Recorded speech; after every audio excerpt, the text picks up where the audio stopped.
Amazon Web Services have become a mainstay in the web hosting industry thanks to their reliability, speed, and relatively trouble-free management. The pricing structure that caters to businesses of all sizes and industries, nearly half of the internet relies on Amazon servers for some reason or other. Consequently, the market demand for AWS solution architects has grown exponentially and still expects further increments. A few services are still used extensively in AWS instances with changing time. Let's take a look at the topics to be covered today in a full course on the top 5 AWS services to master in 2022. We start by taking a look at AWS from a beginner's perspective. We then cover a crucial part of AWS, the S3 bucket component. The next topic will explain how objects and buckets find use in an S3 component on AWS. Next, we take a look at what is an EC2 instance on Amazon AWS and also learn how to create the aforementioned instances and link them with S3 buckets to aid data storage on Amazon Web Services servers. The next tool we cover in the video will be AWS Lambda. We'll cover its mechanisms and the features using which it backs up data on AWS servers and facilitates easy restore functionalities. We then learn about AWS CloudFront, content delivery, and Amazon virtual private clouds. Finally, we cover some basic interview questions people may come up against when interviewing for roles like AWS Solution Architect. Meet Rob. He runs an online shopping portal. The portal started with a modest number of users, but has recently been seeing a surge in the number of visitors. On Black Friday and other holidays, the portal saw so many visitors that the servers were unable to handle the traffic and crashed. Is there a way to improve performance without having to invest in a new server? Wondered Rob.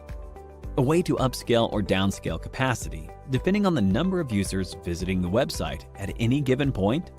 Well, there is. Amazon Web Services, one of the leaders in the cloud computing market. Before we see how AWS can solve Rob's problem, let's have a look at how AWS reached the position it is at now. AWS was first introduced in 2002 as a means to provide tools and services to developers to incorporate features of Amazon.com to their website. In 2006, its first cloud services offering was introduced. In 2016, AWS surpassed its $10 billion revenue target. And now, AWS offers more than 100 cloud services that span a wide range of domains. Thanks to this, the AWS Cloud Service Platform is now used by more than 45% of the global market. Now, let's talk about what is AWS. AWS, or Amazon Web Service, is a secure cloud computing platform that provides computing power, database, networking, content storage, and much more. The platform also works with a pay-as-you-go pricing model, which means you only pay for how much of the services offered by AWS you use. Some of the other advantages of AWS are security. AWS provides a secure and durable platform that offers end-to-end privacy and security. Experience.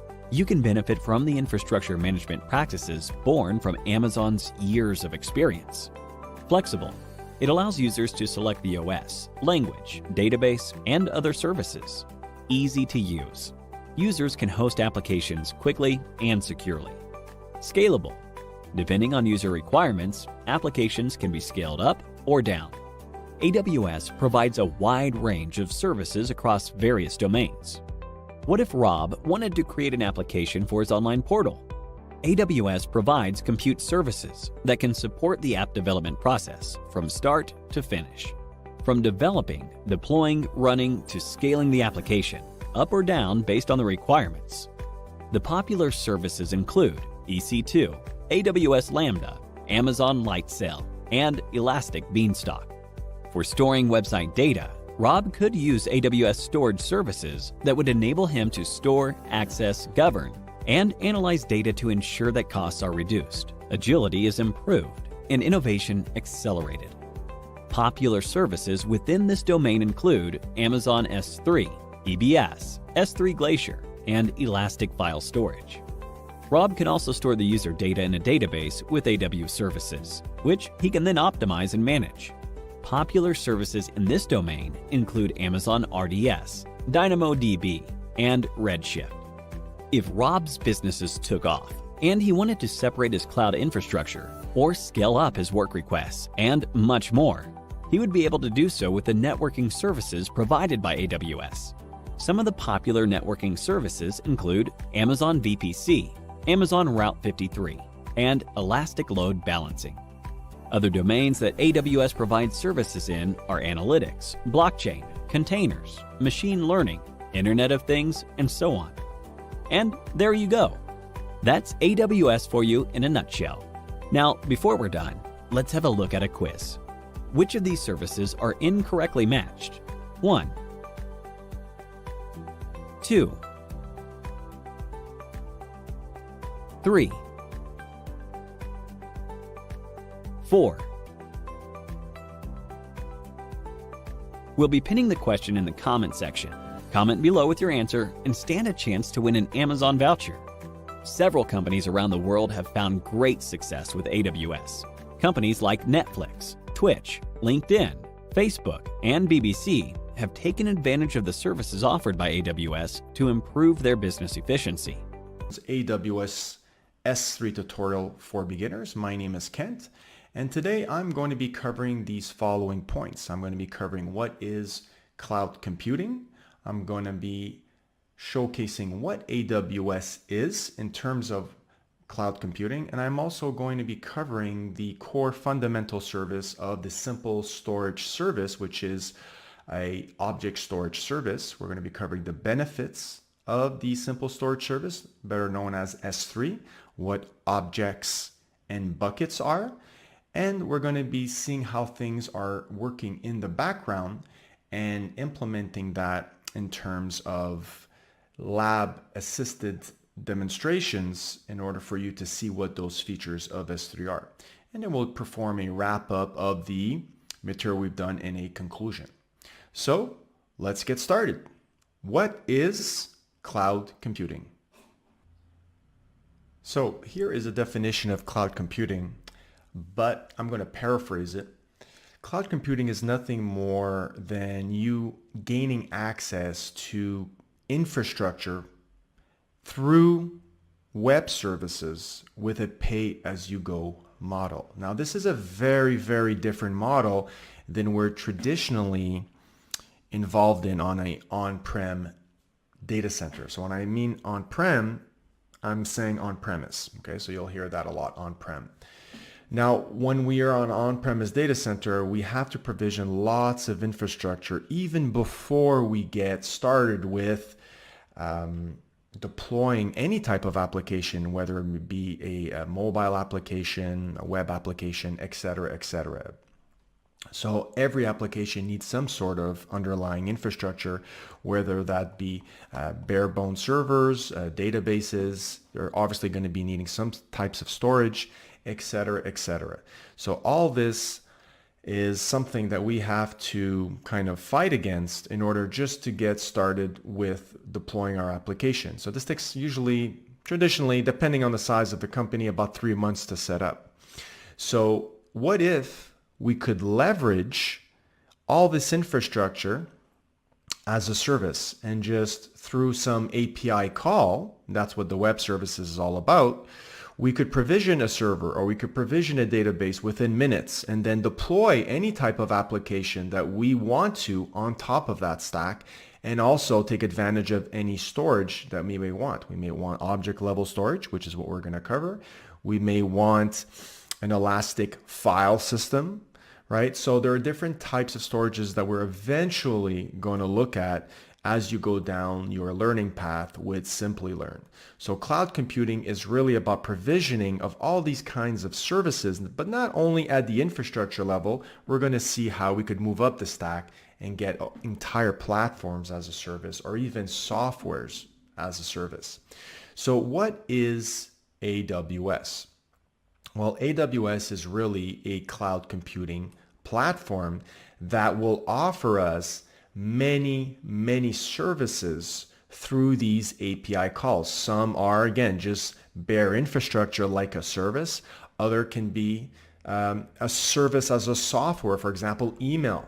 So here we have an example of the public data storage. This is S3, the simple storage service icon that you're going to see over and over again. This is a representation of an actual bucket in S3. So this will become more clear as we continue the slide deck and actually reinforce this with some hands-on lab. But as you can imagine, you may want to provision a private software-defined network in the cloud. And so we can do that in AWS. We can provide load balancing. We could provide scalability in terms of auto scaling groups that will respond to increased demand as your application, let's say, becomes more popular. You want that infrastructure to grow elastically. So doing this on premise is traditionally not only extremely expensive, and thus prohibitive, but very difficult to implement physically speaking as well. So by going with a cloud provider like AWS, we can severely reduce the expense and the complexity of setting all of this up because we're trading capital expense for variable expense. So capital expense is about you procuring all the hardware that you need beforehand and the budget being approved before even getting that hardware in through your door, right? And then you have to configure it. So there's that complexity factor. Whereas if you're doing this through AWS, you can within minutes just provision all of that very quickly. So you're also not paying for everything all up front. You're paying this with a pay as you go model. So very different. We're now removing what's called undifferentiated lifting, which is everybody has to do the same thing, but it's not really bringing any value to their end product. We all have to buy servers and configure them and scale them, etc., etc. So if we remove that element and have AWS handle that, we can concentrate on our business, which is our application, and improving that application and responding more to our client's request. We can be more agile, more flexible. So all of this leads to these points that we see here on this slide. Much easier to use, much easier to get our application to market. We're actually going to be leveraging the physical security that AWS implements for us. They have data centers all over the world that we're going to plug into, and that physical security is already implemented for us. There are varying levels of security that we're going to get into through our AWS journey, but right off the bat, you know that you have physical security. Of course, we're going to be talking about storage in this demonstration or in this slide deck over here, but the nice thing is we only pay for what we use. So that's that variable expense that I was talking about that we've traded for capital expense. We can easily set up databases. We can easily automate our backups and have those backups stored in the cloud through that S3 storage that we're going to get into. Okay, so lots of benefits of going through AWS here. And it's also comprehensive and simple to use. Comprehensive, meaning that there are hundreds and hundreds of services. It's going to be actually quite time consuming for you to just know what each service does in general, but you'll get there through your journey. It's all about sticking with it and learning something new every day, which is what Simplilearn is all about. Over here, we have infrastructure as a service, platform as a service, and software as a service. So these are three different types of distinctions we have in the cloud industry to basically cover what's going on here on the right-hand side. So on premise, you're traditionally involved in everything from networking, which is you, for example, buying the switches, the routers, the cabling, everything all the way up the stack to deploying your application, and you see everything in between there. Okay, so this is a very time-consuming job. Not only that, but it costs a lot of money because you have to buy all these machines up front, and you have to have the individuals with the right knowledge to maintain all of this stack. All right, so different individuals and different teams maintaining this whole on-premise data center. You may also have different data centers deployed globally. So you can imagine the cost overhead of this. So everything in green is basically you're managing it. Now we can offset that and ask AWS to handle part of this stack over here. So on this second column over here, we see infrastructure as a service, which basically says, AWS, I want you to handle all the networking, my software-defined network. I want you to handle my storage, elasticity. I want you to handle my compute power, my virtual machines. I want you to handle even administrating those machines at a physical layer as well. And I want you to physically secure them. So this will allow you more time to focus on all the green up here. Of course, we can move up the stack and say, I even want AWS to take on more responsibility. And that would be more of a platform as a service where AWS would also install and maintain the operating system for you. So you can imagine things like new versions of operating systems, security patches, maintenance patches, all of the like, and any middleware or runtime that you have on top of that. Think of something like the Java virtual machine, perhaps, that needs to be updated. Now, you wouldn't be responsible for maintaining all of what's in orange over here. You would only be responsible for deploying your application and making sure that your data is saved and secured, right? So again, platform as a service is a more hands-off approach. So think of it as you wanted to set up a CI/CD deployment environment for your development team, and you want it to be very involved in just handling your application code and making sure that it was properly compiled, built, tested, and deployed, right? Well, this could be implemented as a platform as a service. Or you could take your code as a zip file and give it to AWS's service called Beanstalk, which would automatically deploy your code and make sure that it's highly available, scalable, and fault tolerant across all of the orange stack over here, right? So more of a hands-off approach. Of course, we can go all the way up the stack and tell AWS to take care of everything for us and just ask for a service, much like a utility, like electricity or water. We might want to say, we just want an email software service, and we're not really concerned about how the underlying operating system or servers or network are configured for that. We just want to use the software as a service. We don't want to administrate anything else. We just want to be sort of like an end user to it. So AWS will manage everything underneath the hood. So there are varying types of services. You pick and choose whichever one makes more sense for you and your team. So what is S3? S3 stands for Simple Storage Service, and it is an object storage service in Amazon. What this means is that it doesn't matter what kind of file you upload to S3, it will be treated as an abstraction, meaning an object. So you can upload a PDF file, you can upload a JPEG file, you can upload a database backup. It doesn't really matter. All that is abstracted away by the use of storing it within an object. We're going to talk more about what composes an object, but by doing so, what happens is S3 allows us to have industry leading scalability. So it doesn't matter if you're going to make a request for that database backup, let's say that object, 5 times or 10,000 times, that request, that demand will scale. The underlying infrastructure that is implemented behind the scenes is handled for you. So in a sense, it's kind of like a serverless service, a storage service where you're not implicated in handling anything underneath the covers. You're just uploading your objects and accessing them later on.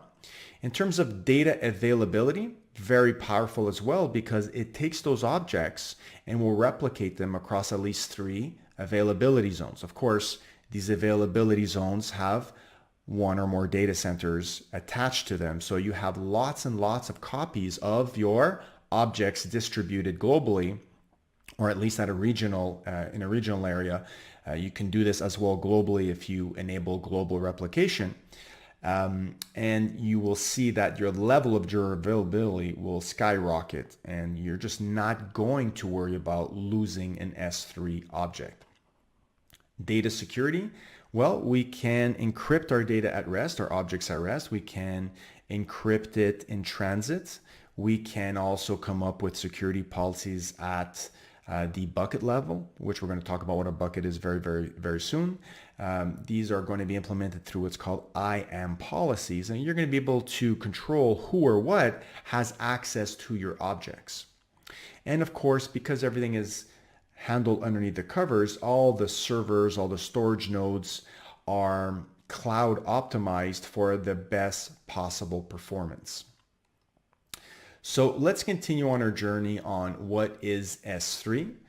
We're going to take a look at what is a bucket and what is an object. As you can see here, you have inside this bucket, which is a logical container for an unlimited amount of objects. You could have objects of different shapes and sizes. Like I said, you could have pictures, database backups, etc. So this is what's being represented here by different shapes. And you can think of a bucket really as almost like a folder where objects or files are placed within them. So there are many ways for us to place objects within a bucket. We can do this through the AWS console, which I'll be showing you very shortly. We can do this via the command line interface, or we can do this through a software development kit. At the end of the day, all those three options go through an API, right? So it's all about picking the right method that is best suited for whatever kind of end user or application that needs access to these buckets and to these objects. Now, once you've got the data or objects within this bucket, you can control pretty much how the data is accessed, how it's stored, whether you want it to be encrypted, and how it's even managed. So you can have organizations that have specific compliance needs. For example, any objects that are placed in there, perhaps some PDFs, are not to be modified or not to be touched for 90 days. Let's say we can imply object locks if we want to. We can imply security guards. We can also, for example, record all API actions that try to access, to list, to delete any kind of API operations on those objects at the bucket level or on the object level. We can record if that is some sort of organizational compliance need for auditing or for whatever internal auditing reason that you may have. So continuing on here, you can see that there are many organizations that use S3. One in point is Amazon itself. S3 is so popular and so durable that Amazon internally uses it to store its own data. You're guaranteed, almost that you're not going to lose any object in there because it has what we call 11 nines durability. Now, 11 nines durability is really an extreme amount of durability where it's mathematically almost impossible for you to lose an object once you placed it in S3. You're in fact more liable to get hit by a meteorite than you are to lose an object in S3, statistically speaking, which is a pretty incredible statistic, but it's true. So if we continue here with the benefits of S3, some of these I've already described, but let's talk about the full picture here.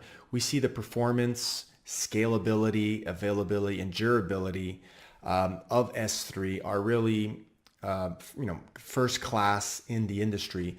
Again, durability, we were talking about that 11.9. So what that really means is 99.9999 in total. If you count all the nines, that's 11 of those nines. So most durable in the industry by far.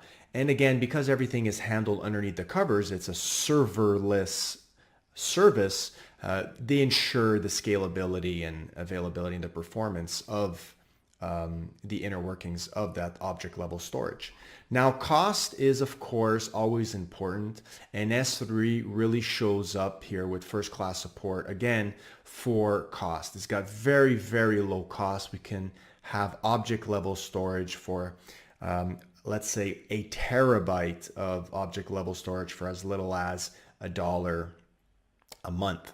So again, it will depend on the kind of storage class. We're going to have a discussion on different types of storage classes that we might want to transition or move over our objects from one storage class to the next, depending on how frequently accessed that data is. As you know, data over time seems to get less and less accessed as your needs shift from one place to another. We're going to talk about that coming up very soon. So we're going to want to really focus on that to reduce our end of the month costs for storage with S3.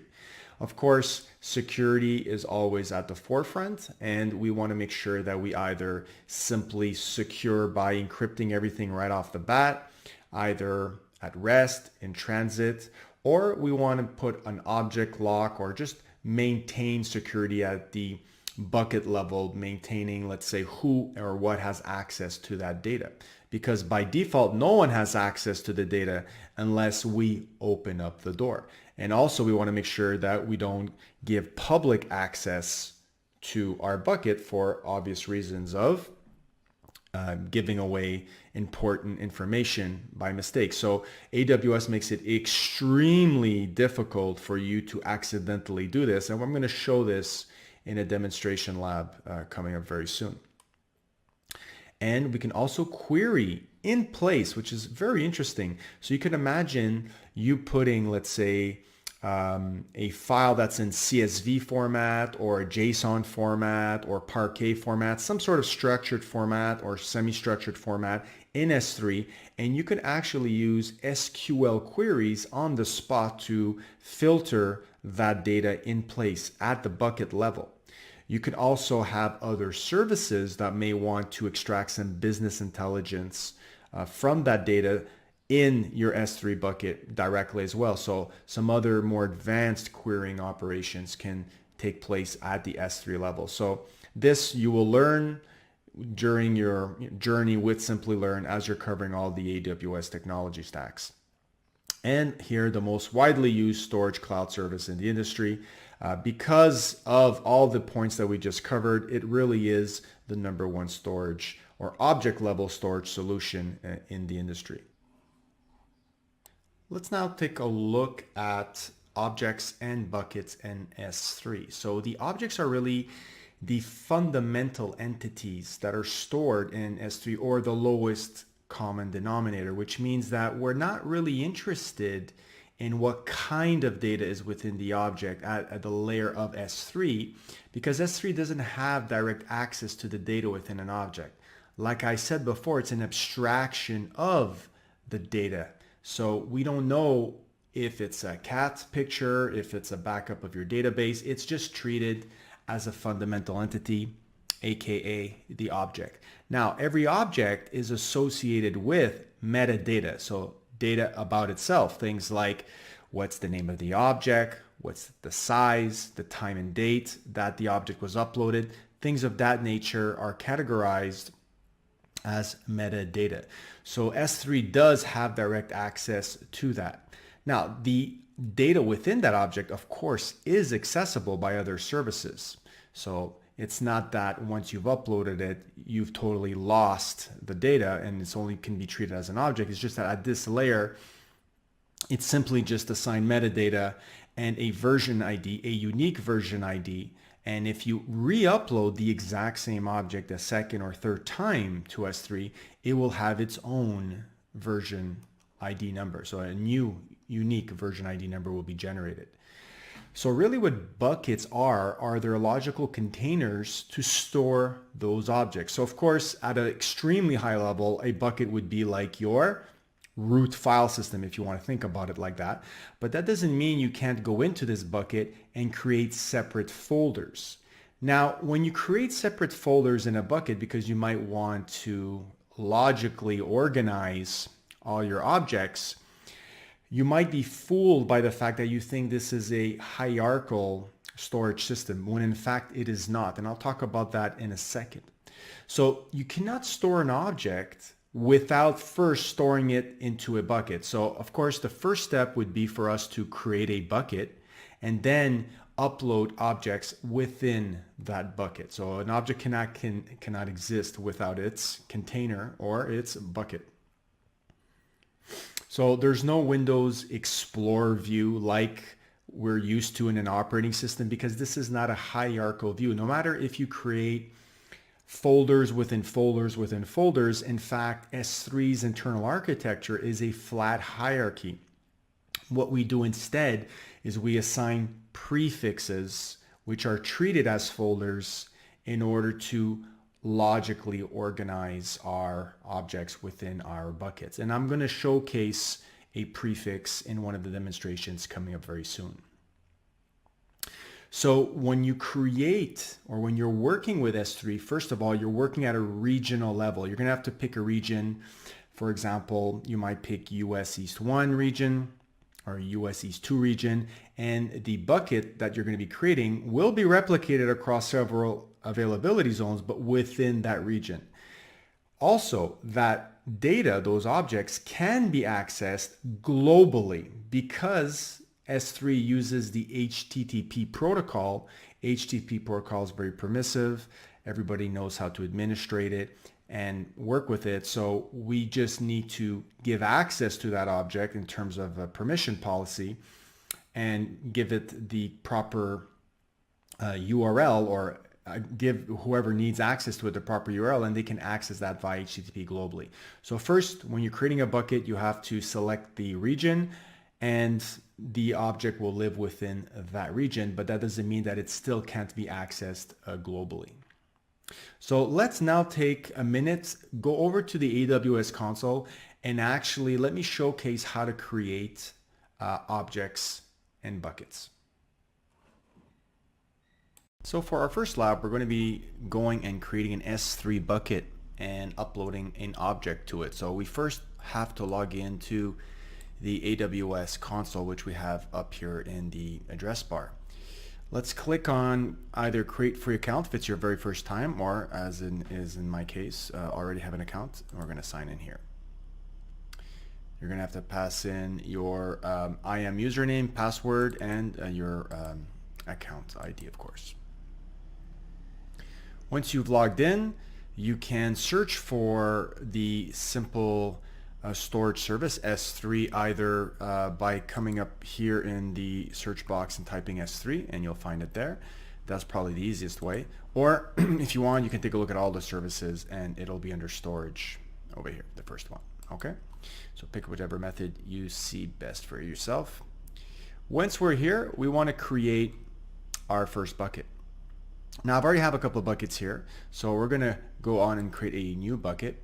The very first thing is you have to specify a bucket name. Now this bucket name has to be globally unique. If you take a look here at the region that we're in, it doesn't actually select a specific region.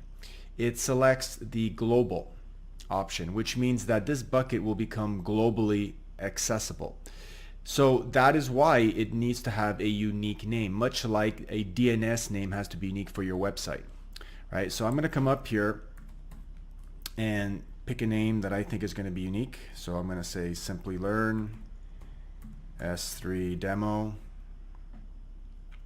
right, let's take a look at if that's going to work out. Of course, we have to pick a region, but it is globally accessible. So you either pick a region that's closest to your end users, or in our case, since we're just doing a demonstration, we can do whichever is closer to us right now. Okay, and we're going to skip these options for now. We're going to come back to them later on. We're just going to create the bucket. Now hopefully that was a unique name and allowed me to create that, and it looks like it did. So if I scroll down, you can see that it clearly got created over here. Now we're going to click on that and we're going to start uploading objects to this bucket. So let me click on the upload button, and you can either select one or more files, or you can select an entire folder. So I'm going to just go and select a specific cat picture that I have here. Okay, and again, we'll go through some of those other options later on, and we'll just click upload. Now this should take no time at all, because of the fact that it's a very small object or a file that's being uploaded. So it has succeeded. We can close this up. And we see now clearly that the object is in our bucket. If we go to properties, we can see the metadata associated with this bucket. We can see the region that it's in. We can see the ARN, which is the Amazon resource name, which uniquely identifies this resource, this bucket, across the globe. So if ever you needed to reference this, let's say in an IAM policy or whatever other service needed to communicate with S3, you would need this ARN. It's a very important piece of information. And of course, we have the creation date. Some high level metadata. So objects, as we have covered already, consist of not only the data itself, but the metadata. So there's lots of metadata, and there's a lot of other features that we can go here and enable very easily. And this will be the basis of the future demonstrations that I'm going to do. All right. So just to recap what we just did, we created a unique bucket, gave it a name of Simplilearn S3 demo, and uploaded our first object to it. So let's now take a look at the inner workings of the Amazon S3.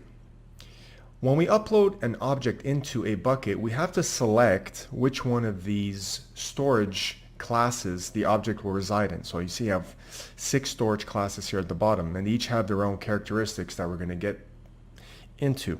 By default, if you don't specify anything, it'll get placed in what's called the S3 standard storage class, which is the most expensive out of all these storage classes. Once your object gets colder, and what I mean by colder is your access patterns diminish, meaning that you're accessing that file less and less over the course of time, so it gets colder, you will transition that object from one tier to the next, all the way to, for example, S3 Deep Archive. So again, Deep Archive signifies extremely cold, so maybe you're only referencing this data once a year, once every couple of years. And so you want to have the cheapest possible storage available. So right now you can get about 1 terabyte of storage per month for about $1 a month with S3 Glacier Deep Archive. So you are going to be very interested in knowing how to transition from one or more of these storage classes over time in order to save on your storage costs. That's really why we're doing this. So let's go through some of these storage classes. By default, like I said, whenever you upload an object, you automatically get placed into the standard storage class. So any files that you're working on frequently, daily, this is the best fit for it. You've got the highest level of accessibility and durability as well. Not that the others don't have the same level of durability. However, we'll see how when you transition from one storage tier to the next, some characteristics do change in order for you to save on some costs. We're going to go through some of those. Now, this would be considered hot data, right? Data that's used all the time, maybe just by you, maybe by everybody, right? So that's the perfect place to place it in the standard storage class.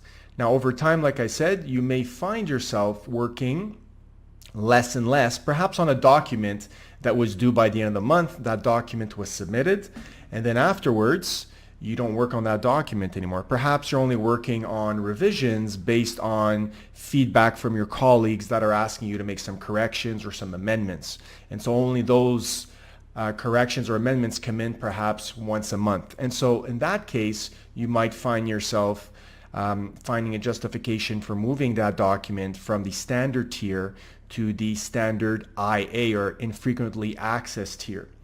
Maybe any objects not modified for more than 30 days are a good fit for that. And that's really the criteria for IA, inactive access, is that S3 or AWS itself recommends to only put objects in there if they haven't been accessed for at least 30 days. So you get a price reduction, a rebate for putting objects that are not accessed frequently in here. Of course, if you remove objects, let's say before the 30-day limit, then you are charged a surcharge for retrieving an object that you said was infrequently accessed, but it really was not.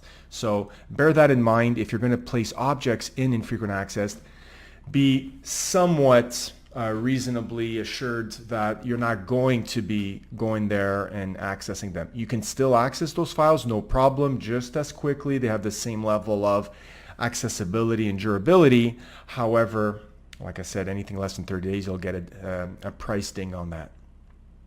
If you want to have long-term storage, we're talking about Amazon Glacier. So this is more anything over 90 days that hasn't been modified, or 180 days. There's two subcategories of Amazon Glacier that we're going to get into. And this is the cheapest storage by far. And Amazon Glacier doesn't really operate through the AWS console as the same as the standard and the infrequent access. You can't really upload objects to Glacier via the console in the browser. You can only do so, let's say, through the command line interface or through an SDK. The only thing you can do on the web console with Glacier is actually create what's called a vault, which is a logical container for your archives. But then after that, you have to go through the CLI or the SDK to do the rest of the work there. If we continue on, there's some gray areas between the S3 standard and the Glacier. One is the one zone infrequently accessed storage class. So if we go back to the regular standard and IA storage class, all of these objects are stored across a minimum of 3 availability zones. If you want a further price reduction, you can store your objects in a one zone IA storage class, which means that instead of taking that object and replicating it across 3 or more availability zones, it will only store it in a single availability zone, therefore reducing the level of availability that you have to that object. So in this case here, if that single availability zone would go down, for example, you would not have access to that object. Once it would come back up, of course, you would. The other thing is if there was an immense catastrophe where the actual availability zone was destroyed, well, of course, then your object is also gone. So if that's something that doesn't worry you because you have already many copies of this object maybe lying around on premise, then this is a good option for you because it's data that you're willing to lose or lose access to for short periods of time if ever that single availability zone goes down. So it's about an extra 20% off the price from already the normal IA standard price. There is another one called the standard reduced redundancy storage. This one is kind of getting phased out as we speak because the same price for this storage class is about the same amount you're going to pay for the normal IA standard class.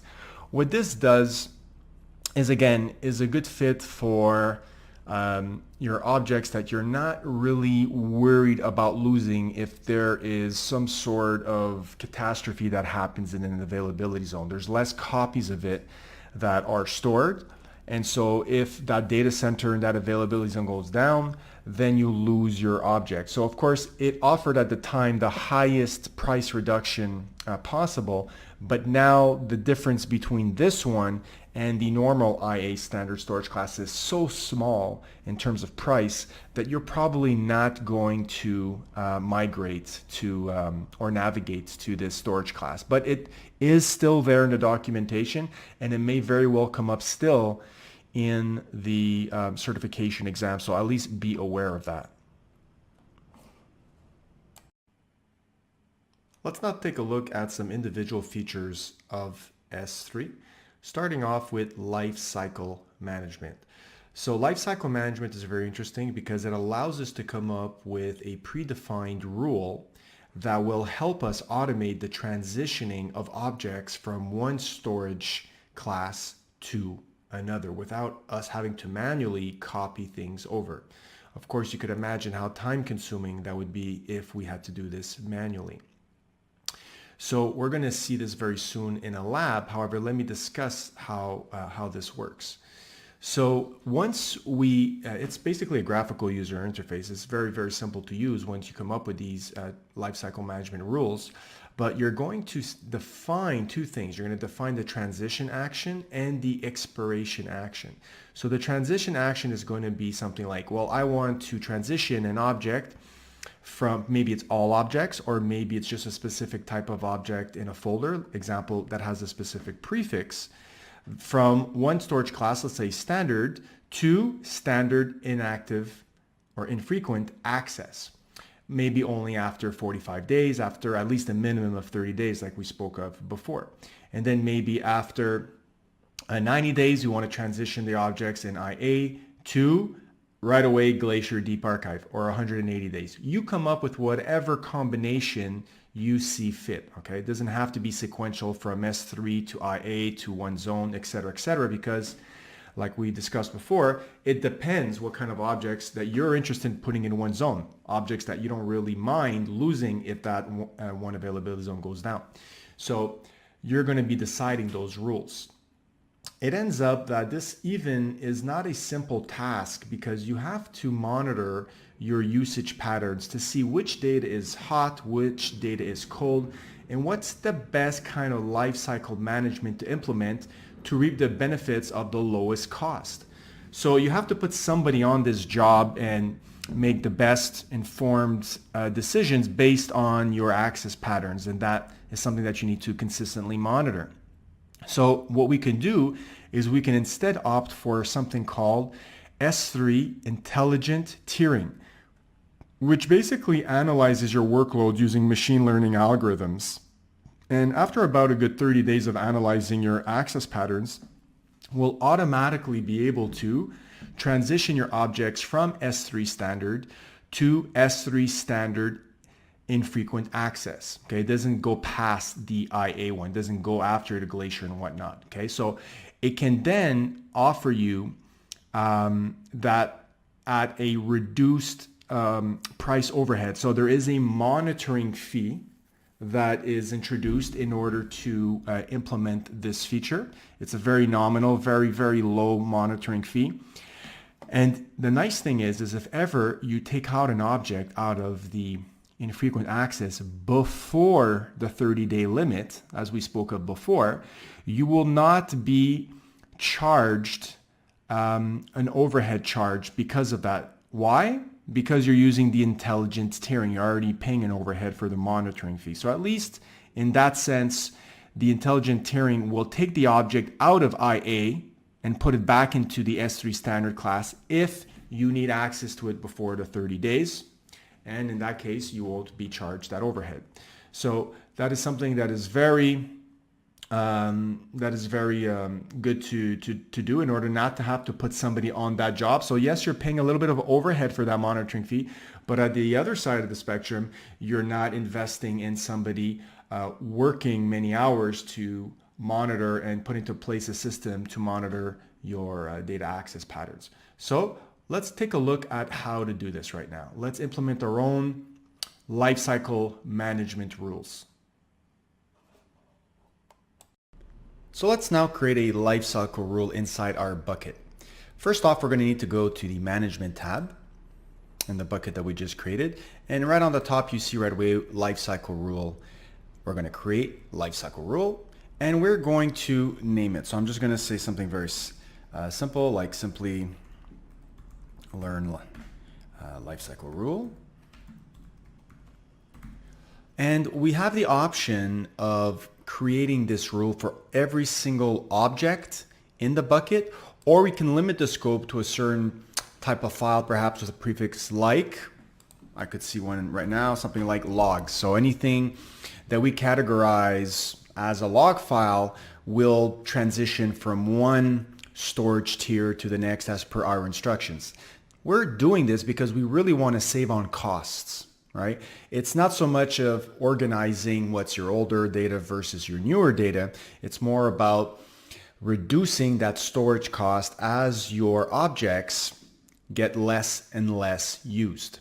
So in this case, logs are a good fit because perhaps you're using your logs for the first 30 days, you're sifting through them, you're trying to get insights on them, but then you kind of move them out of the way because they become old data and you don't need them anymore. So we're going to see how we can transition them to another pricing tier, another storage tier.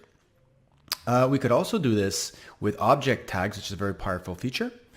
And in the lifecycle rules action, you have to at least pick one of these options. Now, since we haven't enabled versioning yet, what I'm going to do is just select transition the current version of the object between these storage classes.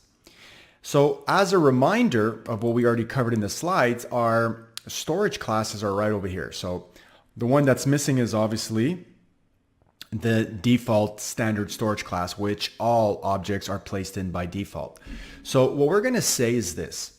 We want our objects that are in the default standard storage class to go to the standard inactive access storage class after 30 days. And that'll give us a nice discount on those objects being stored. Then we want to add another transition. And let's say we want to transition them to Glacier after 90 days. And then as a big finale, we want to go to Glacier Deep Archive. You can see the rest are grayed out. Wouldn't make sense to go back. And maybe after 180 days, we want to go there. Okay. Now there's a little bit of a warning or a call to attention here. They're saying if you're going to store very small files into Glacier, not a great idea. There's an overhead in terms of metadata that's added, and also there's an additional cost associated with storing small files in Glacier. So we're just going to acknowledge that. Of course, for the demonstration, that's fine. In real life, you'd want to store very big tar files or zip files that had, one or more log files in there. Okay, that would bypass that surcharge that you would get. And over here, you have the timeline summary of everything we selected up above. So we have here after 30 days, the standard inactive access, after 90 days, Glacier, and after 180 days, Glacier Deep Archive. So let's go and create that rule. All right, so we see that the rule is already enabled, and at any time you could go back and disable this if ever you had a reason to do so. We can easily delete it as well, or view the details and edit it as well. So if we go back to our bucket, now what I've done is created that prefix with the /logs. Since we're not doing this from the command line, we're going to create a logs folder over here that will fit that prefix. So we're going to create logs, create folder. And now we're going to upload our, let's say, our Apache log files in here. So we're going to upload one demonstration Apache log file that I've created with just one line in there, of course, just for demonstration purposes. We're going to upload that. And now we have, we're going to just close that. And now we have our Apache log file in there. So what's going to happen, because we have that lifecycle rule in place, after 30 days, any file that has the logs prefix, or basically is placed inside this folder, will be transitioned as per that lifecycle rule policy that we just created. So congratulations, you just created your first S3 lifecycle rule policy. Let's now move over to bucket policies. So bucket policies are going to allow or deny access to not only the bucket itself, but the objects within those buckets to either specific users or other services that are inside the AWS network. Now, these policies fall under the category of IAM policy. So IAM stands for Identity and Access Management. And this is a whole other topic that deals with security at large. So there are no services in AWS which are allowed to access other services or data, for example, within S3, without you explicitly allowing it through these IAM policies. So one of the ways we do that is by attaching one of these policies, which are written in a JSON format. So it's a text file that we write. At the end of the day, that's the artifact, and that's a good thing because we can use that artifact and we can configuration control it in our source control and version it and put it alongside our source code. So when we deploy everything, it is part of our deployment package. So in this case here, we have several ways of doing this. We can use what's called the policy generator, which is a graphical user interface that allows us to simply click and point and populate certain text boxes, which will then generate that JSON document that will allow us to attach that to our S3 bucket.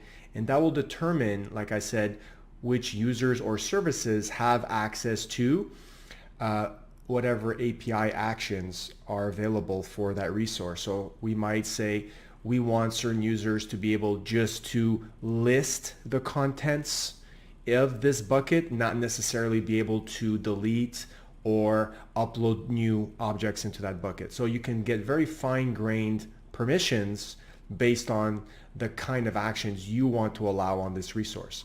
So in order to really bring this home, let's go and perform our very own lab on this. Let's now see how to create an S3 bucket policy. Going back to our bucket, we're now going to go into permissions. So the whole point of coming up with a bucket policy is that we want to control who or what, the what being other services, have access to our bucket and our objects within our bucket. So there are several ways we can go about doing this. Let's edit a bucket policy. One, we can go and look at a whole bunch of pre-canned examples, which is a good thing to do. Two, we could actually go in here and code the JSON document ourselves, which is much more difficult, of course. So what we're going to do is we're going to look at a policy generator, which is really a form-based graphical user interface that allows us to generate, through the answers that we're going to give here, the JSON document for us. First question is, we got to select the policy type. Of course, we're dealing with S3, so it makes sense for us to create an S3 bucket policy. The two options available to us are allowing or denying access to our S3 bucket.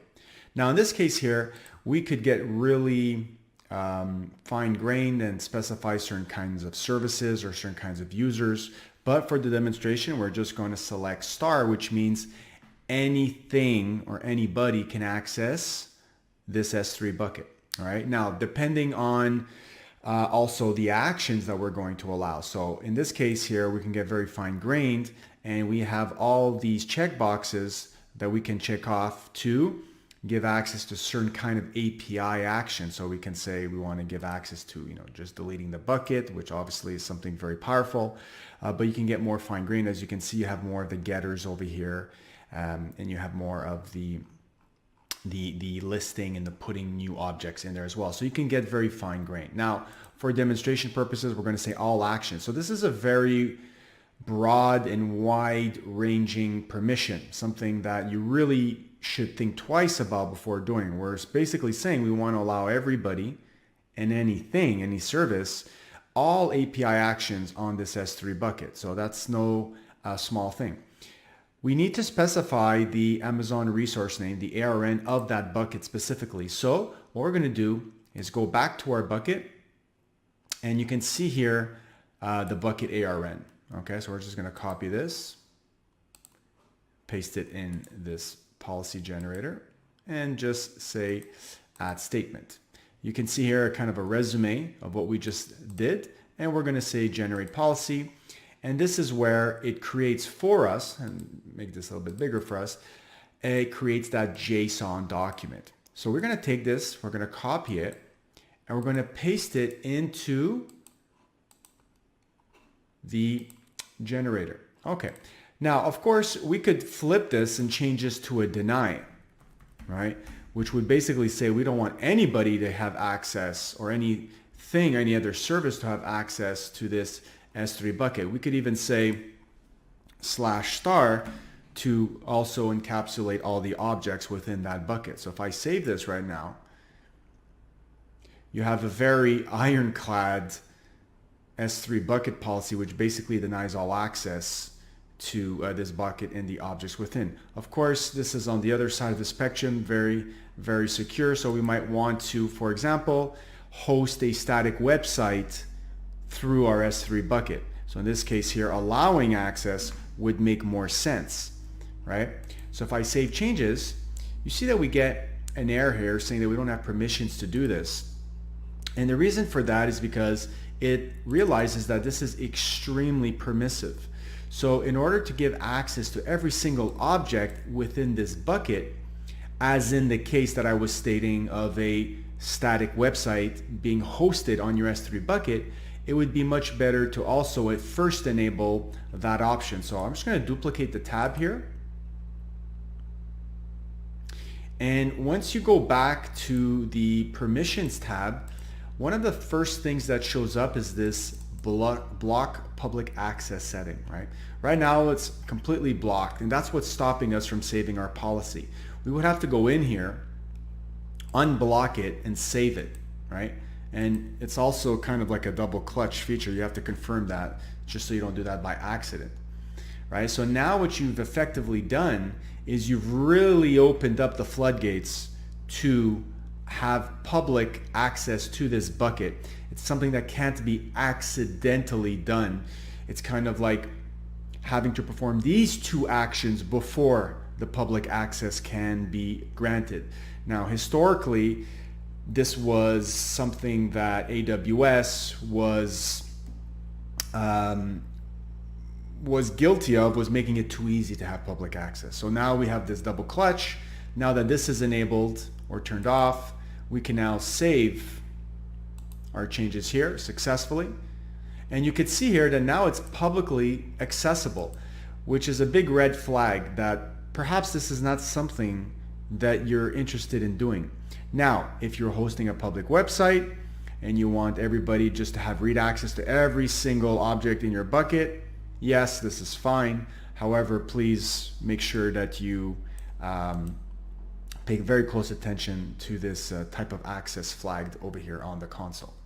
So congratulations, you just got introduced to your first bucket policy, a permissive one, but at least now you know how to go through that graphical user interface through the policy generator and create them and paste them inside your S3 bucket policy pane.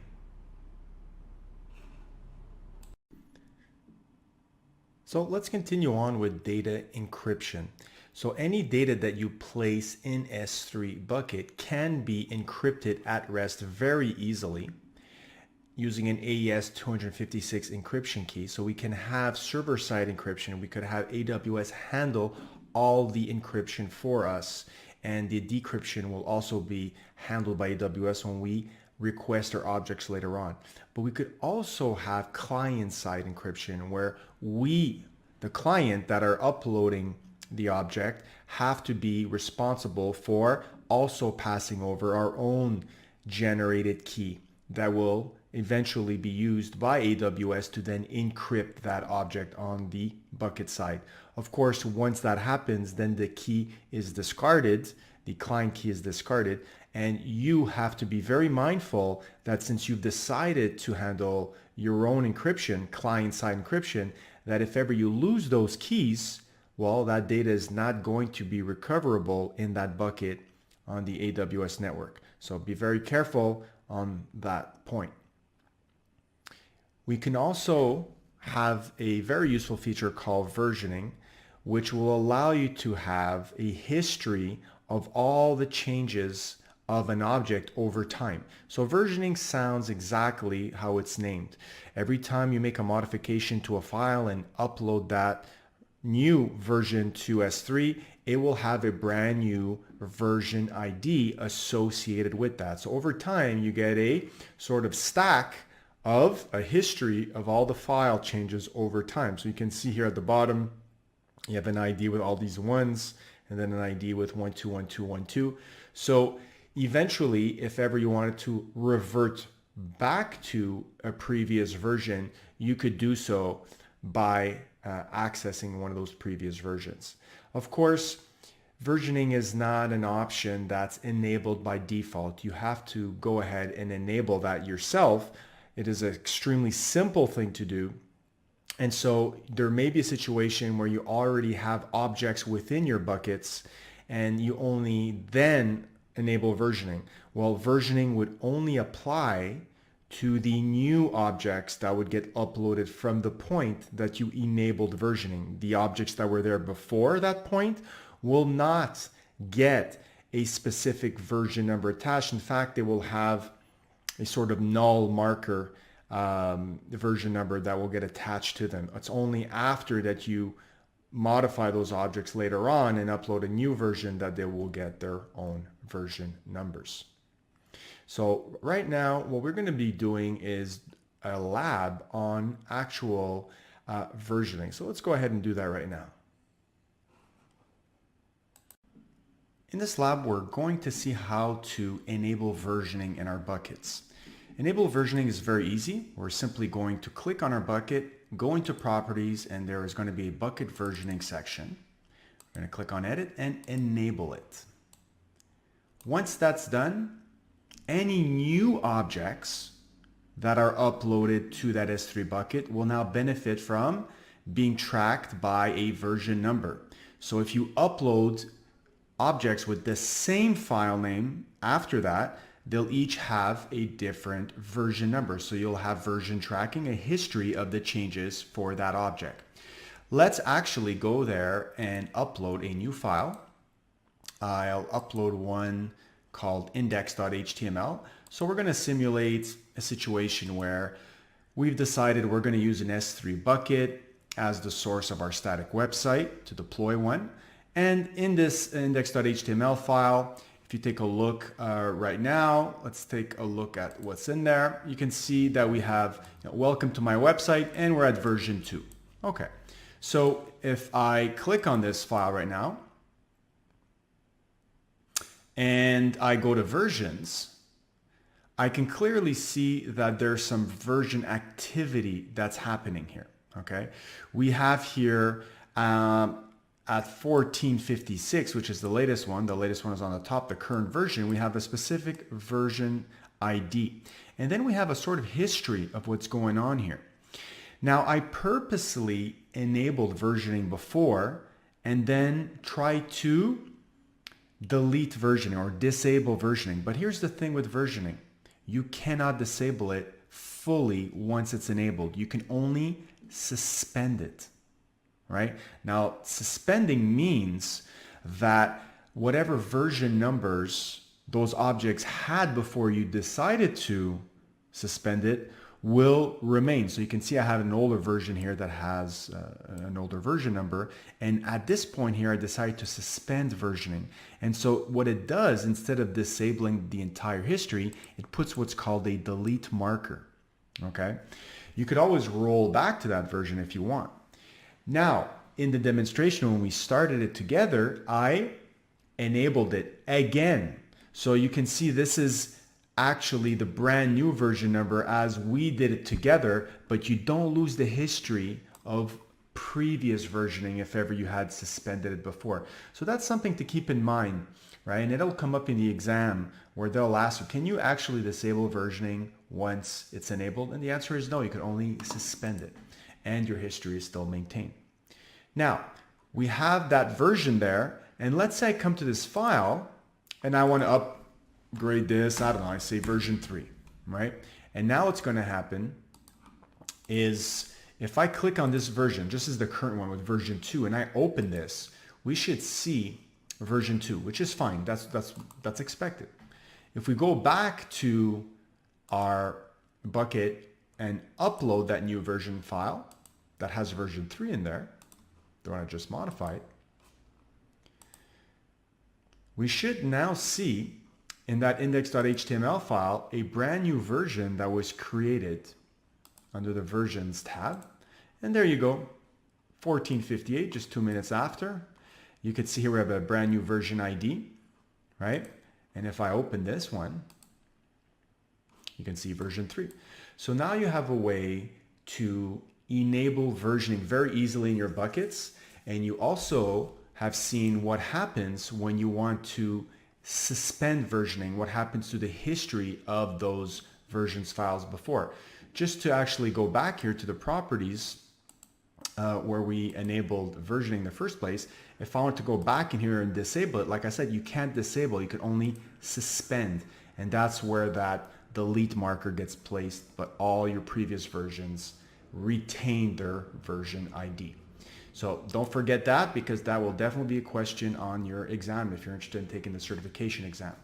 So congratulations, you just learned how to enable versioning.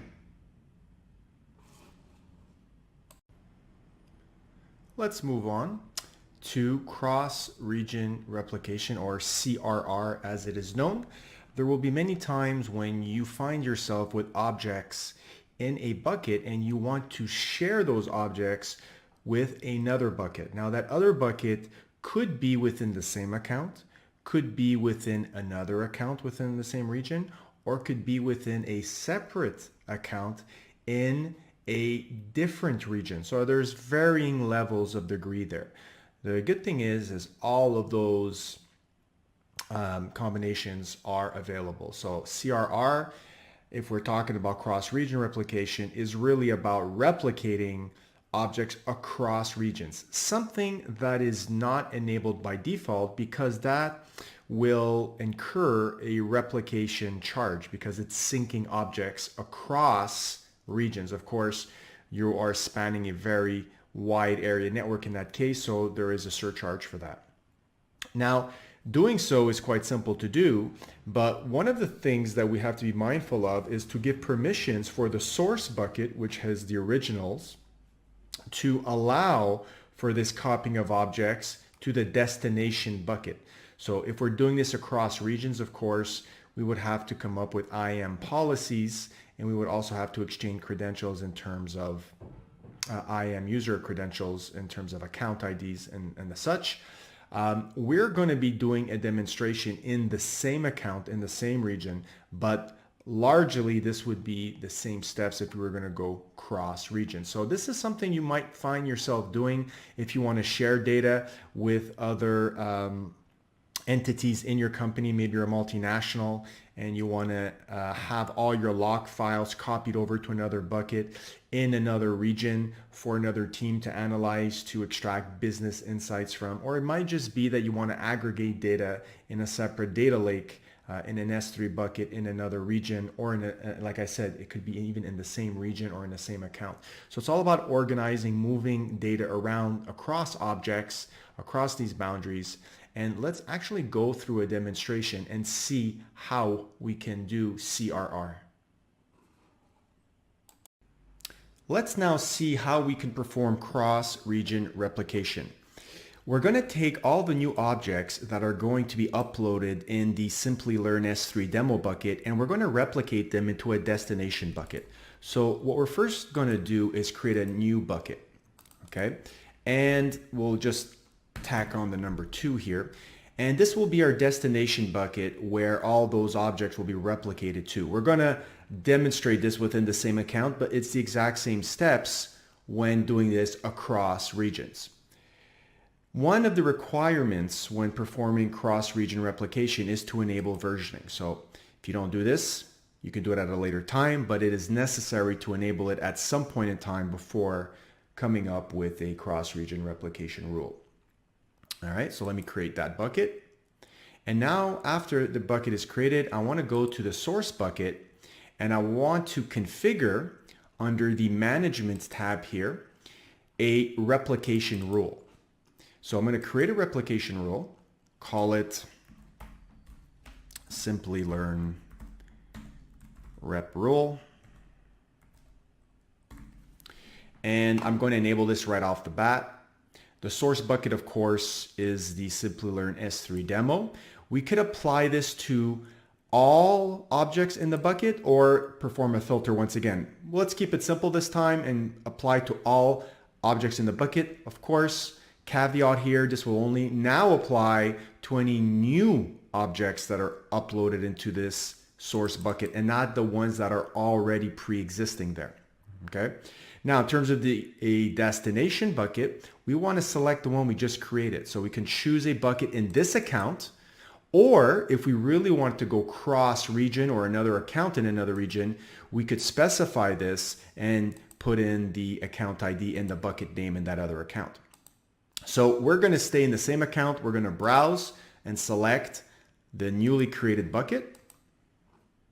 And we're also going to need permissions for the source bucket to dump those objects into the destination bucket. So we can either create the role ahead of time, or we can ask this user interface to create a new role for us. So we'll opt for that, and we'll skip these additional features over here that we're not going to talk about in this demonstration. We're just going to save this. So that will create our replication rule that is automatically enabled for us right now. So let's take a look at the overview here. You can see it's been enabled. Just to double check, the destination bucket is the demo 2. We're talking about the same region. And again, here we could opt for additional parameters like different storage classes in the destination bucket that object is going to be deposited in, et cetera, et cetera. For now, we just created a simple rule. Now, if we go back to the original source bucket, which we're in right now, and we upload a new file, which will be a transactions file in a CSV format, once this is uploaded, that cross-region replication rule will kick in and will eventually, right, it's not immediate, but will eventually copy the file inside the demo 2 bucket. Now I know it's not there already, so what I'm going to do is pause the video and come back in 2 minutes, and when I click on this, the file should be in there. Okay, so let's now double check and make sure that object has been replicated. And there it is, been replicated as per our rule. So congratulations, you just learned how to perform your first same account S3 bucket region replication rule. Let's now take a look at transfer acceleration. So transfer acceleration is all about giving your end users the best possible experience when they're accessing information in your bucket. So you want to give them the lowest latency possible. You can imagine if you were serving a website and you wanted people to have the lowest latency possible. Of course, that's something that's very desirable. So in terms of traversing long distances, if you have your bucket that is in, for example, the US East 1 region in the United States, in the Virginia region, and you had users, let's say in London, that want to access those objects, of course, they would have to traverse a longer distance than users that were based in the United States. And so if you wanted to bring those objects closer to them in terms of latency, then we could take advantage of what's called the Amazon CloudFront Delivery Network, the CDN network, which extends the AWS backbone by providing what's called edge locations. So edge locations are really data centers that are placed in major city centers where our end users mostly are located, more densely populated areas, and your objects will be cached in those locations. So if we go back to the example of your end users being in London, well, they would be accessing a cached copy of those objects that were stored in the original bucket in the, for example, US East 1 region. Of course, you will get most likely a dramatic performance increase by enabling transfer acceleration. It's very simple to enable this. Just bear in mind that when you do so, that you will incur a charge for using this feature. The best thing to do is to show you how to go ahead and do this. So let's do that right now. Let's now take a look at how to enable transfer acceleration on our Simplilearn S3 demo bucket. By simply going to the Properties tab, we can scroll down and look for a heading called Transfer Acceleration over here, and very simply just enable it. So what does this do? This allows us to take advantage of what's called the Content Delivery Network, the CDN, which extends the AWS network backbone. The CDN network is strategically placed into more densely populated areas, for example, major city centers. And so if your end users are situated in these more densely populated areas, they will reap the benefits of having transfer acceleration enabled because the latency that they will experience will be severely decreased. So their performance is going to be enhanced. If we take a look at the speed comparison page for transfer acceleration, we can see that once the page is finished loading, it's going to do a comparison. It's going to perform, first of all, what's called a multi-part upload, and it's going to see how fast that upload was done with or without transfer acceleration enabled. Now, this is relative to where I am running this test. So right now I'm actually running it from Europe. So you can see that I'm getting very, very good results if I would enable transfer acceleration and my users were based in Virginia. So of course, now I have varying differences in percentage as I go closer or further away from my region where my bucket or my browser is being referenced. So you can see here, United States, I'm getting pretty good percentages. As I go closer to Europe, it gets lower, of course, but still very, very good. Frankfurt, again, this is about probably the worst I'm going to be getting here since I'm situated in Europe. And of course, as I go look more towards the Asian regions, you can see once again it kind of scales up in terms of better performance. So of course, this is an optional feature. Once you enable it, as I just showed over here, this is a feature that you pay additionally for. So bear that in mind. Make sure that you take a look at the pricing page in order to figure out how much this is going to cost you. So that is it. Congratulations. You just learned how to simply enable transfer acceleration to lower the latency from the end user's point of view. We're now ready to wrap things up in our conclusion and go over at a very high level what we just spoke about. So we talked about what S3 is, which is a core service, one of the original services published by AWS in order for us to have unlimited object storage in a secure, scalable, and durable fashion. We took a look at other aspects of S3 in terms of the benefits. We mainly focused on the cost savings that we can attain in S3 by looking at different storage classes. Now, of course, S3 is industry recognized as one of the cheapest object storage services out there that has the most features available. We saw what goes into the object storage in terms of creating first our buckets, which are our containers, high-level containers in order for us to store our objects in. Again, objects are really an abstraction of the type of data that are in there, as well as the metadata associated with those objects. We took a look at the different storage tiers, the default being the standard, all the way till the cheapest one, which is the Glacier, which are meant for long-term archived objects. For example, log files that you may hold on to for a couple of years, may not need to access routinely, and will have the cheapest pricing option by far. So we have many pricing tiers, and if you want to transition from one tier to the next, you would implement a lifecycle policy or use the intelligent tiering option that can do much of this for you. We took a look at some very interesting features, starting from the lifecycle management policies that we just talked about, all the way to versioning, cross-region replication, and transfer acceleration.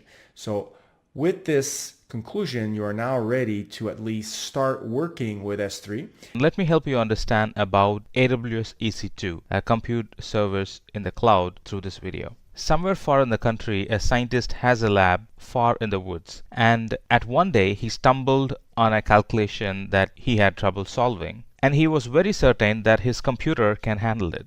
And he asked his computer to do the math or the calculation for him. And the computer thought about it for a while, then took a couple of hours in trying to process the data. And eventually, at one point, it gave up and died due to low memory. And this old scientist is now clueless about how he was going to finish the task and complete his invention and let the whole world know about it. And that's when he was introduced to this new friend AWS, as you see on the screen. AWS was very handy in replacing his old machines, and it was able to give him the service that he wanted at that moment. AWS has been around for a while helping people with their computer needs, and now this new scientist friend in need is welcomed by the new and trendy IT technology AWS, and sure enough, his new AWS friend welcomed and walked him through the new way of computing. And this new happy-faced AWS friend talked to this scientist about AWS EC2 in specific, and walked him through about all the new innovations in IT and in cloud that he had been missing all these days. So his new friend AWS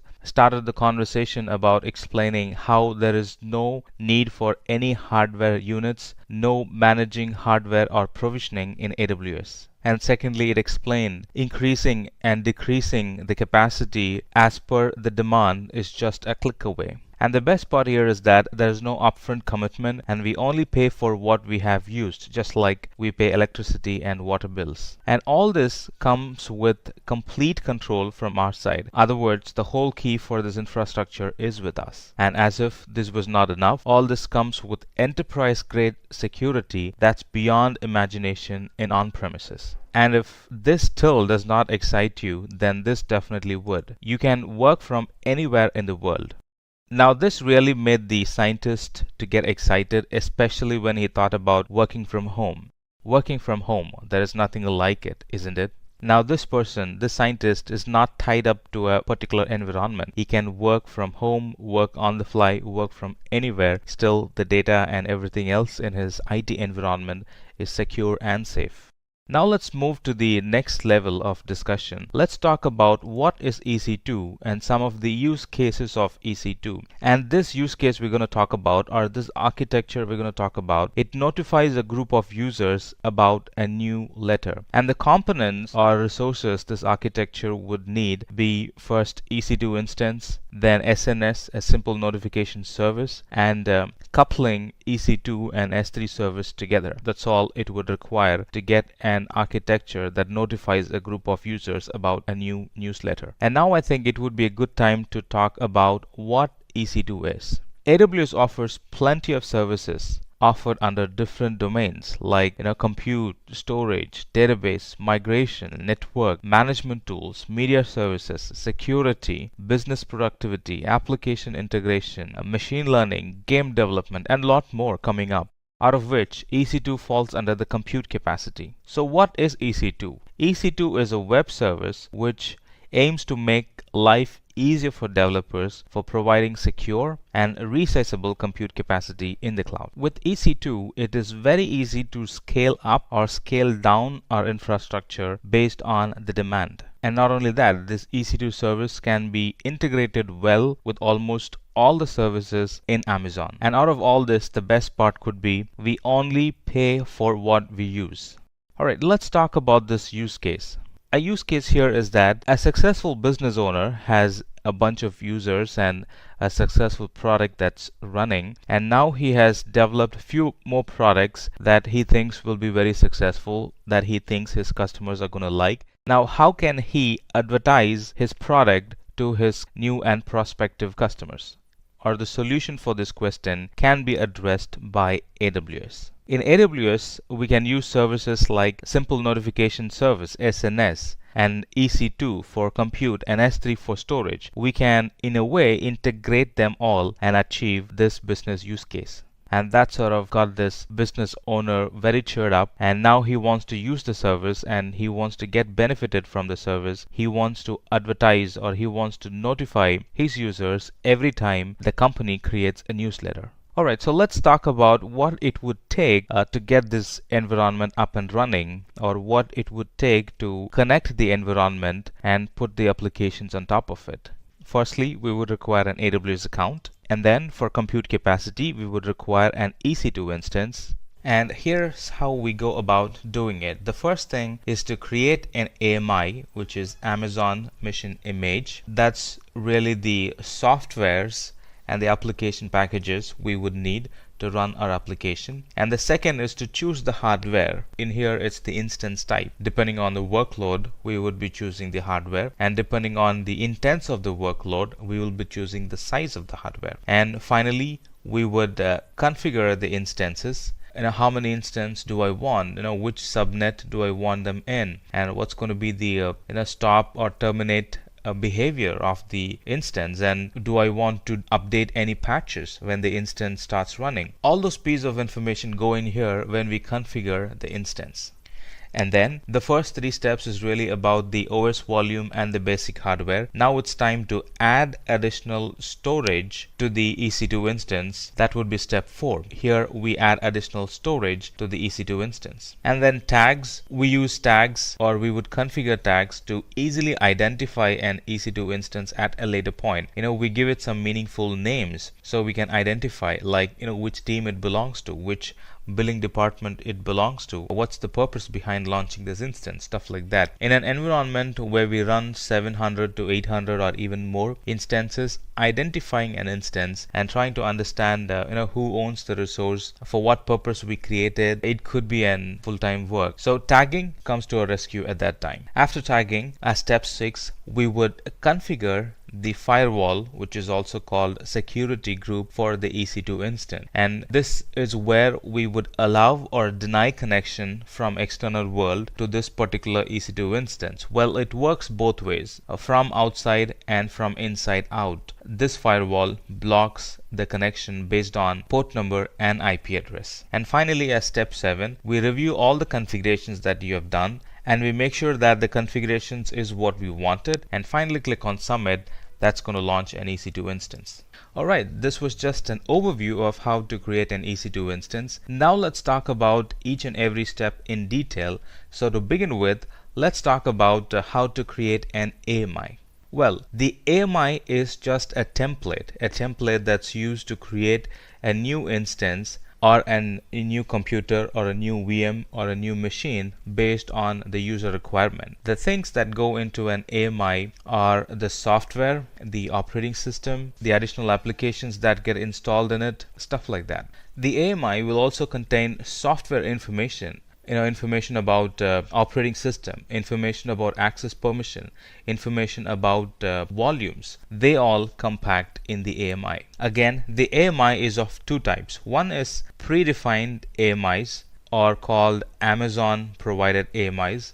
The other one would be custom AMIs, the AMIs that we create. And if you're looking at a particular AMI that you don't want to create but still want to get it from Amazon, there is a place or a portal called AMI Marketplace. There we get like thousands of AMIs in there available for us to shop and use them on a pay-as-you-go business model, and use them as pay-as-you-go billing. So there you can search AMI that you're looking for. Most probably you'll be able to get it there. Now let's talk about choosing the instance type. The instance type is basically the hardware specification that's required for a machine that we're trying to build. And the instance types is categorized into 5 main families. They are, to begin with, it's compute optimized. Now compute optimized gives us lots of compute power or lots of processing power. So if my application is going to require a lot of processing power, I should be picking compute optimized instance. And the second one is memory optimized. Now this is very good for applications that require in-memory caching. There are some applications that performs well with cache or through cache, or the application would create a lot of data that it wants to keep in cache for rereading or for processing, for lengthy processing, stuff like that. For those type of application, this memory optimized instance that comes with in-memory cache is a very good use case. And the third one is the instance that comes with GPU, otherwise called GPU optimized. GPU stands for graphical process unit, and this is very good for application that deals with gaming. This is very good for application that's going to require large graphical requirements. And storage optimized is the fourth option. Just like the name says, this is a very good use case for storage servers. And the fifth family type is general purpose. Just like the name says, it's for general purpose. If you're not particular about the family, then you generally would end up picking the general purpose, because here the services are sort of equally balanced. You'll find a balance between the virtual CPU and the memory and the storage and the network performance. It's sort of balanced. All the components, all the features that needs to go in a computer are sort of balanced in general purpose. Now these instance types are fixed and they cannot be altered because it's hardware based. We buy hardware. We do not have much control on the hardware that's being used. Well, we have options, but we do not have control on the hardware. And these instance types are divided into 5 main families. They are compute optimized, memory optimized, GPU enabled, storage optimized, and general purpose. Then as third thing, we have to configure the instance. Now here is where I have a lot of options about purchasing. What type of purchasing do I want to do? Do I want to go for a spot instance? Do I want to go for a reserved instance? Do I want to go for an on-demand instance? These are different billing options available, and that's available under configure instance. Not only that, here's where I'm going to put the EC2 instance. Do I want an public IP address assigned to it? Do I want an IAM role attached to it? IAM role is authentication. What kind of authentication am I going to provide? And the shutdown behavior. The shutdown behaviors include, do I want to stop the instance when the user shuts down the machine from the desktop, or do I want to simply terminate the instance when the user shuts down the instance from the desktop? So those things go in here, just like the name says, configure instance. A lot of instance configuration options comes in here. That's the third step. And not only that, under the advanced details or advanced tab under configure instance, I can bootstrap the instance with some scripts. Now bootstrap is nothing but the scripts that you want to be run in the instance before it actually comes online. Let's say you're provisioning the instance for somebody else. Instead of you launching the instance and then logging in and running some commands and then handing it over to the other person, you can create bootstrap shell scripts and paste it in a console option available under configure instance, and Amazon is going to take those commands, run it on the instance before it hands over to the user that initially requested for that instance. Now it could be a different user or just you. It sort of automates software installation procedures in the instance that we will be launching. And not only that, there are multiple payment options available under configure instance. The user can pick an instance under normal price, and that instance would apply normal rates applied to it. And there are also options like reserved instance, where the user can pay for an instance upfront before a year or before months, for a span of year or a span of months, and that way they can pay less per hour for using that instance.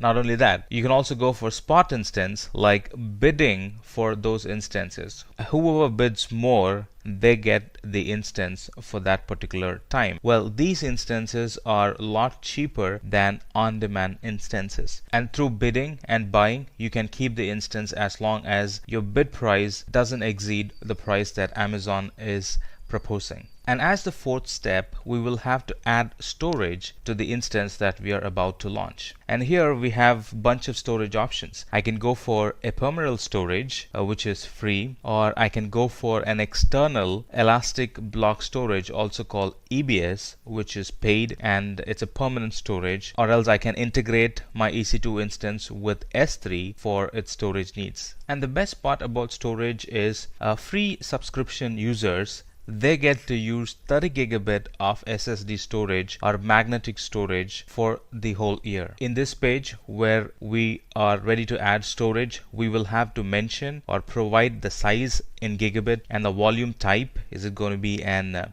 provisioned volume? Is it going to be an general purpose volume? Is it going to be a magnetic volume? Stuff like that. They are volume types. And we also need to give inputs about where the disk will be mounted and whether this volume needs to be encrypted or not. So all these options or all these inputs are received from us under the adding storage section. And then the fifth option would be adding tags. Like we discussed some time back, tags are very helpful to identify a machine in an environment where we have 700 or 1000 VMs running. And security groups are the actual firewall that sits in front of EC2 instance, and it protects that EC2 instance from unintended inbound and outbound outbound traffic. Now here is where I can fine tune the access to my EC2 instance based on port numbers and based on IP address from which it can be accessed. And finally, we get to review the whole changes or the whole configurations that we have made to find out whether they are intact with the requirement, and then click on submit. That's going to launch an EC2 instance.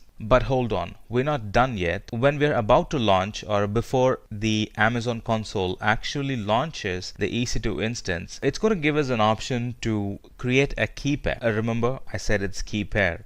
Key pair is two things. One is public and private. The private key is downloaded by the user and is kept with the user, and the public key is used by Amazon to confirm the identity of the user. So just go ahead and download the private key and keep it for yourself. And this private key gets downloaded as an .pem file. It's a format of the file, and it gets downloaded as .pem file. And our next step is to access the EC2 instance. And because the instance that we have launched in this example, let's assume it's a Linux instance, and that's going to require a tool called Putty to be able to access it. And this Putty tool is really needed when we are trying to access an Linux instance from Windows instance. Most of the time, Windows instance will have Putty installed in them, but in some rare cases, they do not come with Putty. In those cases, we can go ahead and download Putty and Putty generator, and we can start using it to access the Linux instance. Now you might ask, well, I understand Putty, what's Putty generator? Now the file that we have downloaded is in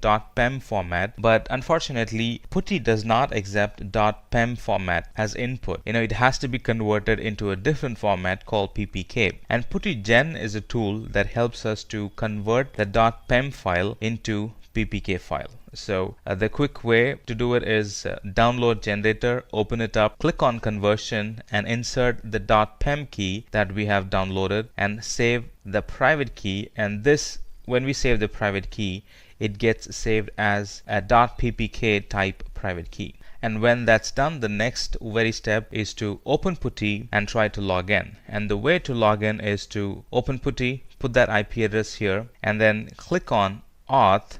This is where we would input the file that we have created. So click on auth and then click on browse and find the .ppk file that we have converted and stored, browse it and upload it, and then click on open. Now that's going to open up a login screen for us. And the AMIs comes with a default username. Depending on the AMI that we have picked, the username might differ. In our case, we have picked an AMI for which the username is ec2-user, and this is the default, by the way. Let's put the username ec2-user and hit enter, and that's going to open up the Linux instance using CLI. There are a few other things that we can do with the terminal that we'll explain it a little later. Alright, so we have successfully launched an EC2 instance, and give yourself a pat on your back. Launching an instance was just one part of the solution. So let's actually talk about how we can notify our customers. SNS, or Simple Notification Service, is a service or a product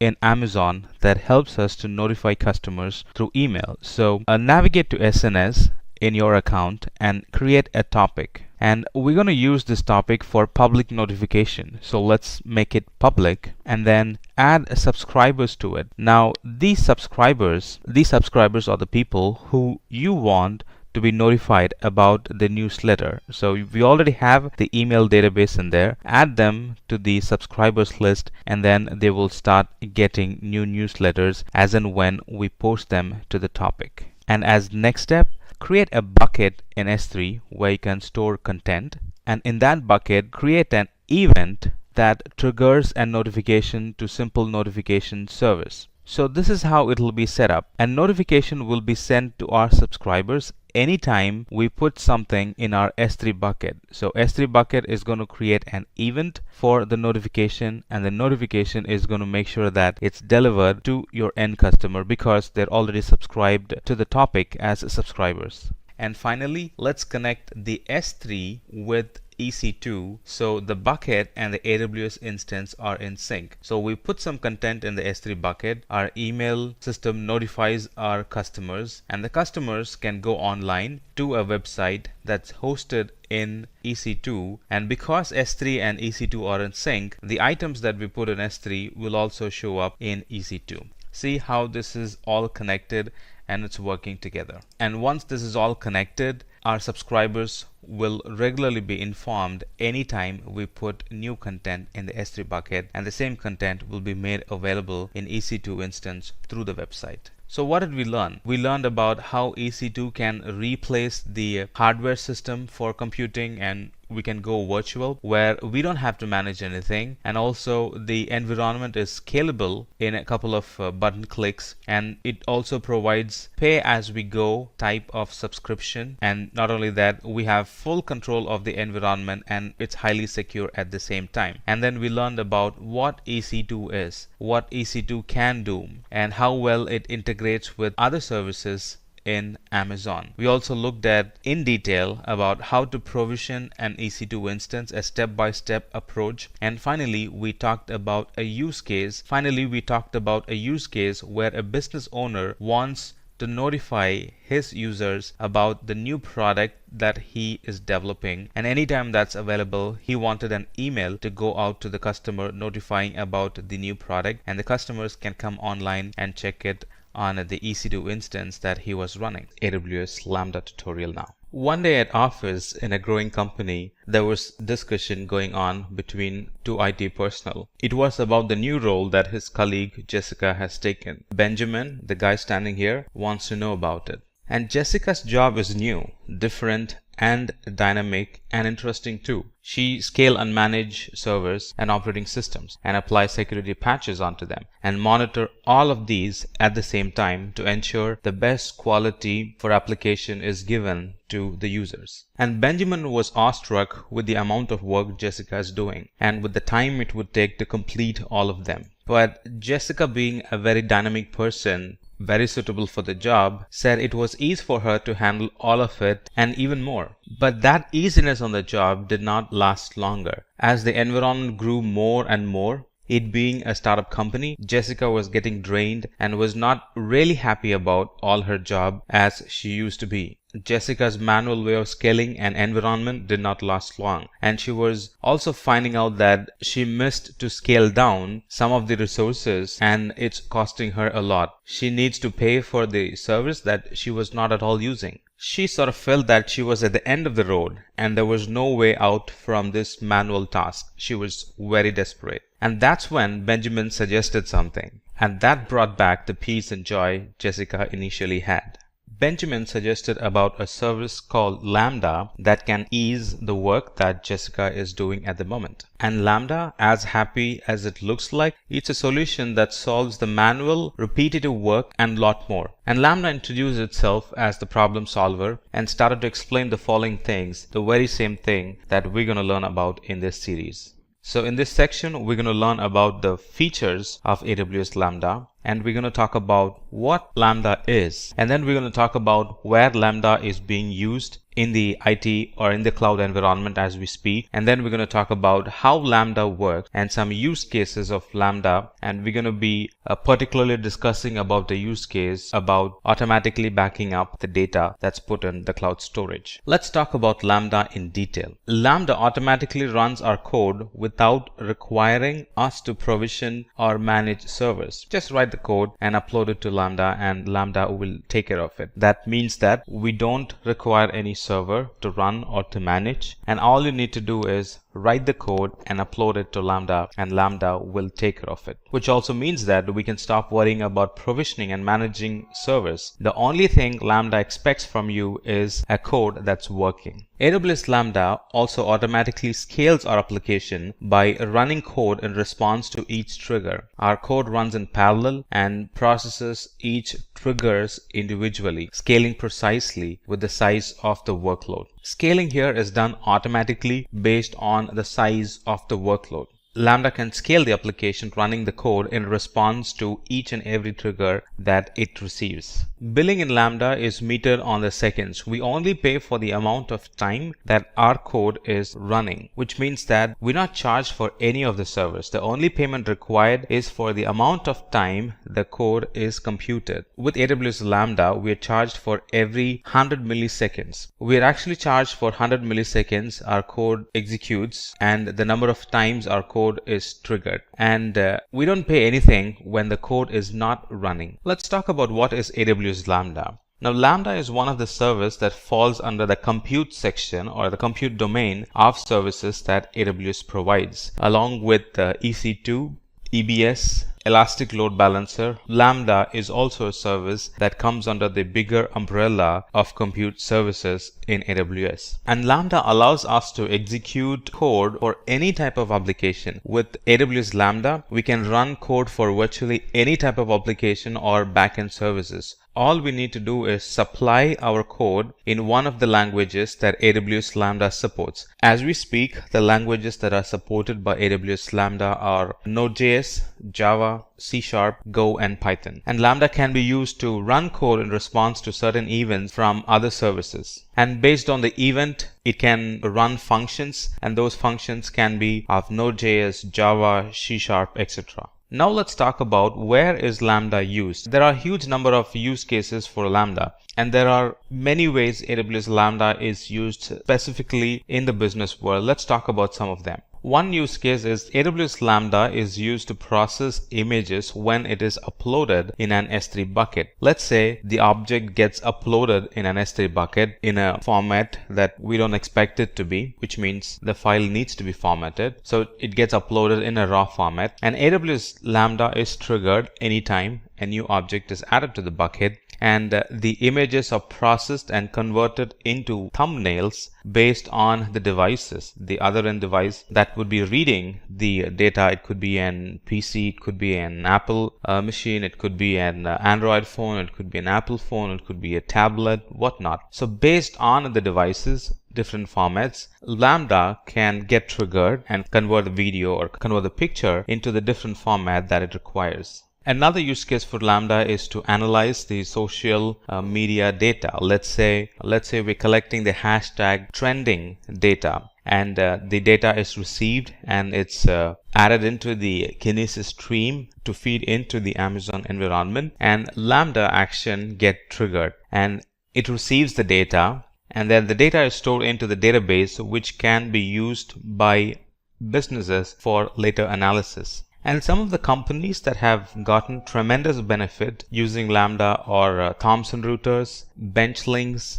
Nordstorm, Coca-Cola, Robot are some of the companies to name at the moment that have received tremendous amount of benefit by using Lambda. Let's look at how Lambda works. In other words, let's look at how the complicated function behind the scenes work in a simple and in a seamless way. So here clients send data. Now clients send data to Lambda, and clients could be anyone who's sending request to AWS Lambda. It could be an application or other Amazon Web Services that's sending data to the Lambda. And Lambda receives the request, and depending on the size of the data or depending on the amount or volume of the data, it runs on the defined number of containers. If it is a single request or if it is less request, it runs on a single container. So the requests are given to the container to handle, and the container which contains the code the user has provided to satisfy the query would run. And if you're sort of new to containers, then let me pause here for a while and explain to you what container is. Now, container image is a lightweight, standalone, executable package of a piece of software that includes everything needs to run it, like the codes, the runtimes, the system tools, the system libraries, and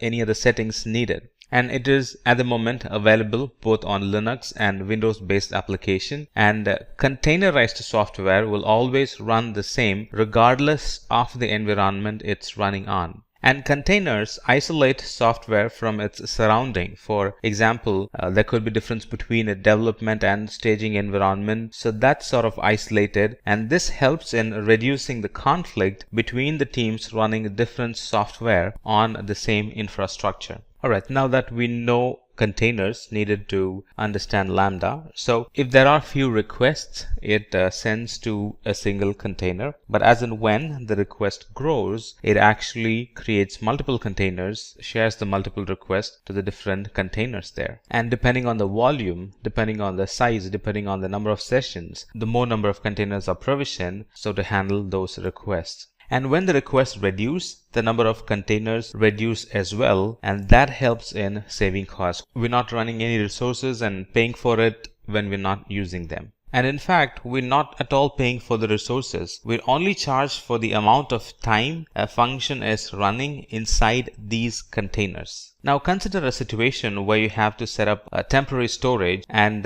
as a system to back up the data as soon as the data is uploaded, which is a near real-time backup. Now, a near real-time manual backups are nearly impossible, and they're not that efficient too. A near real-time manual backups, that's what the business demands, but that's not near real-time backup, that too a manual one, that's not at all efficient. Even if we come up with a solution of manually backing up close to near real time, that's not going to be efficient looking at the amount of data that will be put in and looking at the random times the data will be put into the source bucket. And there is no way we can do a manual backup and keep it as real as possible. But if that's still your requirement, we can use AWS Lambda and set things up so AWS Lambda manually handles the backup. In other words, for an impossible or a difficult situation like that, AWS Lambda comes for the rescue. And this is what we do. Create two S3 buckets. One would be the source bucket where the data will be uploaded, and the other one is a destination bucket where the data will be backed up from the source bucket. And for these buckets to talk to themselves, it's going to require an IAM role. And then for the automatic copy, it's going to require an Lambda function to copy the files from the source bucket to the destination bucket. And what triggers the Lambda function? The Lambda function is triggered every time there's a change in the metadata for the bucket, and this data is then uploaded into the destination bucket. And after setting all this up, we can literally test it by putting a data in the source bucket that's going to automatically replicate, or that's going to automatically copy the data from the source bucket to the destination bucket. All right, let's see how we can replicate data between two buckets. Well, we have a feature to cross-region replicate in S3. That's a feature that comes along with S3. What if you want to replicate between two different buckets in two different accounts? In those cases, we can use Lambda to replicate the data between the buckets. So you put one data, or you put data in the source bucket, and that data gets replicated to the destination bucket. And let's see how that's done. The procedure here would be to have two buckets to begin with, and then create an IAM role that lets you access to pull data from the source bucket and put data on the destination bucket, and then create Lambda files or Lambda event or triggers to actually look for event in the source bucket, and anytime a new data gets added, Lambda gets triggered, copies the data from the source bucket and moves the data to the destination bucket, and it uses the IAM role and policy for the needed permissions. And in just a couple of clicks, we have set up a temporary backup system that can run seamlessly without any manual intervention, and that can be as near real time as possible. Alright, that's the concept, and let's see how it is done real time through this lab. So to begin with, we need two buckets. So I have here a source bucket and a destination bucket, and the source bucket as of now do not have any data in it, so as the destination bucket. Alright, so that's one down. The second would be to create an IAM role. Alright, so let me create an IAM role, and the role is going to have this policy in it. A policy that's allowing get object on the source bucket, and a policy that's allowing put object on the destination bucket. And here I'm going to use, or I'm going to paste my source and destination buckets ARN. Alright, go to services, go to S3, source bucket.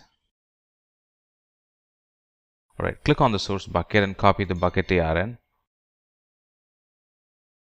So that would be the source bucket ARN. Alright, on the destination bucket, copy the destination bucket ARN. And this is going to be my destination bucket ARN. So with this, I'm going to create a policy All right. Go to IAM and create a policy. Now I have already created a policy with the same information. All right. Destination bucket ARN and a policy is available with the name S3 bucket copy Lambda. Attach the policy to the role. Right. Go to roles, create a role. Lambda is the service that's going to use it. In here, attach the policy that we have created. Right. Give it a name and then create a role. Now I have a role created as well. Right. Copy Lambda, and that's having the policy that we have created sometime back. Now create a Lambda function. Right. So go to Lambda, create a function, give it a name like S3 bucket copy. Right. Choose the role that we want to use. Right. That's the role that we want to use. Copy 1, 2. Create a function. All right. And in here, we're going to use Node.js code. Right. I have a sample code. This can be used as template. In here, replace the source bucket with the name of the source bucket and the destination bucket with the name of the destination bucket. This is a Node.js code that gets run when an event gets triggered. Now, what's an event? Anytime there is a new object placed in the S3 bucket, it creates an event, and the event triggers Lambda, and Lambda checks the source S3 bucket, picks the data, puts it in the destination bucket. All right, paste it here. Paste it here and click on save.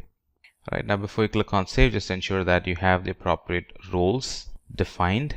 That's all you got to do. Click on save.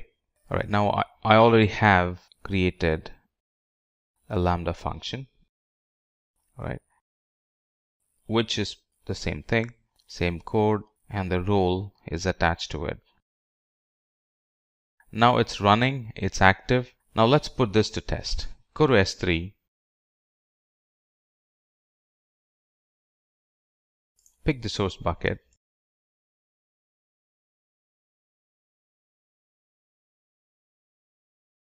put some data in it,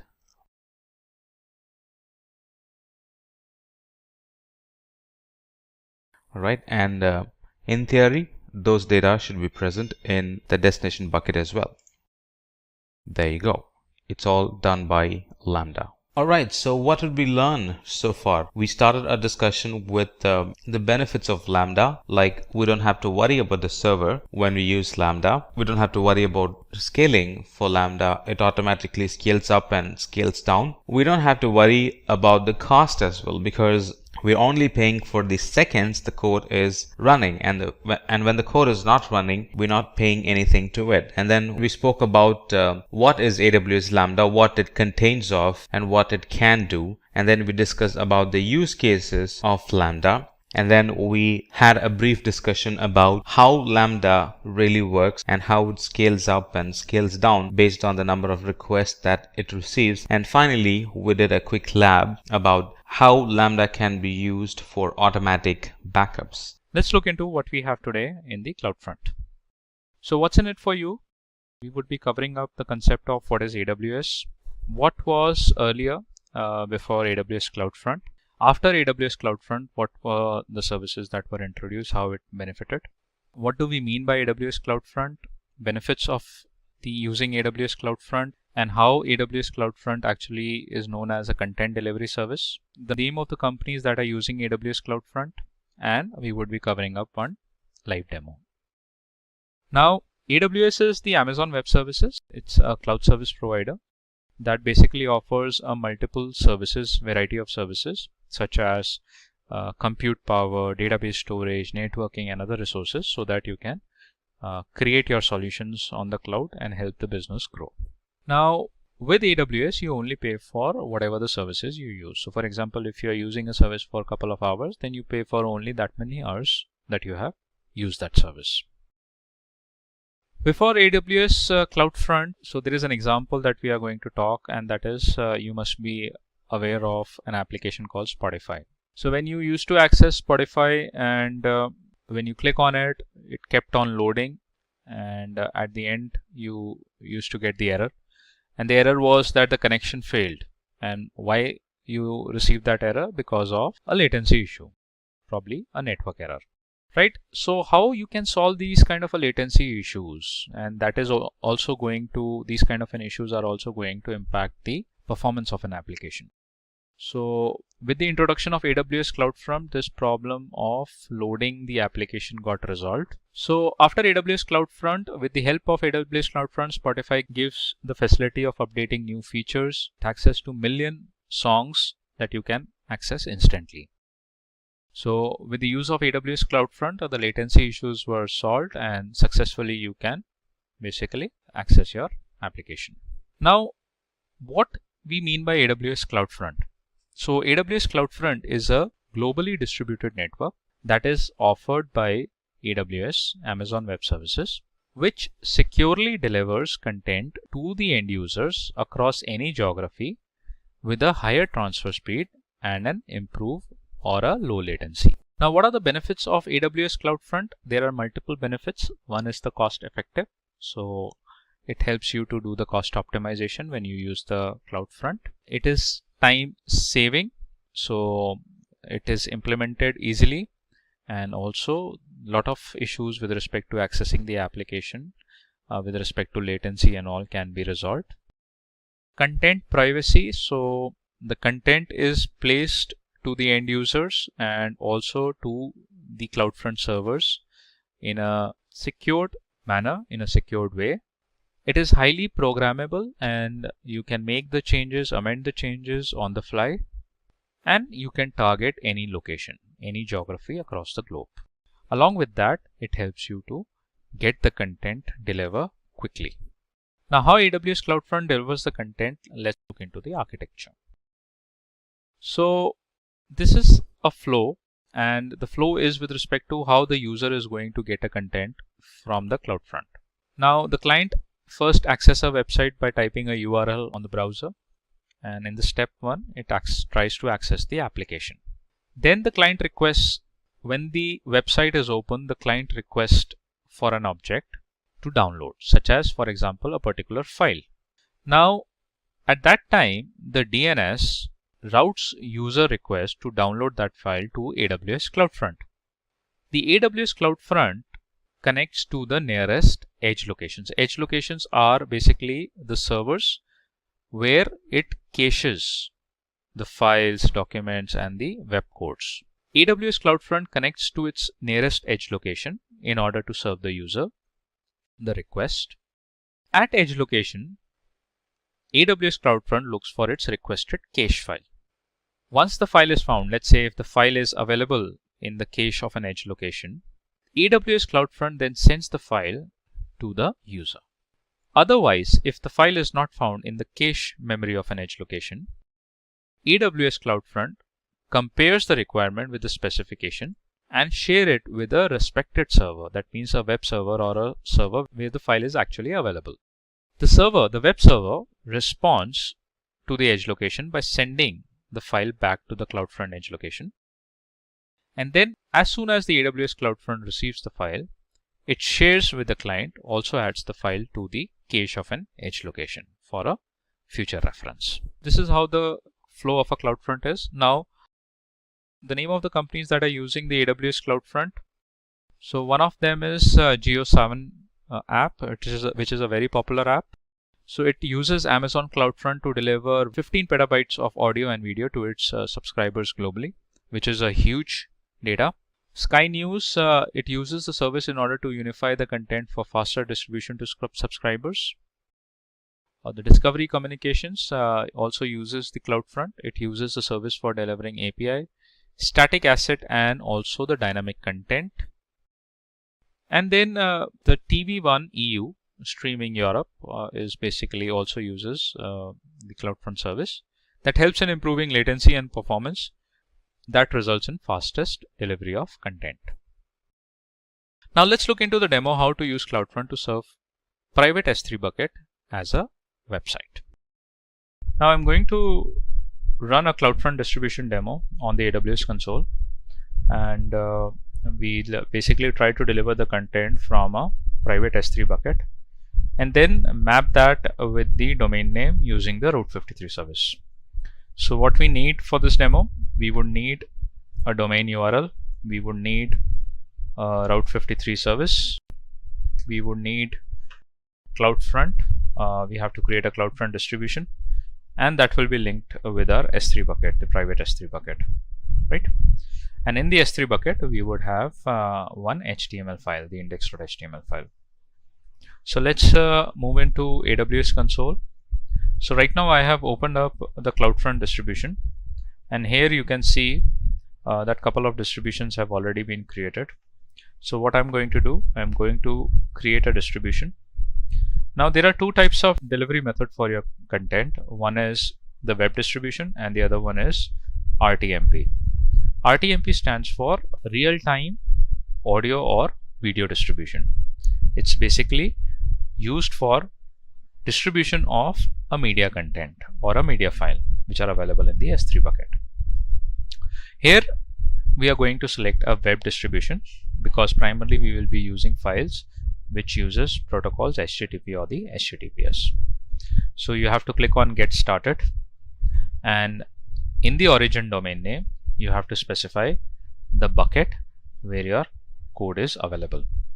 So I have a bucket already created, here you can see, and what you need to do is you have to create a bucket with the URL name or the domain name which you would be mapping with the Route 53 service. So this is a bucket that has already been created. Let me show you in a new tab. So here you have to go to the storage. Under the storage, you have to select the S3 bucket. Let's open the link in the new tab and let's look into how we can create the S3 buckets.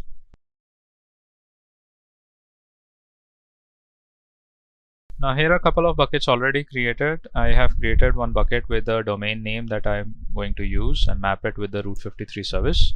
So that is basically mapped to a region which is in Ohio.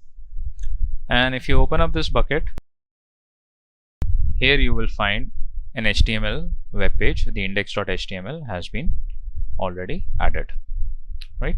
So similarly, you have to create a bucket with a domain, and an index.html page needs to be uploaded there. Now again, we'll go to the CloudFront. We'll try to create a distribution. Just have to click on Create Distribution. Select a web delivery method. Select an origin domain, which is sunshinelearning.in. And origin path, you don't have to specify. Origin ID is this one. So basically, when you define an origin domain name, automatically the origin ID appears. You can customize this origin ID as per your requirement also. So rest of the things, primarily we keep it as a default settings only until and unless if we require some customized settings to be done. So let's say if you have to change the cache behavior settings, you can do that. Otherwise, we'll keep it as default. Now in the distribution setting, you can either select use all edge locations for the best performance. So what does AWS basically do here? It uses all the edge locations which are associated with AWS across the globe. Otherwise, you can specify based on the regions also, right? Apart from that, if you want to enable firewalls or the access control list, you can specify here. And then what you need to do is, in the default root object, here you have to specify your index.html page, which is in the S3 bucket. The distribution state has to be enabled, and if you want to use IP version 6 as well, you need to enable it. Click on Create Distribution. Now you can see here a distribution has been created. It's in progress and it is enabled. And it takes around 15 to 20 minutes to get that distribution completed. The reason is that the web codes, the web pages will be distributed across all the edge locations across the globe. So hence it takes time to get that done, right? Well, let's move on to Route 53 service. And let's create the hosted zones. So we'll type Route 53 here, scalable DNS and domain name registration. And what we are going to do here is we are going to map our URL, the domains pointed to the name servers that will be provided by the Route 53. So we have to create a hosted zone. Let's wait for it. So now the Route 53 dashboard is open, and you can see one hosted zone is already created. So just click on the hosted zone. And in order to point the traffic from the external domains towards the AWS, you have to first point the domains traffic to the hosted zone in the Route 53. So I'll click on create hosted zone, but before that I will first delete the existing one, and then I'll create another record, another hosted zone. Right. Put your domain name. Let's say I put as sunshinelearning.in, and it is acting as a public hosted zone. Rest of the things will be default. Click on create hosted zone. Now it gives you 4 name servers, and these 4 name servers has to be updated in the domain. So you have to update these name servers in a platform from where you have purchased the domain, right? So this is half of the work done. Then what you need to do is you have to go and create records. Now in the records you can select a routing policy. So right now what we are targeting basically that the traffic from the domain should be pointed directly towards the CloudFront distribution. Hence we are going with a simple routing right now. Click on next. Here you have to specify the record sets. So we are going to create the records.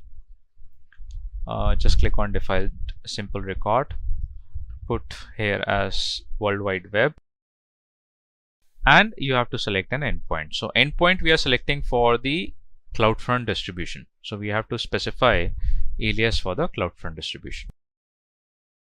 Now here we are going to put the CloudFront distribution URL, and then we are going to define the simple record set. So what we need is we need a CloudFront distribution URL, which you can find it from the CloudFront service itself, and you can find the domain name here itself. You just have to copy that and then paste it here in the distribution, and then just click on define simple records. Again click on create records, and here you can see the record set has been updated. Now this domain is basically pointed towards these name servers, which are further pointed towards the CloudFront distribution. Right now the only thing which is left is that within the domain, from wherever you have purchased the domain, you should update these 4 name servers, and then you can see the live traffic coming on this domain will have an output from the CloudFront distribution. A virtual private cloud, or VPC, refers to a virtual network for your AWS account. In the AWS cloud, a VPC is logically secluded from other virtual networks to ensure powerful networking and security for your compute resources. A subnet in Amazon VPC refers to a segment of the range of IP addresses and is a subdivision in an availability zone. Preferred instances are launched into this subnet.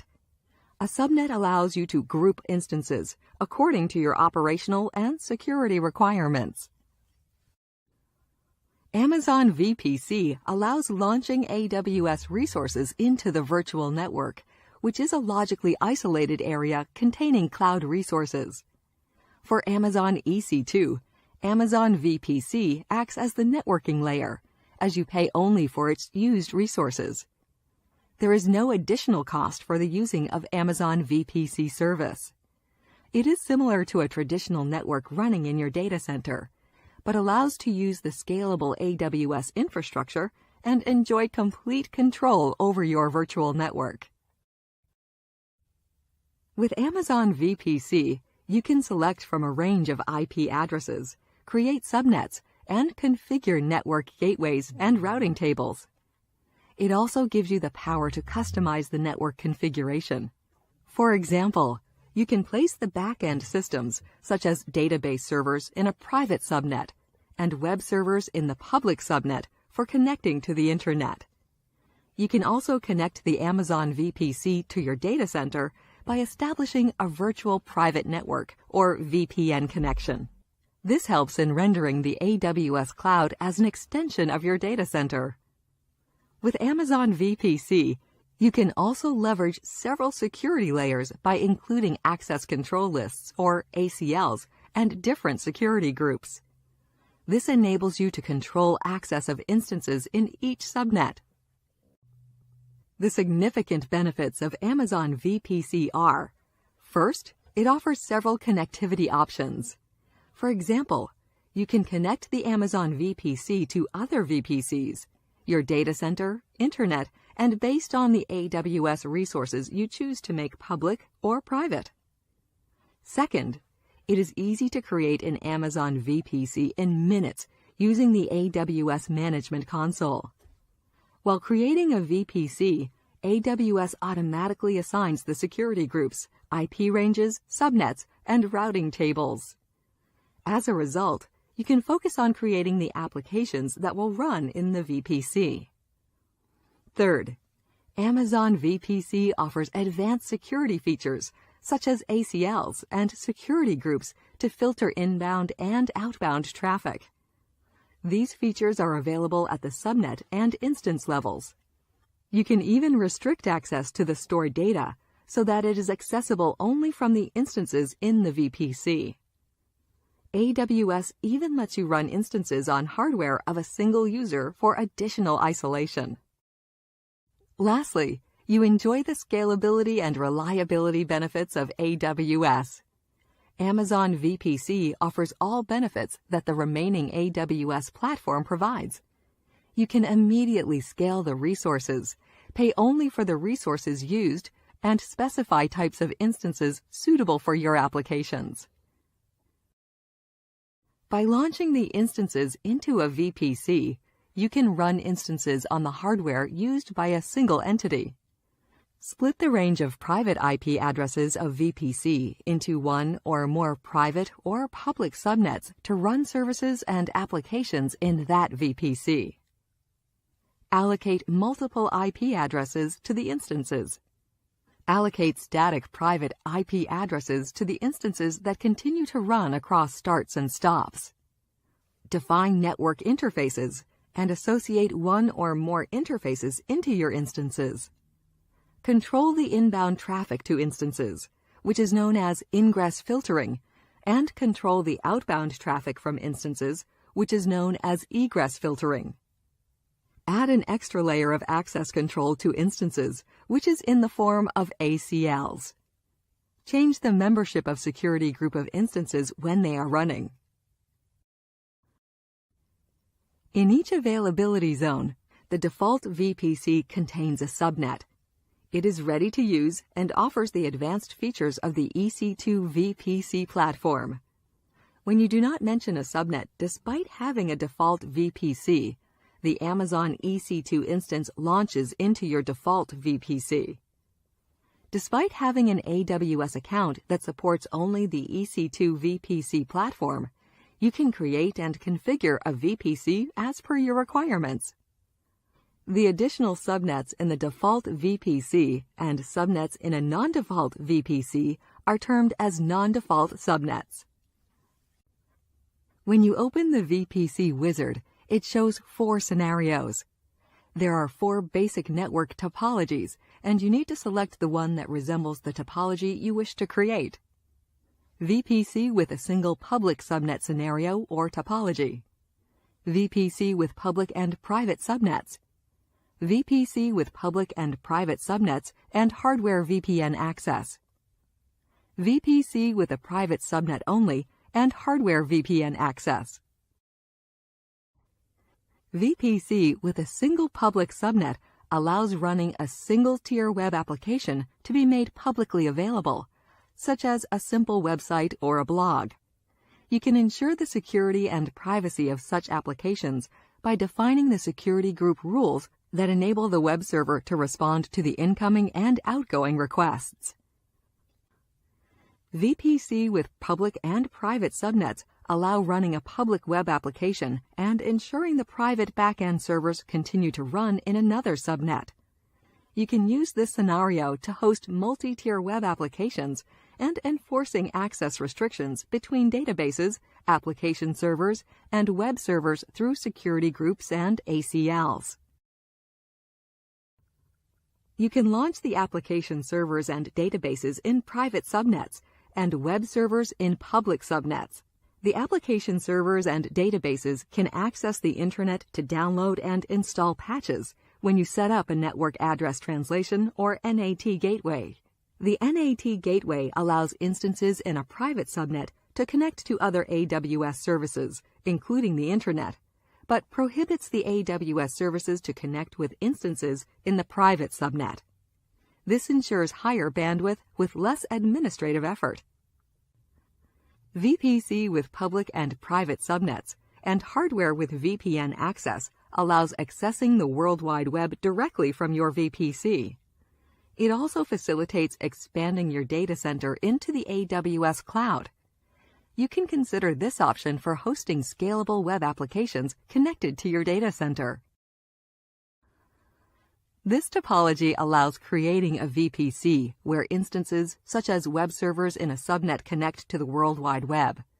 At the same time, instances such as application servers in the other subnet communicate with databases of your business network. Application servers and web servers can take the benefits of auto-scaling and Amazon EC2 features to scale when needed. To secure all communications between the databases in your data center and application servers in the cloud, you can set up an Internet Protocol Security or IPsec VPN connection between them. VPC with a private subnet only and hardware VPN access allows leveraging the infrastructure of AWS without exposing your network to the World Wide Web. It also facilitates expanding your data center into the AWS cloud. With this topology, it is possible to introduce more web servers, move business applications to the cloud, and increase the computing capacity by associating the network with your VPC. By hosting your VPC behind the business firewall, you can effortlessly move the IT resources into the cloud without modifying how the end users can access them. Let's see the steps to create an Amazon VPC. Under the Networking Services, click VPC to display the Amazon VPC console.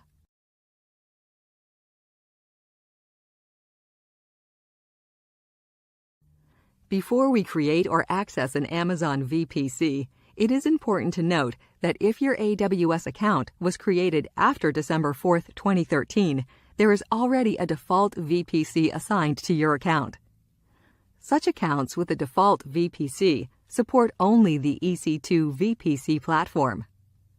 Additionally, there are restrictions to the number of VPC components, such as security groups and routing tables that you can set up. If you wish to increase these limits, you can request for the same. In the console dashboard, click Start VPC Wizard to display the page Select a VPC configuration. It is important to note that this is the first out of the 4 steps to create an Amazon VPC. Here, click Select to create your VPC. The page for the second step, VPC with a single public subnet, is displayed. It shows default configuration setting. If you wish, you can modify the configuration settings. IPCIDR block shows the IP address range for your VPC. Here, enter the VPC name as VPC-1.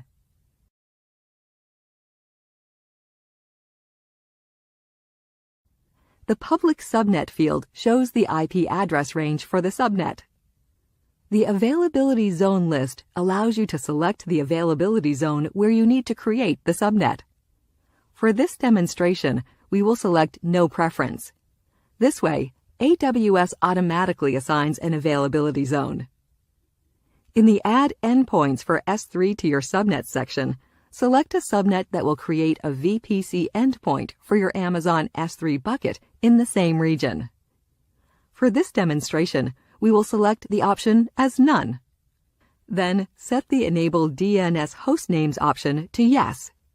This will ensure that instances launched onto your VPC receive a DNS hostname.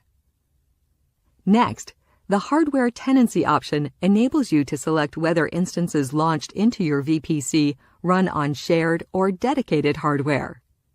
For this demonstration, we will keep it as default. Next, click Create VPC to display a status window.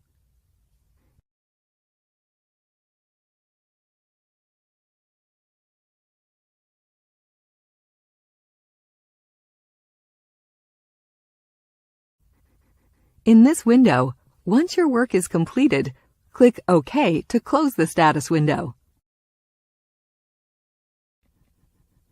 Congratulations! You have successfully created an Amazon VPC. Alright, so in an interview, you would find yourself with a question that might ask you, define and explain the three basic types of cloud services and the AWS products that are built based on them. See, here, it's a very straightforward question. Just explain three basic types of cloud service. And when we talk about basic type of cloud service, it's compute, obviously, that's a very basic service. Storage, obviously, because you need to store your data somewhere. And networking, that actually connects a couple of other services to your application. These basic will not include monitoring. These basic will not include analytics because they are considered as optional. They are considered as advanced services. You could choose a non-cloud service or a product for monitoring and for analytics. So they're not considered as basic. So when we talk about basics, they are compute, storage, and networking. And the second part of the question says, explain some of the AWS products that are built based on them. Of course, compute EC2 is a major one. That's the major share of the compute resource. And then we have platform as a service, which is Elastic Beanstalk. And then function as a service, which is Lambda. Autoscaling and Lightsail are also part of compute services. So the compute domain, it really helps us to run any application, and the compute service helps us in managing the scaling and deployment of an application. Again, Lambda is a compute service, so the compute service also helps in running event initiated stateless applications. The next one was storage. A lot of emphasis is on storage these days because if there's one thing that grows in a network on a daily basis, that's storage. Every new day we have new data to store, process, manage. So storage is again a basic and an important cloud service. And the products that are built based on the storage services are S3, object storage, Glacier for archiving, EBS, Elastic Block Storage as a drive attachment for the EC2 instances, and EFS file share for the EC2 instances. So the storage domain helps in the following aspects. It holds all the information that the application uses, so it's the application data. And we can also archive old data using storage, which would be Glacier, and any object files and any requirement for block storage can be met through Elastic Block Store and S3, which is again an object storage.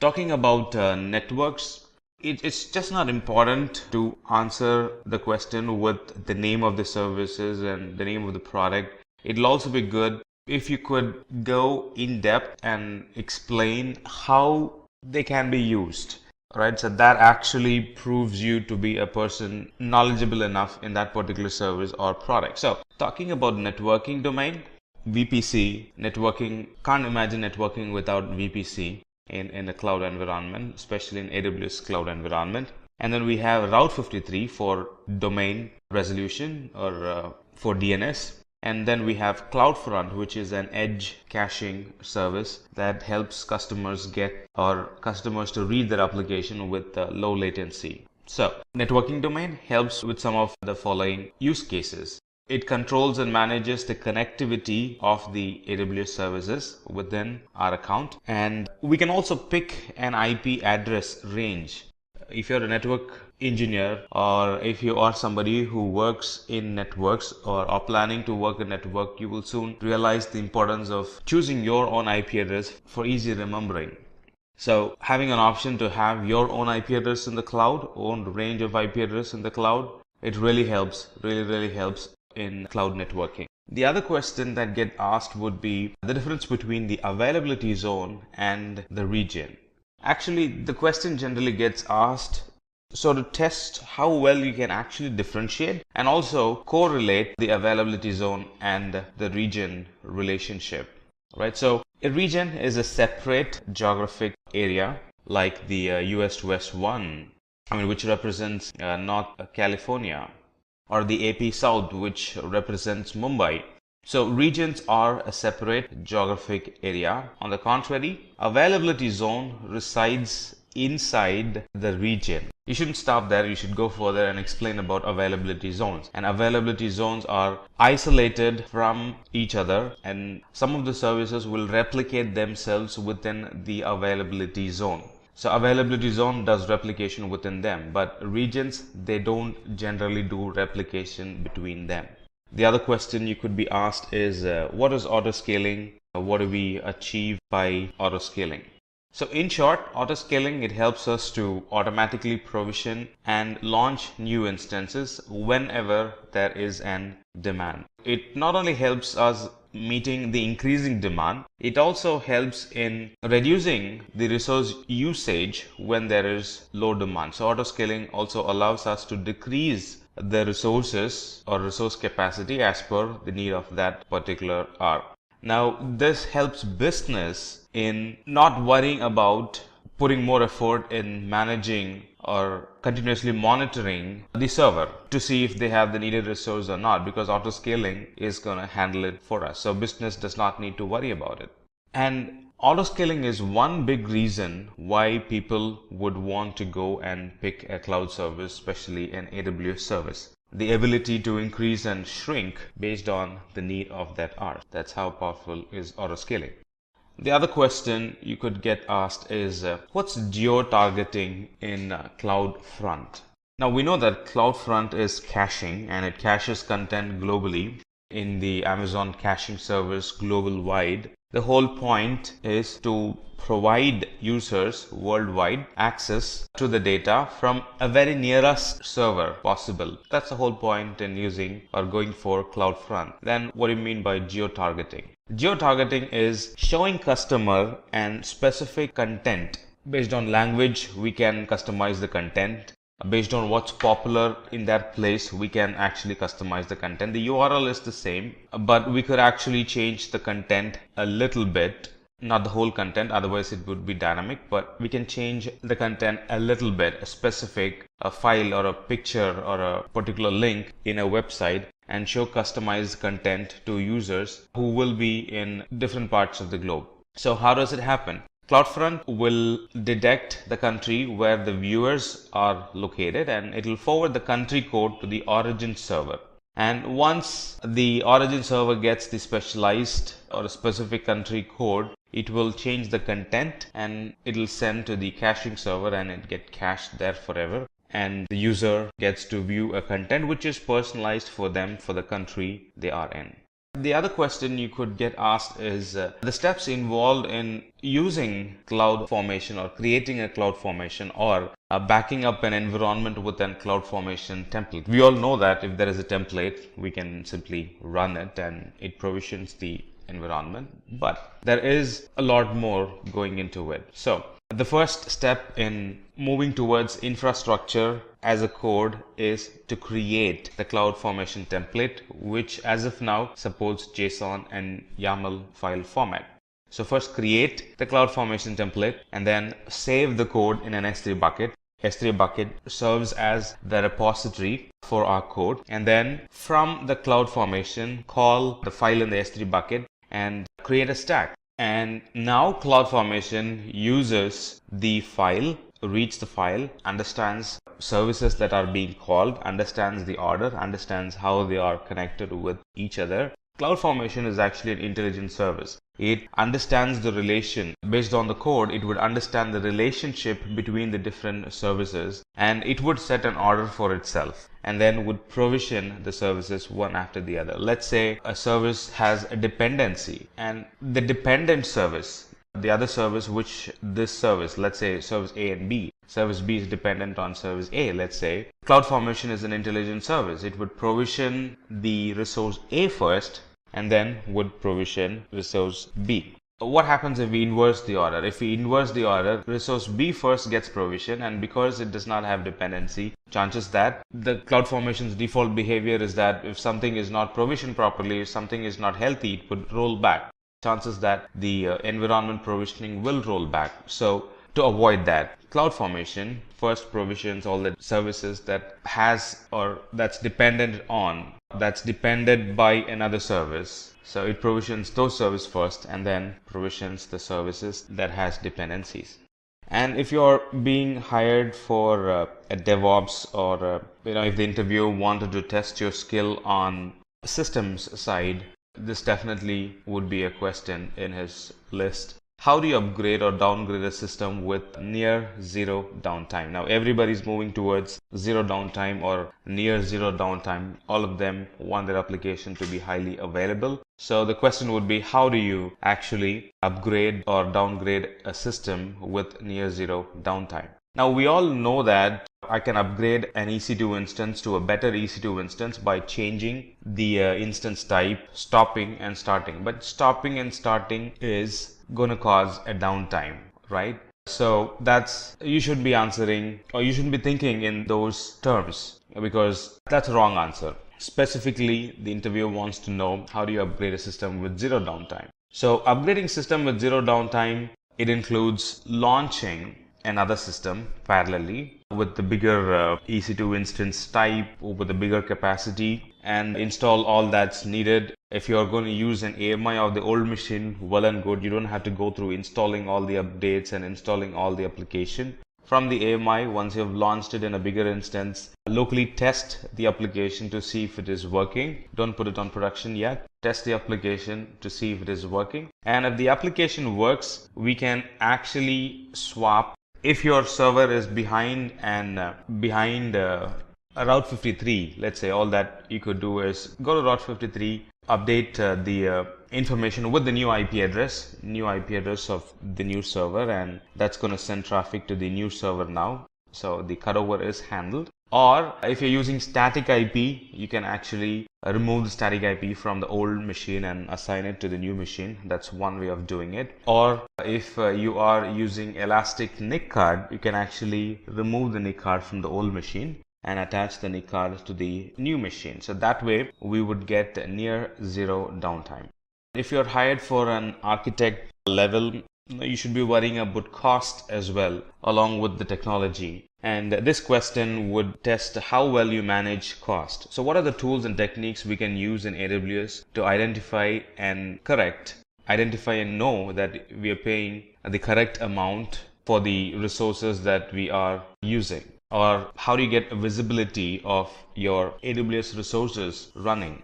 One way is to check the billing. There's a place where you can check the top services that were utilized. It could be free and it could be paid service as well. Top services that can be utilized. It's actually in the dashboard of the cost management console. So that table here shows the top 5 most used services. So looking at it, you can get it. All right, so I'm using a lot of storage. I'm using a lot of EC2. Why is storage high? You can go ahead and try to justify that, and you will find if you are storing things that shouldn't be storing, and then clean it up. Why is compute capacity so high? Why is data transfer so high? So if you start thinking in those levels, you'll be able to dig in and clean up unnecessary and be able to save your bill.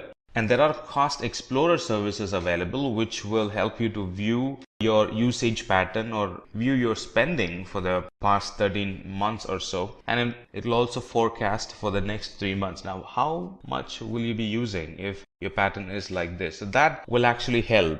and will give you a visibility on how much you have spent, how much you will be spending if the trend continues. Budgets are another excellent way to control cost. You can actually set a budget. All right, this is how much I am willing to spend for this application, for this team, or for this month, for this particular resource. So you can actually put a budget mark, and anytime it exceeds, anytime it's nearing, you would get an alarm saying that, well, we're about to reach the allocated budget amount, stuff like that. That way you can go back and know, and you know that how much the bill is going to be for that month, or you can take steps to control bill amount for that particular month. So AWS budget is another very good tool that you could use. Cost allocation tags helps in identifying which team or which resource has spent more in that particular month.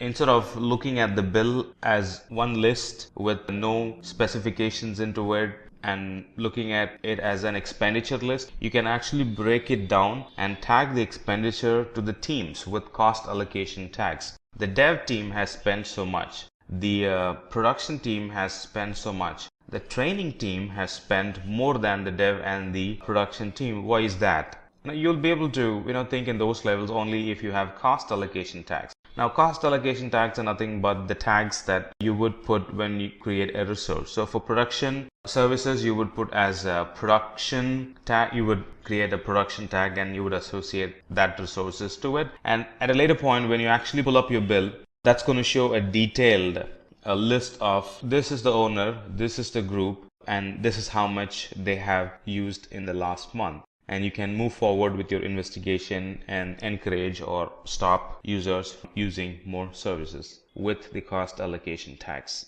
The other famous question is, are there any other tools or is there any other way of accessing AWS resource other than the console? Console is GUI, right? So in other words, other than GUI, how would you use the AWS resource and how familiar are you with those tools and technologies? The other tools that are available that we can leverage and access the AWS resource are, of course, Putty. You can configure Putty to access the AWS resources, like log into an EC2 instance. An EC2 instance does not always have to be logged in through the console. You could use Putty to log into an EC2 instance, and like the jump box, like the proxy machine, and like the gateway machine, and from there you can actually access the rest of the resources. So this is an alternative to the console. And of course, we have the AWS CLI in any of the Linux machines or Windows machines. We can install, so that's point 2, 3, and 4. We can install AWS CLI for Linux, Windows, also for Mac. So we can install them, and from there, from your local machine, we can access, run AWS commands and access, provision, monitor the AWS resources. The other ones are, we can access the AWS resource programmatically using AWS SDK and Eclipse. So these are a bunch of options we have to use the AWS resource other than the console.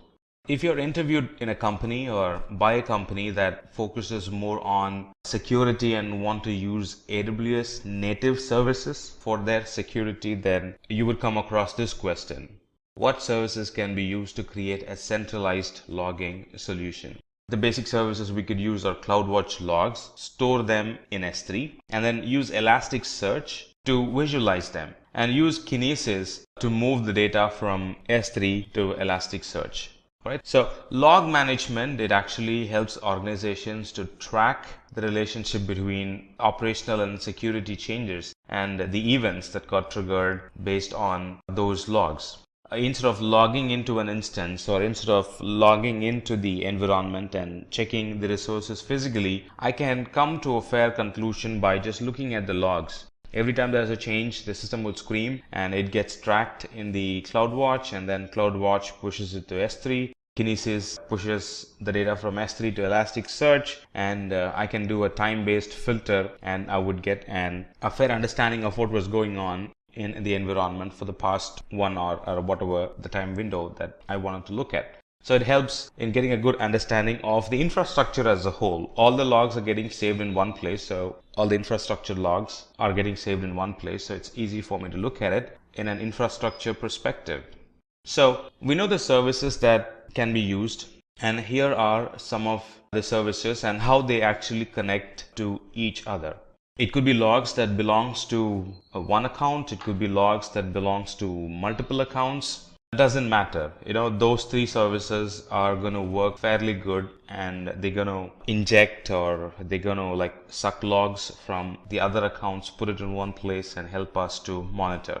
So as you see, you have CloudWatch here that actually tracks the metrics. You can also use CloudTrail if you want to log API calls as well, push them in an S3 bucket. So there are different types of log. Flow logs are getting captured in an instance. Application logs are getting captured from the same VPC, from a different VPC, from the same account, from a different account. And all of them are analyzed using Elasticsearch using the Kibana client. So step 1 is to deploy the ECS cluster. Step 2 is to restrict access to the ECS cluster because it's valid data. You don't want anybody to put their hands and access their data. So restrict access to the ECS dashboard. And we could use Lambda also to push the data from CloudWatch to the Elasticsearch domain. And then Kibana is actually the graphical tool that helps us to visualize the logs instead of looking at log as just statements or in a bunch of characters or bunch of files. Kibana helps us to analyze the logs in a graphical or a chart or a bar diagram format. Again, in an interview, the interviewer is more concerned about testing your knowledge on AWS security products, especially on the logging, monitoring, event management, or incident management. Then you could have a question like this: what are the native AWS security logging capabilities? Now, most of the services have their own logging in them, like S3. S3 has its own login, and CloudFront has its own logging. DS has its own logging. VPC has its own logging. In addition, there are account level logins like CloudTrail and AWS config services. So there are a variety of logging options available in the AWS, like CloudTrail, config, CloudFront, Redshift logging, RDS logging, VPC flow logs, S3 object logging, S3 access logging, stuff like that. So we're going to look at two servers in specific. CloudTrail. Now this CloudTrail, the very first product in that picture we just saw, the CloudTrail provides an very high level history of the API calls for all the accounts. And with that, we can actually perform a very good security analysis of our account. And these logs are actually delivered to, you can configure it, they can be delivered to S3 for long time archivals. And based on a particular event, it can also send an email notification to us saying, hey, just got this error, thought I'll let you know, stuff like that. The other one is config service. Now config service helps us to understand the configuration changes that happened in our environment, and we can also set up notifications based on the configuration changes.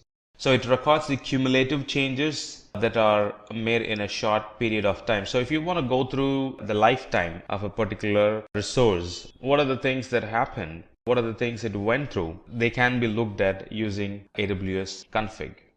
All right. The other question you could get asked is if your role includes taking care of cloud security as well. Then the other question you could get asked is the native services that Amazon provides to mitigate DDoS, which is denial of service. Now, not all companies would go with Amazon native services, but there are some companies which want to stick with Amazon native services just to save them from the headache of managing the other softwares or bringing in another tool, a third-party tool, into managing DDoS. They simply want to stick with Amazon proprietary Amazon native services, and a lot of companies are using Amazon service to prevent DDoS, denial of service.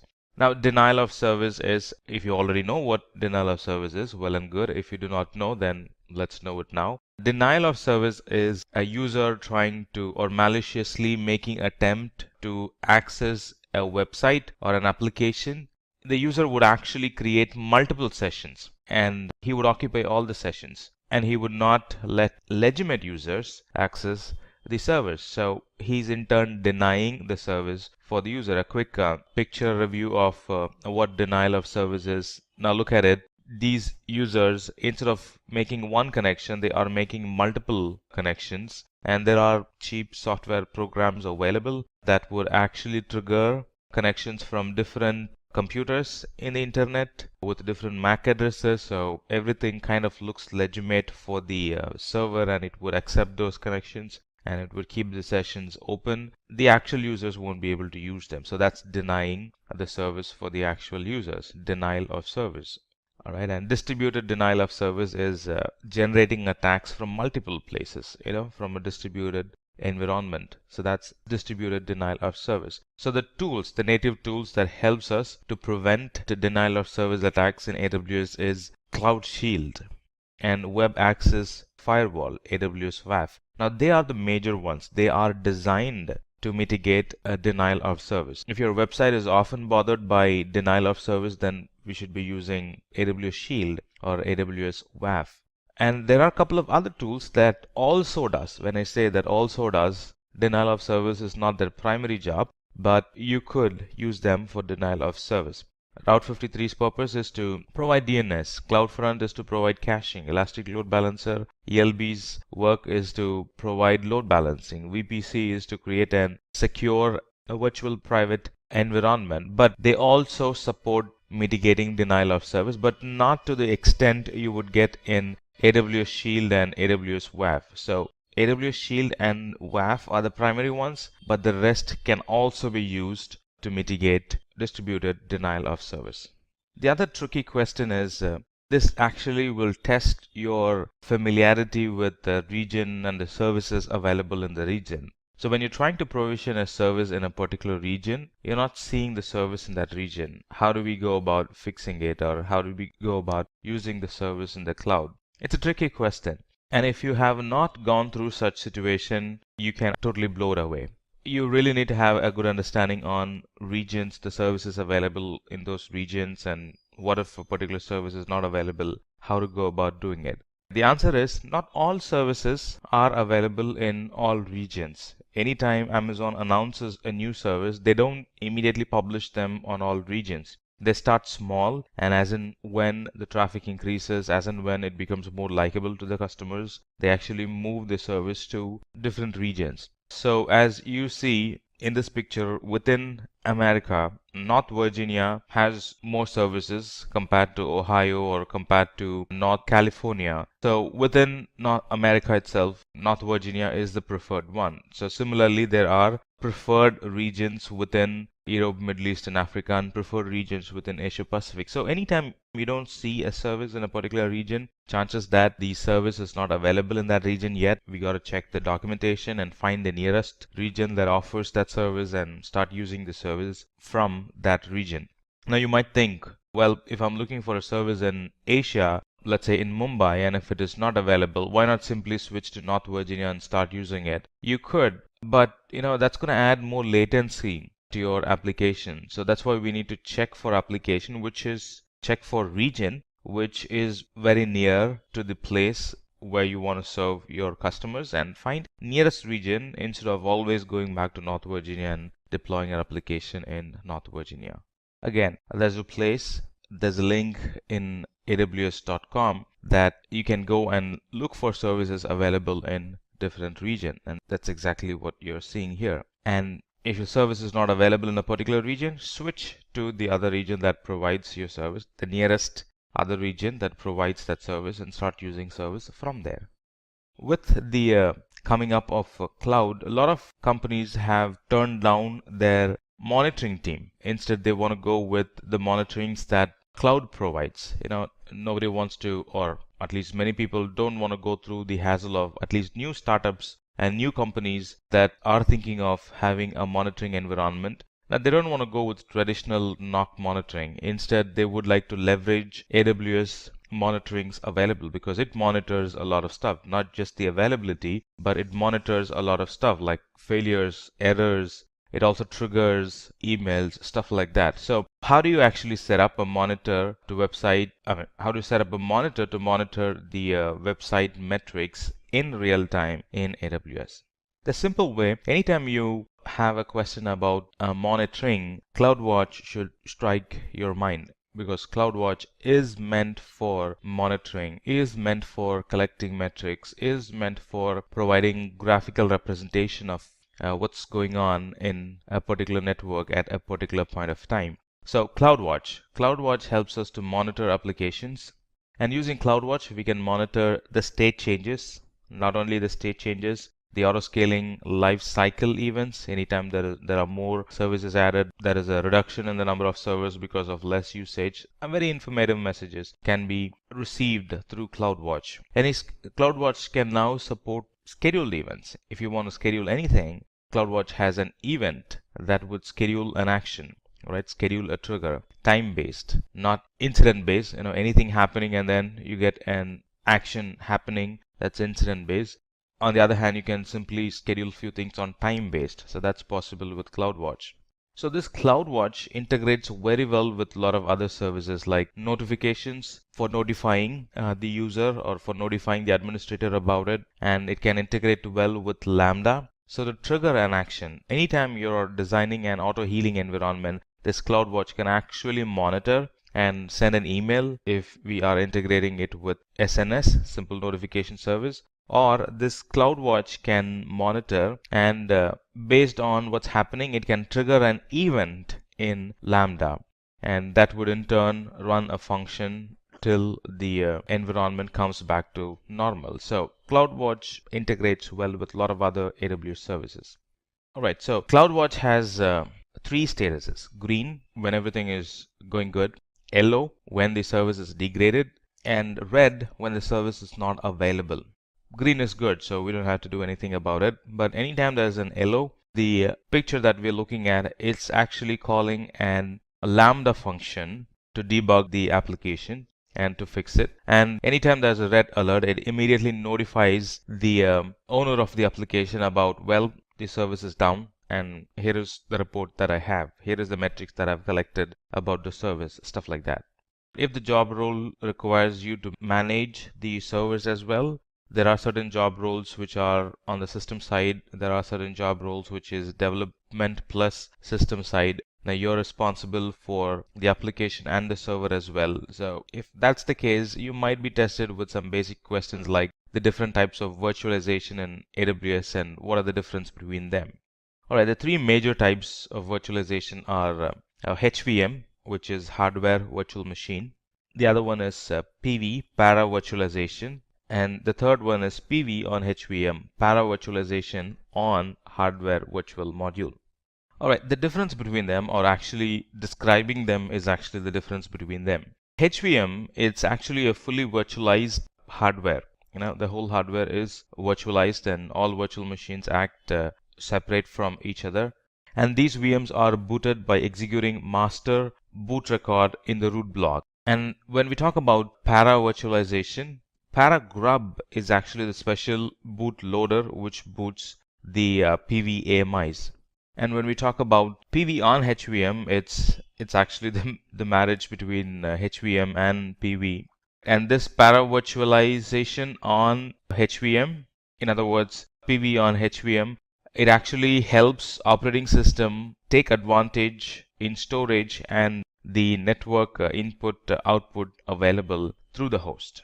Another good question is, name some of the services that are not region specific. Now, you've been taught that all services are within a region and some services are within an availability zone. For example, EC2 is within an availability zone, EBS is within an availability zone, S3 is region specific, DynamoDB is region specific, stuff like that. VPC is both availability and region specific, meaning subnets are availability zone specific and VPC is region specific, stuff like that. So you might have thought, you might have learned in that combination. But there could be some tricky questions that tests you how well you have understood the region, non-region, and availability, non-availability services. I should say there are services that are not region specific. That would be IAM. So we can't have IAM for every availability zone and for every region, which means users will have to use one username and password for one region, and anytime they switch to another region they will have to use another username and password. That's more work, and that's not a good design as well.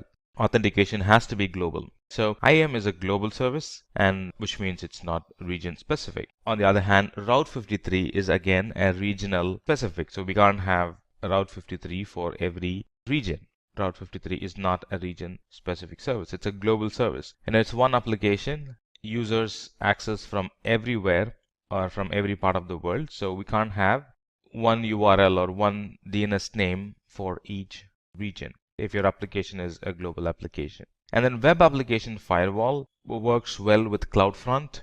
Then CloudFront is a region-based service. So the web application firewall, it's not a region-specific service. It's a global service. And CloudFront is again a global service. Though you can cache content on a continent and country basis, it's still considered a global service, right? It's not bound to any region. So when you activate CloudFront, you're activating it away from region or availability zone. So when you're activating a web application firewall, because it's not a region specific service, you're activating it away from availability zone and regions.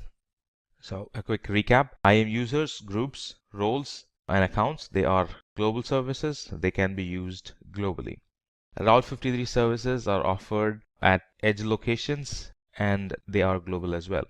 Web application firewall, a service that protects our web application from common web exploits. They are global service as well. CloudFront is Global Content Delivery Network, CDN, and they are offered at edge locations, which are a global service. In other words, non-region specific service or beyond region service. All right, this is another good question as well. In the project that you are being interviewed, if they really want to secure their environment using NAT, or if they are already securing their environment using NAT by any of these two methods like NAT gateway or NAT instances, you can expect this question. What are the difference between a NAT gateway and NAT instances? Now, they both serve the same thing, right? So they're not two different services trying to achieve two different things. They both serve the same thing, but still they do have differences in them, right? On a high level, they both achieve providing NATing for the service behind it, but the difference comes when we talk about the availability of it. NAT gateway is a managed service by Amazon, whereas NAT instance is managed by us. Now I'm talking about the third point, maintenance here. NAT gateway is managed by Amazon, NAT instance is managed by us, and availability of NAT gateway is very high, and availability of NAT instance is less compared to the NAT gateway because it's managed by us. It's on an EC2 instance which could actually fail, and if it fails, we'll have to relaunch it. But if it is NAT gateway, if something happens to that service, Amazon would take care of reprovisioning it. And talking about bandwidth, it can burst up to 75 gigabits. Traffic through the NAT gateway can burst up to 75 gigabits. But for NAT instance, it actually depends on the server that we launch. And if we are launching a T2 micro, it barely gets any bandwidth. So there's a difference there. And the performance, because it's highly available because of the bigger pipe, 75 gigabits, the performance of the NAT gateway is very high, but the performance of the NAT instance is going to be average. Again, it depends on the size of the NAT instance that we pick. And billing. Billing for NAT gateway is the number of gateways that we provision and the duration for which we use the NAT gateway. But billing for NAT instance is number of instance and the type of instance that we use. Of course, number of instance, duration, and the type of instance that we use. Security in NAT gateway cannot be assigned, meaning it already comes with full packed security. But a NAT instance, security is a bit customizable. I can go and change the security because it's a server managed by me or managed by us. I can always change the security. Well, allow this, don't allow this, stuff like that. Size and load of the NAT gateway is uniform, but the size and the load of the NAT instance changes as per a NAT gateway is a fixed product. But NAT instance can be small instance, can be a big instance, so the size and the load through it varies. Right. The other question you could get asked is, what are the difference between stopping and terminating an EC2 instance? Now you will be able to answer only if you have worked on environments where you have your instance stopped and where you have your instance terminated. If you have only used lab, and are attending the interview, chances are that you might your ways lost when answering this question. It might look like both are the same. Well, stopping and terminating, both are the same. But there is a difference in it. So when you stop an instance, it actually performs a normal shutdown on the instance and it simply moves the instance to the stopped state. But when you actually terminate the instance is moved to the stop state. The EBS volumes that are attached to it are deleted and removed, and we'll never be able to recover them again. So that's a big difference between stopping and terminating an instance. If you're thinking of using the instance again along with the data in it, you should only be thinking of stopping the instance, but you should be terminating the instance only if you want to get rid of that instance forever. If you are being interviewed for an architect level position or a junior architect level position or even an cloud consultant level position or even in an engineering position, this is a very common question that get asked. What are the different types of EC2 instances based on their cost or based on how we pay them, right? They're all compute capacity. For example, the different types are on-demand instances, spot instances, and reserved instances. It kind of looks the same. They all provide the compute capacity. They all provide the same type of hardwares for us. But if you're looking at cost saving or optimizing cost in our environment, we got to be very careful about which one are we picking. Now we might think that, well, I'll go with on-demand instance because I pay on a per hour basis, which is cheap. I can use them anytime I want, and anytime I don't want, I can simply get rid of it by terminating it. You're right, but if the requirement is to use the service for 1 year, the requirement is to use the service for 3 years, then you'll be wasting a lot of money buying on-demand instances. You'll be wasting a lot of money paying on an hourly basis. Instead, we should be going for reserved instance where we can reserve the capacity for the complete 1 year or complete 3 years and save huge amount in buying reserved instances. Alright, so on-demand is cheap to start with if you're only planning to use it for a short while, but if you're planning to run it for a long while, then we should be going for reserved instance. That is what is cost efficient. So spot instance is cheaper than on-demand instance. And there are different use cases for spot instance as well. So let's look at one after the other. The on-demand instance. The on-demand instance is purchased at a fixed rate per hour. This is very short term and irregular workloads. And for testing, for development, on-demand instance is a very good use case. We should be using on-demand for production. Spot instance. Spot instance allows users to purchase EC2 at a reduced price, and anytime we have more instances, we can always go and sell it in spot instances. I'm referring to anytime we have more reserved instances, we can always sell them in spot instance catalog. And the way we buy spot instance is we actually put a budget. This is how much I'm willing to pay. All right, would you be able to give service within this cost? So anytime the price comes down and meets the cost that we have put in, we'll be assigned an instance. And anytime the price shoots up, the instance will be taken away from us. But in case of on-demand instances, we have bought that instance for that particular hour and it stays with us. But with spot instances, it varies based on the price. If you meet the price, you get the instance. If you don't meet the price, it goes away to somebody else.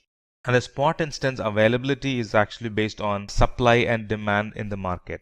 There's no guarantee that you will get spot instance at all time. Alright, so that's a caveat there you should be familiar with. That's a caveat there you should be aware when you are proposing somebody that we can go for spot instance and save money. It's not always going to be available. If you want your spot instance to be available to you, then we need to carefully watch the history of the price of the spot instance. Now, how much was it last month and how much is it this month? So how can I quote, or how much can I quote, stuff like that. So you got to look at those history before you propose somebody that, well, we're going to save money using spot instance. On the other hand, reserved instance provide cost savings for the company. We can opt for reserved instances for 1 year or 3 years. There are actually 3 types of reserved instances: light, medium, and heavy reserved instances. They are based on the amount that we would be paying. And cost benefit also depends with reserved instance. The cost benefit also depends based on, are we doing all upfront or no upfront or partial payment, then split the rest as monthly payments. So there are many purchase options available. But overall, if you're looking at using an application for the next 1 year and 3 years, you should not be going for on-demand instance. You should be going for reserved instance, and that's what gives you the cost benefit. And in an AWS interview, sometimes you might be asked, how you interact with the AWS environment. Are you using CLI? Are you using console? And depending on your answer, whether console or CLI, the panelist put a score. Okay, this person is CLI specific, this person is console specific, or this person has used AWS environment through the SDK, stuff like that. So this question tests whether you are a CLI person or a console person. And the question goes like this: how do you set up SSH agent forwarding so that you do not have to copy the key every time you log in? If you have used Putty, anytime if you want to log into an EC2 instance, you will have to put the IP and the port number. Along with that, you will have to map, or we will have to map the key in the Putty, and this has to be done every time. That's what we would have done in our lab environments, right? But in production environment, using the same key or mapping the same key again and again every time, it's actually a hassle. It's considered as a blocker. So you might want to cache it. You might want to permanently add it in your Putty session so you can immediately log in and start using it. So here in the place where you would actually map the private key, there's a quick button that actually fixes or that actually binds your SSH to your Putty instance. So we can enable SSH agent forwarding that will actually bind our key to the SSH, and next time when we try to log in, we don't have to always go through mapping the key and trying to log in. Alright, this question, what are Solaris and AX operating systems? Are they available with AWS? That question generally gets asked to test how familiar are you with the AMIs available? How familiar are you with EC2? How familiar are you with the EC2 hardwares available? That basically tests that. Now the first question or the first thought that comes to your mind is, well, everything is available with AWS. I've seen Windows, I've seen Ubuntu, I've seen Red Hat, I've seen Amazon AMIs, and if I don't see my operating system there, I can always go to Marketplace and try them. If I don't find a Marketplace, I can always go to Community and try them. So there are a lot of AMIs available, there are a lot of operating systems available. I will be able to find Solaris and AX, but that's not the case. Solaris and AX are not available with AWS. That's because Solaris uses a different Solaris does not support the architecture, does not support public cloud currently. The same goes for AX as well. They run on Power CPU and not on Intel, and as of now, Amazon does not provide Power machines. This should not be confused with HPC, which is high performance computing. Should not be confused with that. Now, these are different hardwares, different CPU itself that the cloud providers they do not provide yet. Another question you could get asked in organizations that would want to automate their infrastructure using Amazon native services would be, how do you actually recover an EC2 instance or auto recover an EC2 instance when it fails? Well, we know that EC2 instances are considered as immutable, meaning irreparable. We don't spend time fixing bugs in an OS, stuff like that. Once an EC2 instance crashes, like it goes on a OS panic, or there are various reasons why it would fail. So we don't have to really worry about fixing it. We can always relaunch that instance and that would fix it. But what if it happens at 2 o'clock in the night? What if it happens during a weekend when nobody's in office looking or monitoring those instances? So you would want to automate that, not only on a weekend or during midnights, but it's general practice good to automate it. So you could face this question: how do you actually automate an EC2 instance once it fails? And the answer to that question is using CloudWatch, we can recover the instance. So as you see, there is an alarm threshold set in CloudWatch, and once the threshold is met, meaning if there is an error, if there is a failure, if the EC2 instance is not responding for a certain while, we can set an alarm. And once the alarm is met, let's say the CPU utilization stayed high for 5 minutes, right? It's not taking any new connections, or the instance is not pinging for 5 minutes, or in this case, it's 2 minutes. It's not pinging, so it's not going to respond connection. So in those cases, you would want to automatically recover that EC2 instance by rebooting the instance. All right, now look at this, the take this action section under the action. So there we have a bunch of options like recover this instance, meaning reboot the instance. So that's how we would recover. The other two options are beyond the scope of the question, but still you can go ahead and apply, just like I'm going to do it. So the other option is stop the instance. That's very useful when you want to stop instances that are having low utilizations.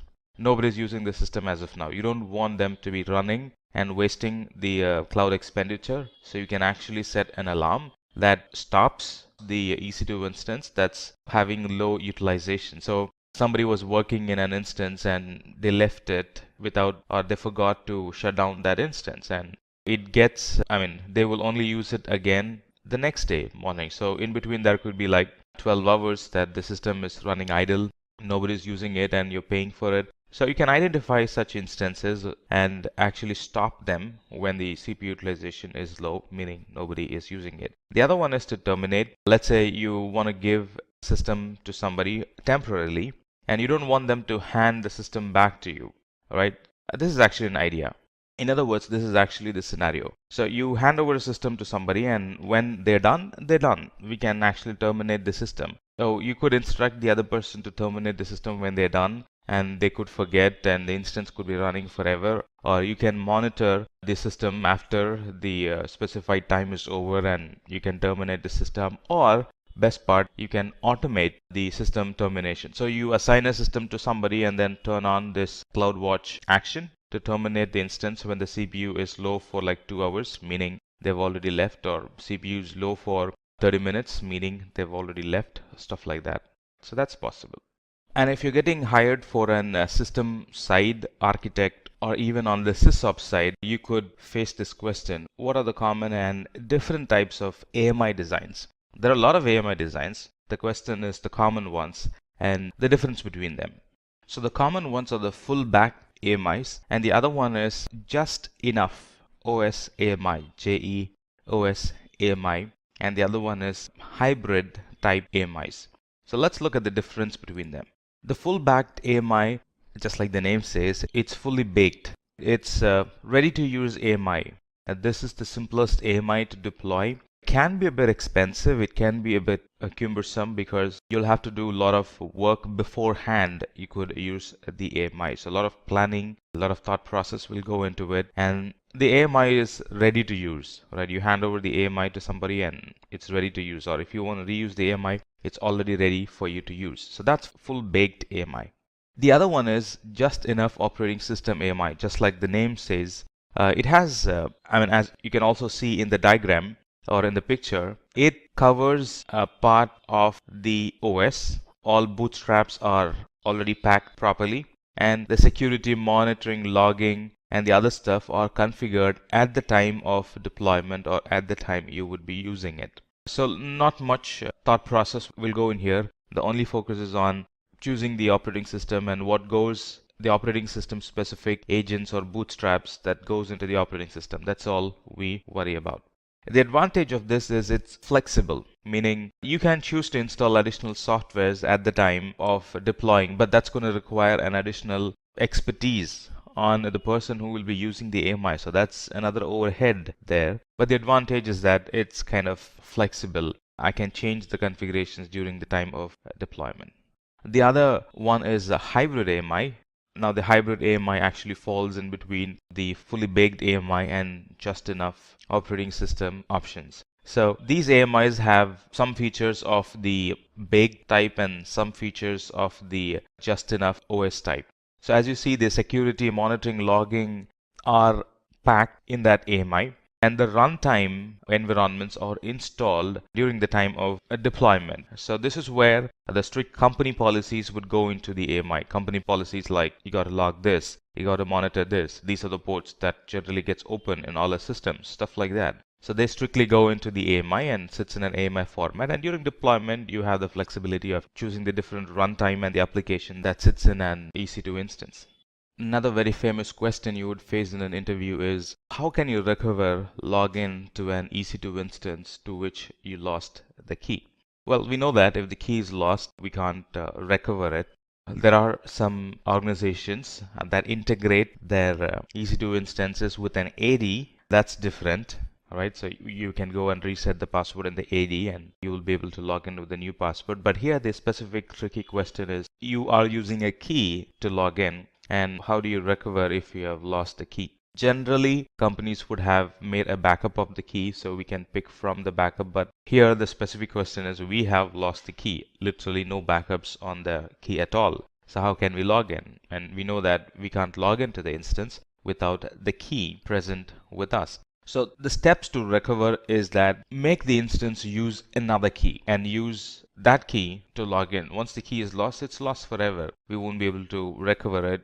You can't raise a ticket with Amazon. Not possible. They're not going to help. It's beyond the scope. So make the instance use another key. It's only the key that's the problem. You still have valid data in it. You got to recover the data. It's just the key that's having the problem. So we can actually focus on the key part alone and change the key, and that will allow us to log in. So how do we do it? Step-by-step procedure. So first, verify the EC2 config service is running in that instance. If you want, you can actually beforehand install the EC2 config in that service, or you can actually make the EC2 config run through the console. Just a couple of button clicks and that'll make the EC2 config run in that EC2 instance, and then detach the root volume for that instance. Of course, it's going to require a stop and start. So detach the root volume from the instance, attach the root volume to another instance as a temporary volume, or it could be a temporary instance that you've launched only to fix this issue, and then log in to that instance and to that particular volume and modify the configuration file. Modify it to use the new key, and then move the root volume back to its original position and restart the instance. And now the instance is going to have the new key, and you also have the new key with which you can log in. So that's how we go ahead and fix it. Now let's move on to some product specific or S3 product specific questions. A general perception is S3 and EBS can be used interchangeably, and the interviewer would want to test your knowledge on S3 and EBS. Well, EBS uses S3, that's true, but they can't be interchangeably used. So you might face this question, what are some key differences between AWS S3 and EBS? Well, the differences are, S3 is an object store, meaning you can't install anything in it. You can store drive files, but you can't actually install in it. It's not a file system. But EBS is a file system. You can install services, install applications in it, and that's going to run stuff like that. And talking about performance, S3 is much faster and EBS is super faster when accessing from the instance, because from the instance, if you need to access S3, you'll actually have to go out through the internet and access the S3, or S3 is an external service, very external service. You'll have to go through, or you'll have to go outside of your VPC to access S3. S3 does not come under a VPC, but EBS comes under a VPC. It's on the same VPC, so you would be able to use it kind of locally. Compared to S3, EBS is very local, so that way it's going to be faster. And redundancy, talking about redundancy of S3 and EBS. S3 is replicated. The data in S3 is replicated across the data centers, but EBS is replicated within the data center, meaning S3 is replicated across availability zones. EBS is within an availability zone. So that way redundancy is a bit less in EBS. In other words, redundancy is higher in S3 than EBS.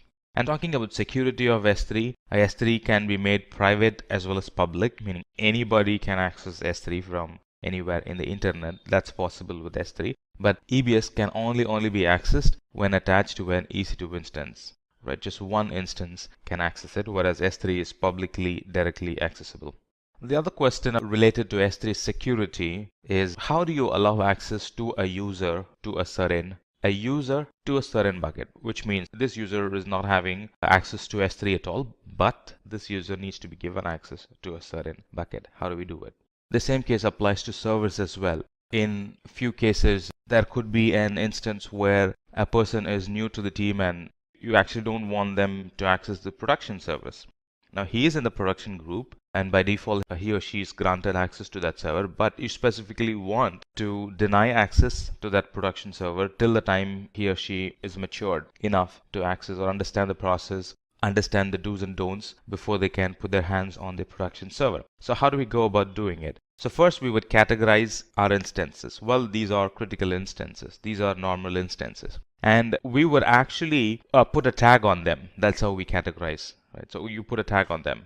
Put a tag saying, well, they are highly critical, they are medium critical, and they are not critical at all. Still they're in production, stuff like that.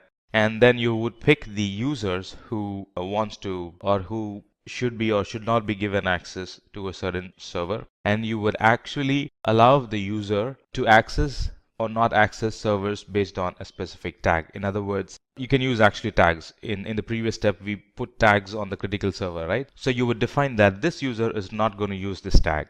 All right, this user is not allowed to use the resources with this tag. So that's how you would make your step forward. So you would allow or deny based on the tags that you have put. So in this case, he or she will not be allowed to servers which are tag critical servers. So that's how you deny access to them. And the same goes for bucket as well. Or if an organization is excessively using S3 for their data storage because of the benefit that it provides, the cost and the durability, you might get asked this question, which is organizations would replicate the data from one region to another region for additional data durability and for having data redundancy. Not only for that, they would also do that for DR purposes, for disaster recovery. If the whole region is down, you still have the data available somewhere else and you can pick and use it. Some organizations would store data in different regions for compliance reasons, to provide low latency access to their users who are local to that region, stuff like that. So when companies do replication, how do you make sure that there is consistency in the replication? How do you make sure that the replication is not failing and the data gets transferred for sure and there are logs for that replication? This is something that the companies would use where they're excessively using S3 and they're fully relying on the replication in running their business. And the way we could do it is we can set up a replication monitor. It's actually a set of tools that we could use together to make sure that the cloud replication, region level replication, is happening properly. So this is how it happens. Now on this side, on the left hand side, we have the region 1, and on the right hand side we have region 2, and region 1 is the source bucket and region 2 is the destination bucket. Alright, so object is put in the source bucket and it has to go directly to the region 2 bucket or made a copy in the region 2 bucket. And the problem is sometimes it fails and there is no consistency between them. So the way you would do it is connect these services together and create an cross-replication or cross-region replication monitor that actually monitors your environment. So there are CloudWatch that make sure that the data is moved, no data is failing. Again, there's CloudWatch on the other end, make sure that the data is moving. And then we have the logs generated through CloudTrail, and that's actually written in DynamoDB. And if there is an error, if something is failing, you get notified through an SMS or you get notified through an email using the SNS service. So that's how we could leverage these tools and set up an cross-region replication monitor that actually monitors your data replication. Some common issues that companies face in VPC is that we all know that I can use Route 53 to resolve an IP address externally from the internet, but by default the servers won't connect to the other servers using our custom DNS name. That it does not do that by default. So it's actually a problem. There are some additional things that as an administrator or as an architect or as a person who uses it, you will have to do. And that's what we're going to discuss. So the question could be, VPC is not resolving the server through the DNS. You can access it through the IP, but not through the DNS name. And what could be the issue and how do you go about fixing it? And you will be able to answer this question only if you have done it already. It's a quick and simple step. By default, VPC does not allow, that's the default feature. And we will have to enable the DNS hostname resolution before. Now this is for the custom DNS, not for the default DNS that comes along. This is for the custom DNS. So we will have to enable the DNS hostname resolution so our we'll have to enable the DNS hostname resolution so they actually resolve. Let's say I want to connect to server1.simplylearn.com. By default, it's not allowed. But if I enable this option, then I will be able to connect to server1simplylearn.com.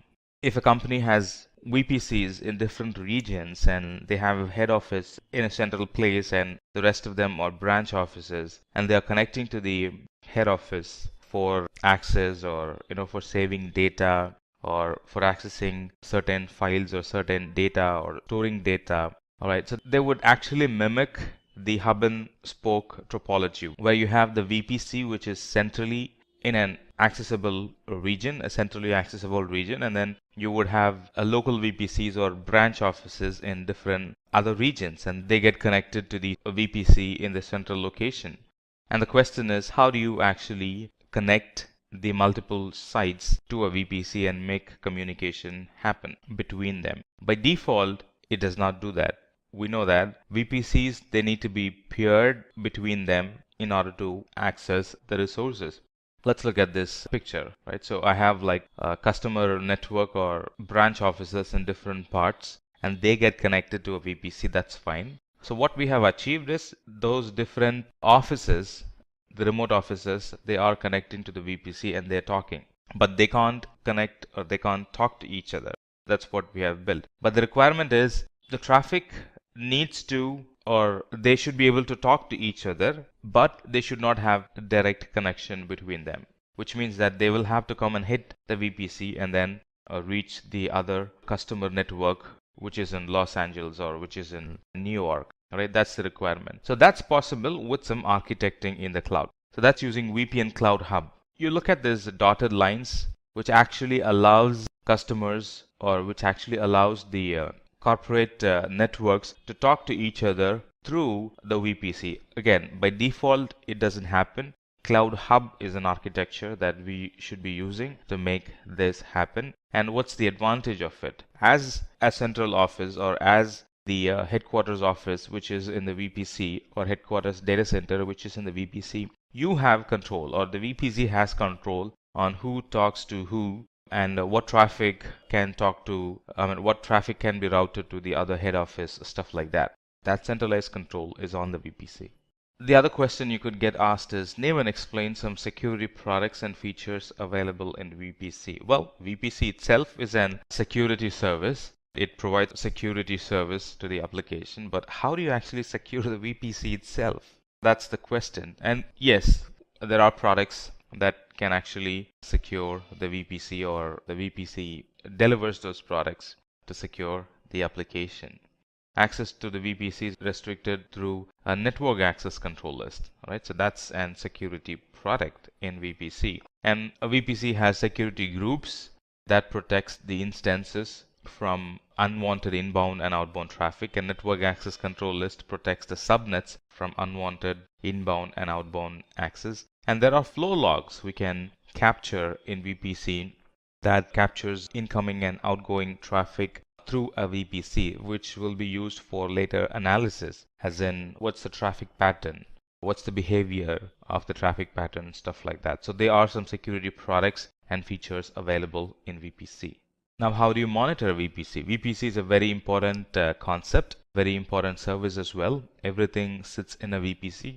Most of the service sits in a VPC, except for Lambda and S3 and DynamoDB and a couple of other services. Most of them sit in a VPC for security reasons. So how do you monitor your VPC? How do you gain some visibility on your VPC?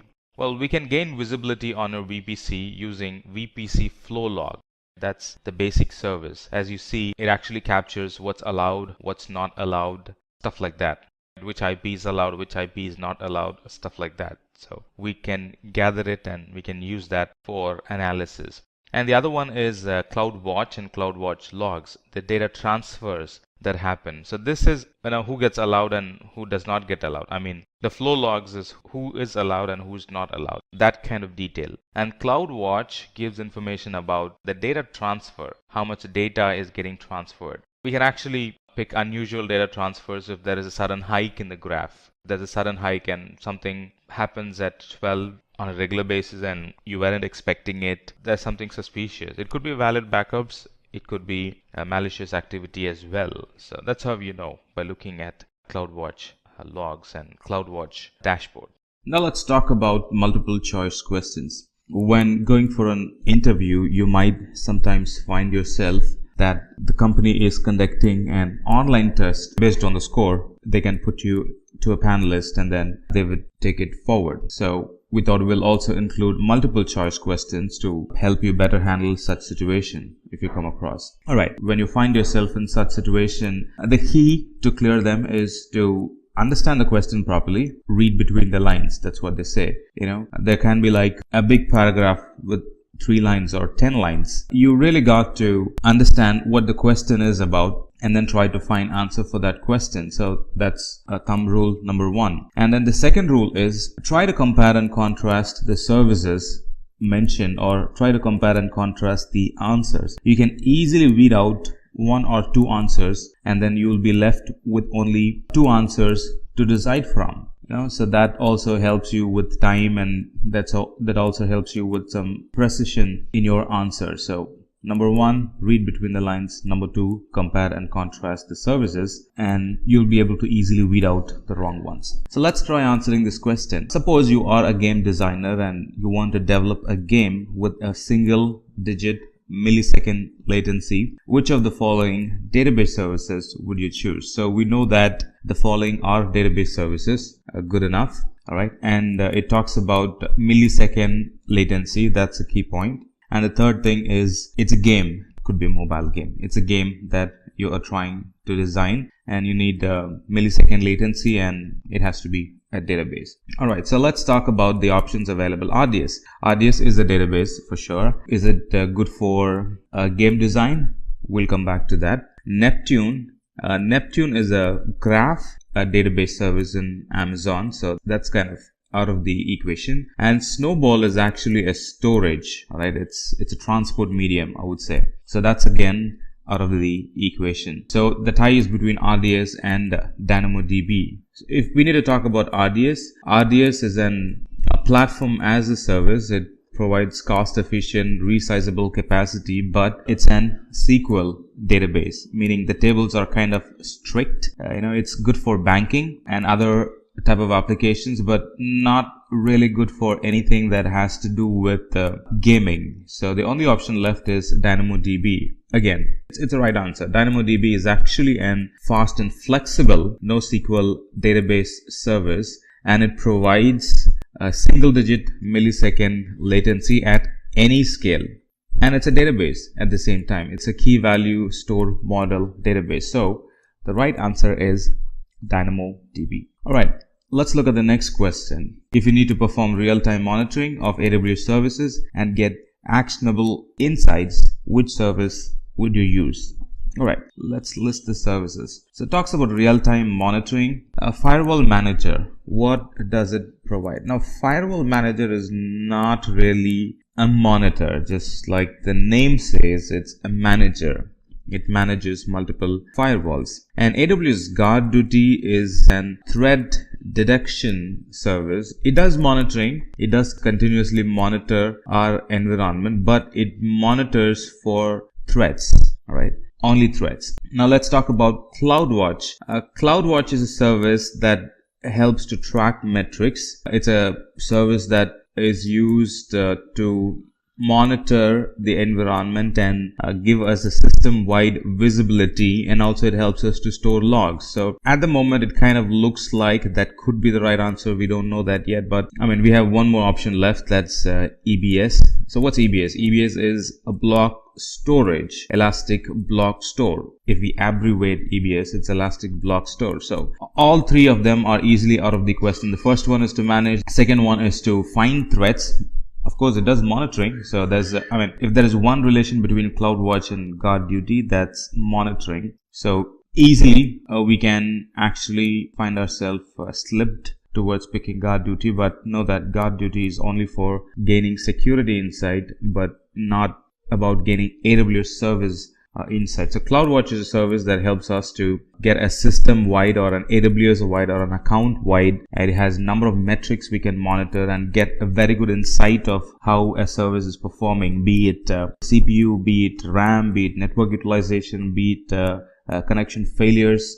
CloudWatch is a service that helps us perform a real-time monitoring and get some actionable insights on the services. Alright, let's talk about this 33rd question. As a web developer, you are developing an app especially for the mobile platform. Alright, there is a mention that this is especially for the mobile platform. So a lot of services gets filtered out, mobile platform. Right, which of the following lets you add user sign up, sign in, and access control to your web and mobile app quickly and easily? Alright, so this is all about signing in to your mobile app. So if we need to read between the lines, that's how we can read sign up or sign in into an mobile platform. Alright, so we have like 4 options here. Shield, AWS Massey, AWS Inspector, Amazon Cognito. So let's try to weed out services which are not relevant to it. So what's AWS Shield? AWS Shield is actually a service that provides a DDoS mitigation or a DDoS protection, denial of service protection. It's a security feature. Let's talk about the second option. AWS Massey is again a security service that uses machine learning to automatically discover and classify the data. It again talks about security, and this security is all about encrypting or saving the data. It does not come close with signing up an mobile platform. Alright, let's talk about the other one, AWS Inspector. Now, AWS Inspector has something to do with apps. It definitely has something to do with apps. So kind of looks like that's relevant as of now. So it actually helps with improving the security and compliance of the apps that we deploy in the cloud. So kind of looks like it could be because it has to do with apps. The last one, Cognito. Now, Cognito is a service that actually lets the administrator to have control access over web and mobile apps. And it's a service that helps us to sign up and sign in to an mobile and web app. So that very much looks like we found the answer. So Cognito is a service that helps web app and mobile app for sign up and signing in, and also gives the administrator to have control over access control over the web and the mobile app. Pretty much we found it. So it's Cognito. Cognito is a service that helps us to set up, sign in, and have access control over the users who would be using our mobile and web app. Alright, how about this question? You are an ML engineer or a machine learning engineer who's on the lookout for a solution that will discover sensitive information that your enterprise stores in AWS and then uses NLP to classify that data and provide business related insights. Which among the following services would you choose? So we have a bunch of services that's going to help us achieve, or one of it is going to help us achieve the above requirement. So it's a service that deals with machine learning. You're a machine learning engineer who's looking for a service that will help you to discover information at your enterprise store. So we're talking about storage, discover information in store, and then classify the data depending on severity, the sensitivity, classify the data. So which service is that? So firewall manager, just like the name says, it's a manager. And AWS IAM, if we abbreviate it, it's identity and access management. So it's identity and access management, nothing to do with identifying sensitive data and managing it. So the first two is already out of the equation. And then the AWS Massey, we already had a quick definition description for AWS Massey, that it's actually a security service that uses machine learning. Kind of looks like it could be it. It's a security service that uses machine learning, and it discovers and classifies the sensitive information. Not only that, it does not stop there. It goes beyond and protects the sensitive data. AWS Massey kind of looks like. But we still have one more option to look at, which is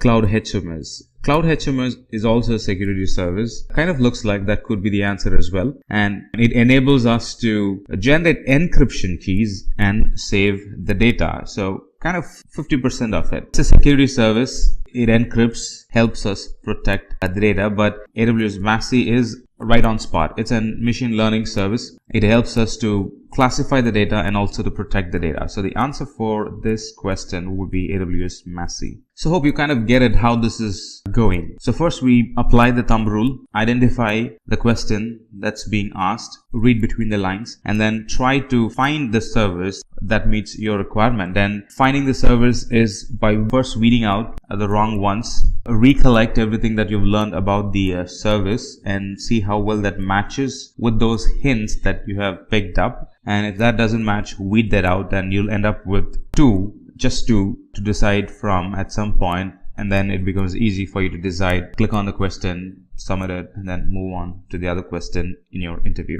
Alright, so how about this one? You are a system administrator in your company which is running most of its infrastructure on AWS. You are required to track your users and keep a look on how your users are being authenticated. Alright, so this is where the problem statement starts. Alright, you need to keep track of how your users are being authenticated, and you wish to create and manage AWS users and use permissions to allow and deny their access to the AWS resources. Alright, so you are to give them permission, number one, and then, if we put them in the right order, first giving them permissions and then tracking their usage. Let's see which of the service will help us achieve it. IAM is a service that helps us to, looking at the permissions, we can actually predict whether the user or the group will have service or not. So that helps us to get a track of who is able to use, who's not able to use certain service and all that stuff. So it kind of looks like, but we have other three options left. Let's look at AWS Firewall Manager. Just like the name says, it's actually a firewall manager. It helps us to manage multiple firewalls. Simple as that. And Shield is a service. It's a service that's used to protect denial of service or distributed denial of service. An API Gateway is a service that makes it easy for developers to create, publish, maintain, and monitor and secure APIs. So, it's completely on the API side, very less on user and how you authenticate your user. We can get that by looking at the name itself, right? If we abbreviate it, or if you try to find a definition for the name API Gateway, you would get it. It has to do with API. But if we abbreviate AWS IAM, it's Identity and Access Management, pretty much meets the requirement for the problem statement above. It's AWS Identity and Access Management. That's the right answer. Alright, let's look at this one. If you want to allocate various private and public IP address in order to make them communicate with the internet and other instances, you will use this service. Which of the following is this service? So it talks about using public and private IP address. So this service uses IP address, and then this service helps us to allow and deny connections to the internet and to the other instances. So you get the question, is it? Let's pick the service that helps us achieve it. Route 53. Route 53 is actually a DNS service, right? So it's not a service that's used to allow or deny. No, it does not do that. VPC uses public and private IP address. Yes. So kind of looks like VPC helps us to allow, the security in VPC, the security group, the network access control list in a VPC, the routing table in a VPC, that actually helps us to allow or deny a connection to a particular IP address or to a particular service within the VPC or outside of the VPC. So as of now, it kind of looks like it could be, but let's look at the other services. What if we find a service that closely matches to the above requirement than the Amazon VPC? Gateway, API Gateway, we know that it's a managed service that makes it easy for developers to create, publish, maintain, and monitor APIs and secure APIs. So that has completely to do with API, not with IP. CloudFront, we know about CloudFront that it's a content delivery network, and it provides global distribution of servers where our content can be cached. It could be video or bulk media or anything else. They can be cached locally, so users can easily access them and download them easily. All right, so that's CloudFront. Now at this point, after looking at all four, it looks like VPC is the right answer, and in fact VPC is the right answer. VPC has public IP address. VPC can help us with private IP address. VPC can be used to allow, deny connection based on the security group, access control list, and the routing table it has. So that's right answer is VPC.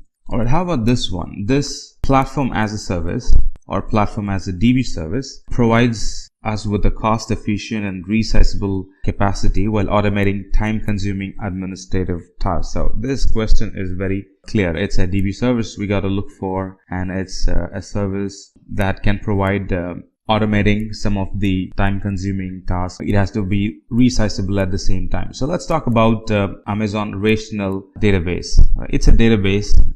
Kind of matches the requirement. We can resize it as and when needed. All right, looks like it's a fit as of now. It actually automates some of the time-consuming work. Looks like it's a fit as of now. Let's move on to Elastic Cache and then try to see if that matches the definition that we've figured out above. Elastic Cache, it's actually a caching service. It's again an in-memory data store, which helps in achieving high throughput and low latency in memory data store. So it's not a full-blown database, and it does not come with any Amazon provisioned automation in it for automating any of the administration tasks. No, it does not come up with anything like that. Yeah, we can resize the capacity as and when needed, but automation, it's not there yet, and moreover it's not a database. So that's out of the equation. VPC is not a resizable one. Once we have designed VPC, it's fixed. It can't be resized. So that's out of the equation. And Amazon Glacier is a storage but not a database. Right, so that's again out of the equation. So the tie is kind of between Amazon Relational Database Service and Amazon Elastic Cache, because they both aid the database service, but Elastic Cache is not a full-blown database. It actually helps the database, but it's not a full-blown database. So it's Amazon Relational Database. So that's the one which is a platform as a service. It's the one which can be resized. It's the one which can be used to automate the time-consuming administrative tasks. All right, let's talk about this one. Which of the following is a means for accessing human researchers or consultants to help solve a problem on a contractual or a temporary basis? All right, let's read the question again. Which of the following is a means for accessing human researchers or consultant to help solve problems on a contractual or a temporary basis? It's like assigning tasks or hiring AWS experts for a temporary job. So let's try to find that kind of service in the 4 services that are listed. Amazon Elastic MapReduce. MapReduce is actually an framework service that makes it easy and cost effective to analyze large amount of data, but that has nothing to do with accessing human researchers. All right, let's talk about Mechanical Turk. It's a web service that provides a human workforce. That's the definition for it. For example, automation is good, but not everything can be automated. For something to qualify for automation, it has to be an repetitive task. A one-time task can't be automated, or the time and money that you would be spending in automation is not worth it. Instead, you could have done it manually. So that does not qualify for automation. And anything that requires intelligence, right? Anything that's a special case.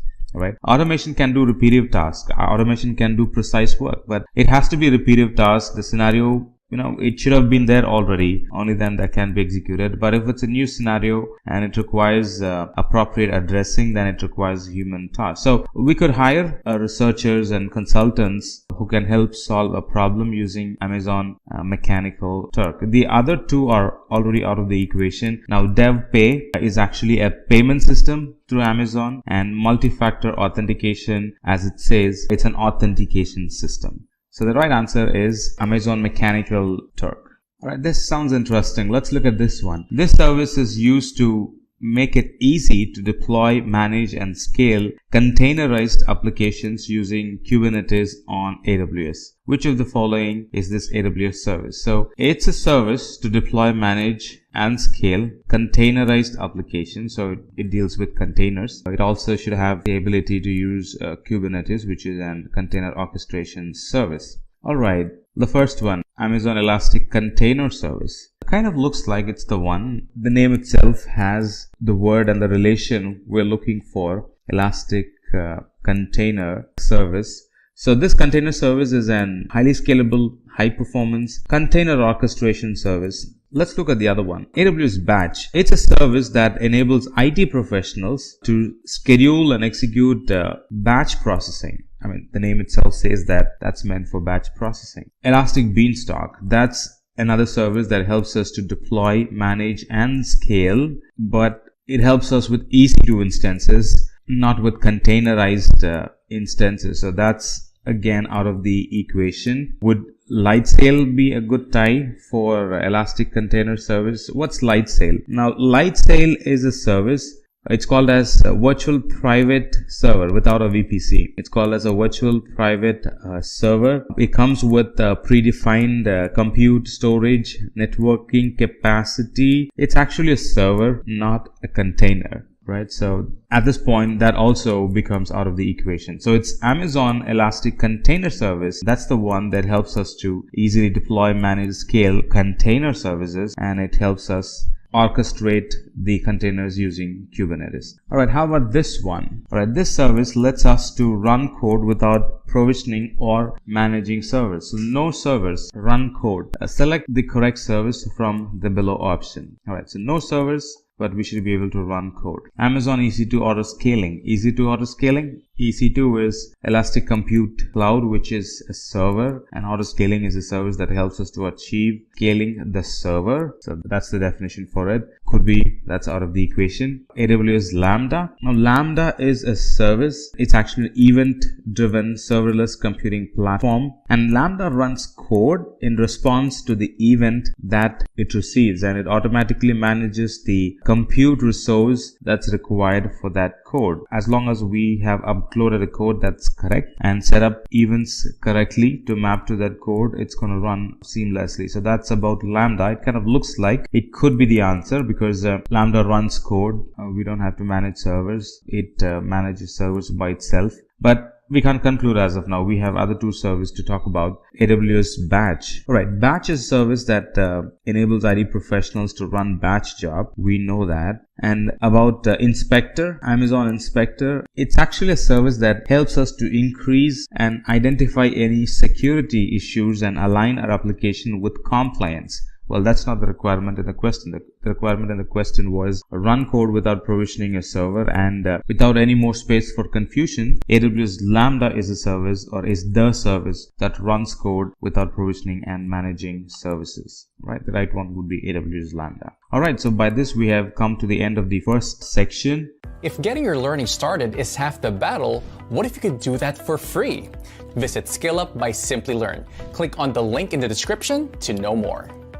I'm glad that we were able to provide you a second part in AWS interview questions. Alright, let's get started. So in an environment where there is a lot of automation, infrastructure automation, you'll be posted with this question: how can you add an existing instance to a new autoscaling group? Now this is when you are taking an instance away from the autoscaling group to troubleshoot, to fix a problem, to look at logs, or if you have suspended the autoscaling, you might need to re-add that instance to the autoscaling group. Only then it's going to take part in it, right? Only then the autoscaling is going to count it as part of it. It's not a straight procedure. When you remove them, it doesn't get automatically re-added. And I've worked with some clients when their developers were managing their own environment, they had problems adding the instance back to the autoscaling group. Irrespective of what they tried, the instance was not getting added to the autoscaling group, and whatever they fix that they were provided, or whatever fix that they have provided,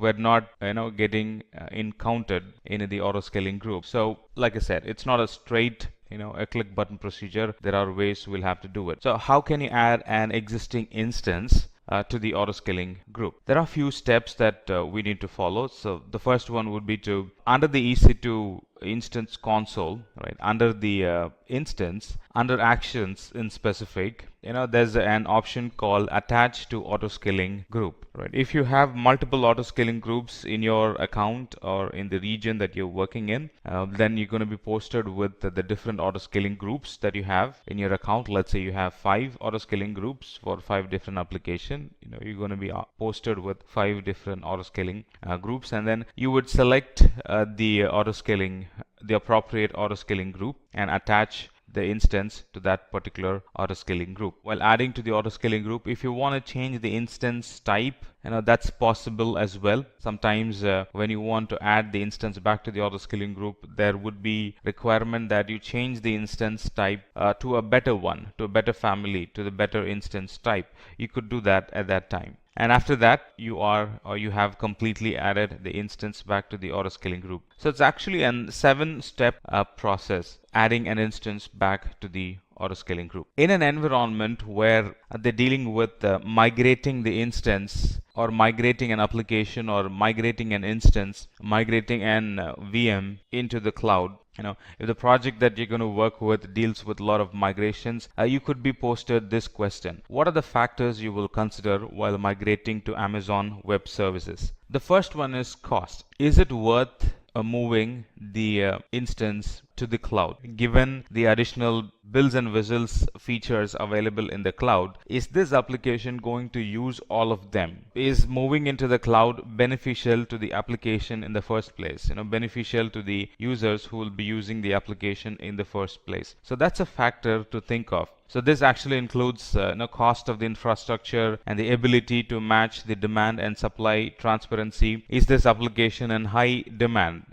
Is it going to be a big loss if the application becomes unavailable for some time? So there are a few things that needs to be considered before we move the application to the cloud. And then if the application needs to be provisioned immediately, is there an urge? Is there an urge to provision the application immediately? That's something that needs to be considered. If the application requires to go online, if the application needs to hit the market immediately, then we would need to move it to the cloud. Because in on-premises, procuring, buying an infrastructure, buying the bandwidth, buying the switch port, buying an instance, buying the softwares, buying the license related to it, it's going to take time, at least like 2 weeks or so, before you can bring up an server and launch an application in it, right? So if the application cannot wait, waiting means workforce productivity loss, is it? So we would want to immediately launch instances and put application on top of it. In those cases, if your application is of that type, if there is an urge in making the application go online as soon as possible, then that's a candidate for moving to the cloud. And if the application, or if the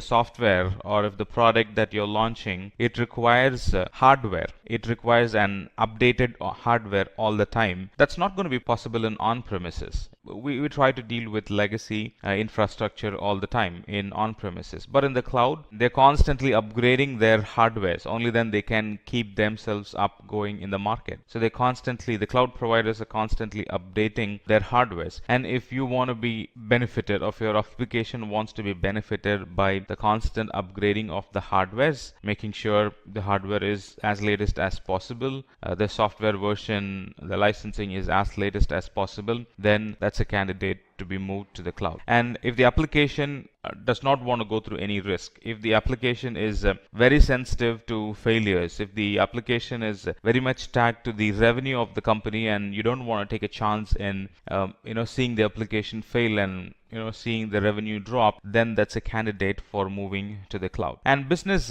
agility, moving to the cloud, at least half of the responsibility is now taken care by the provider. In this case, it's Amazon. At least half of the responsibility is taken care by them. Like if the hardware fails, Amazon makes sure that they're fixing the hardware immediately. And notifications, if something happens, there are immediate notifications available that we can set it up and make ourselves aware that something has broken, and we can immediately jump in and fix it. So you see, the responsibility is now being shared between Amazon and us. So if you want to get that benefit for your application, for your organization, for the product that you're launching, then it needs to be moved to the cloud so you can get that benefit from the cloud. The other question you could get asked is, what is RTO and RPO in AWS? They are essentially disaster recovery terms. When you're planning for disaster recovery. You cannot avoid planning disaster recovery without talking about RTO and RPO. Now, what's the RTO? What's the RPO in your environment? Or how do you define RTO? How do you define RPO? Are some general questions that get asked. RTO is recovery time objective. RTO stands for the maximum time the company is willing to wait for the recovery to happen or for the recovery to finish when a disaster strikes. So RTO is in the future, right? How much time is it going to take to fix and bring everything to normal? So that's RTO. On the other hand, RPO is recovery point objective, which is the maximum amount of data loss your company is willing to accept as measured in time. RPO always refers to the backups, the number of backups, the frequency of the backups, right? Because when an outage happens, you can always go back to the latest backup, right? And if the latest backup was before 12 hours, you have lost the in between 12 hours of data storage, right? So RPO is the acceptable amount. If the company wants less RPO is 1 hour, then you should be planning on taking backups every 1 hour. If RPO is 12 hours, then you should be planning on taking backups every 12 hours. So that's how RPO and RTO helps disaster recovery. The fourth question you could get asked is if you would like to transfer huge amount of data, which is the best option among Snowball, Edge, and Snowmobile? Again, this is a question that gets asked if the company is dealing with a lot of data transfer into the cloud, or if the company is dealing with migrating data into the cloud. I'm talking about a huge amount of data in petabytes. Snowball and all of the Snowball series deals with petabyte-sized data migrations. So there are three options available as of now. AWS Snowball is an data transport solution for moving high volume of data into and out of a specified AWS region. On the other hand, AWS Snowball Edge adds additional computing functions. Snowball is simple storage and movement of data, and Snowball Edge has a compute function attached to it.